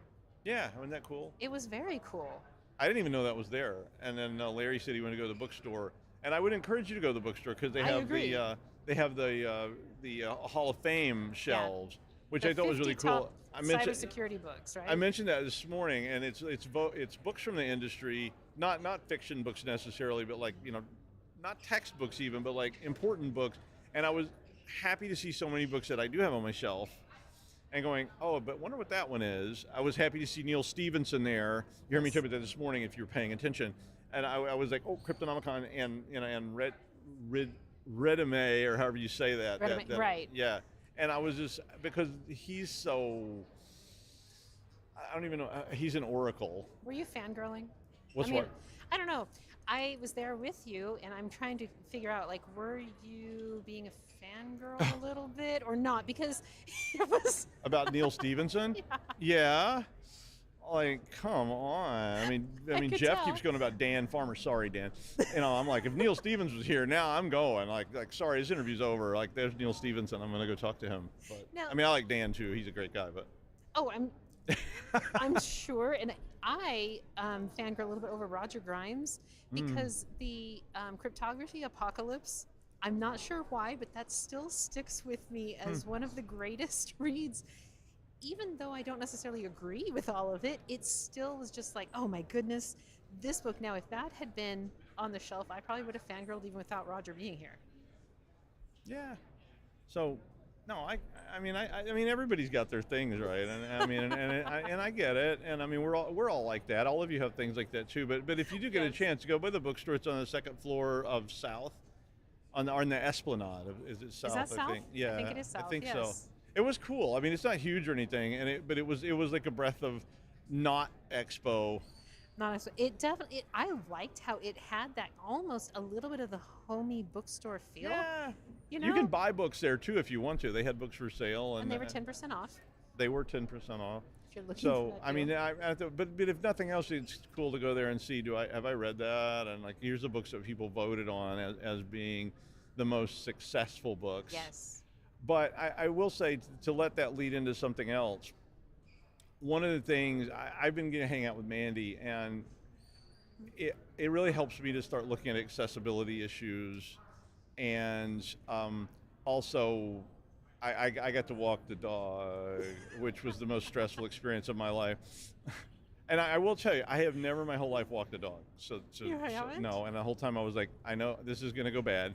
The dog is going to run away. I'm going to go back with like a chihuahua and go, I found this. It's just, I don't know. It's like so bad. Oh my God. Then to the audience, I'm going to say, I did not know that beforehand, obviously. I had no idea. I apparently gave you more credit than may have been due. But also, I mean, we just walked to the door. I unhooked him and said, "Fly, be free." And I was like, "I think that's what you do." But fortunately, he came back. He's not a spider that you caught in your bathroom. I'm taking you outside, little buddy. No. So I did not know that, but I'm also thinking then the mental toll that you put on him by him having to take care of you. Oh no, we was were probably good. No, horrific. I will. To be fair, we were good. I mean, I'm way over exaggerating. It was perfectly fine. He barked at a dog. It was like a little ratty dog. I was like, yeah, we could take him, and he barked at a pigeon. It was a street pigeon, so the pigeon kind of turned around and went, but you know, it was like, you know, it was not. He wasn't stressed. It was fine. We went over and found some grass. It was very idyllic. I sang some songs. It is. Did you notice that there are 4 redwood trees? There's that little grove Yeah, inside that was the really- middle. yeah, Interesting, right? Yeah. But okay, besides the ratty dog, I want to pivot real quick and talk about the global canine protection dogs that are on Okay. site. Yeah. So for people who have not attended in person the last few years, there have been munitions bomb sniffing dogs. Okay. And so for me, because I do travel with a medical alert and mobility assistance service animal, and I am an ambulatory wheelchair user, meaning that I walk sometimes. It's not a miracle every time that I get out of the wheelchair. She's the most resilient person I know, because I'm like, I have to get up in the morning and be like, I don't know if I can make it, man. And it's like, you know, but you have, yeah, and I don't have anything, so I'm just like, you know, I'm just a wimp. Well, I'm going to say that in preparation for attending, for those who may have accessibility considerations, so things like there's the quiet lounge, or if you need an area to go to decompress from stimulation, there are those very accessible standard features as part of RSAC. And for me, whenever registering, then I also let them know that yes, I am a wheelchair user and I have a medical alert and mobility assistance service animal. So for those who don't travel with a magnificent working animal, it does present a different thought process on how I prepare, because we have here for security, they need the roving dogs, the teams, the working dogs that are sniffing for anything that is a threat. But that in and of itself can cause a whole different thing, not because my animal is not capable of interacting well, but I want to make sure that everybody at the conference, that security, safety is of utmost importance. I have been at other conferences where there have been dog-on-dog violence. Oh God. And yeah, I was also thinking about that too. I was like, okay, I know, yeah, this is gonna be, yeah. No, but for RSAC, it is very encouraging. It was a very seamless process for me working with the accommodations team leading up to the conference. And then Scott Esquivel of Global Canines, we had an hour meeting by phone last week to make sure we understood how to make this the best experience for their teams, for my working dog, especially while I'm live recording, and accounting for any variability that may happen. And then on site, whenever Sunday I picked up my badge, we went through all the process. So as I'm familiarizing my service animal with the lay of the land and making sure he's comfortable, then Scott was a stand-up guy and walked with us and led us through all of the areas, and we got to coordinate with how we would interact or what his teams were directed as far as us being able to go through security, both with the wheelchair and with the dog. Because there are certain things that it can create a huge hiccup whenever individual, like what do they call the x-ray machines? Whenever not everybody is used to dealing with the wheelchair or the additional paraphernalia, and it can become a pain point at a number of venues. Oh, I'm sure, yeah. I was actually thinking about it when I was coming back. I was like, oh, there's a thing, like a scanning thing. And I'm like, I don't know what I'm dealing with here. And I'm like, but it was fine. Everything was smooth. Exactly. I so appreciate how the head of security for RSAC met with me. We went through, hey, here's what's going to be our standard protocol, assigning me like certain doors if I was going to go through in and out regularly. There was a lot that was actually very helpful. Is that helpful. kind of stuff available for anybody? I mean, that needs to talk. Absolutely. Yeah. So if you are, maybe not wanting to come to cons or whatever, there are avenues you can take to help your planning, to maybe make you less stressed about what am I going to have to deal with when I get there, and so on. And it definitely, from the outside, I don't know, I'll call it elitist perspective of not having to deal with those things, it's very easy to be dismissive of it. But even just being around a little bit makes you much more empathetic about the whole thing, and what a challenge. I mean, I'm challenged just by being here. If I had other challenges, it would be, wow. I don't know, yeah.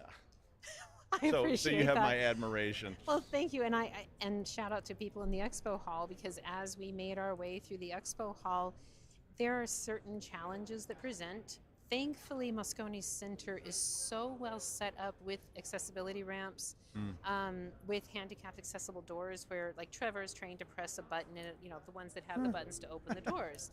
And then elevators and all of the staff. There have been quite a few members of the security staff that have been, just above and beyond. Well, that's great.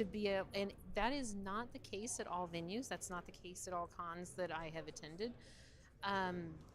And one thing I'm going to mention that many people don't think of, thank God for the lack of carpet, because using a wheelchair on carpet, it makes it about 20 times harder to navigate and to get through things. So if you don't have a powered chair that can take it, it also runs your battery down. You end up with a lot of things. And there's a number of facilities where your ramps, especially if you're in a manual chair and you are propelling yourself, they may have an ADA compliant ramp, but it may also be 4 feet away from launching you into traffic or into whatever. You have to control yourself. Okay, So for anybody looking to attend, especially if you're a manual chair user, it's very easy. The sidewalks within the buildings I've gone through, and even the AIXCC experience, the part where you start with a train, you're in like a simulated train, that was beautiful. The ramp, everything. There was a lot that was very useful. Okay. Well, we are going to start wrapping up day 3 for us. I'm out after this. You're out after this. Pup gets a rest. Yes. We will be back tomorrow with more interviews, live feeds, and fun here at our RSAC 2025 conference. I'm Doug White, Mandy Logan. Thanks for joining us today, and we'll see you tomorrow.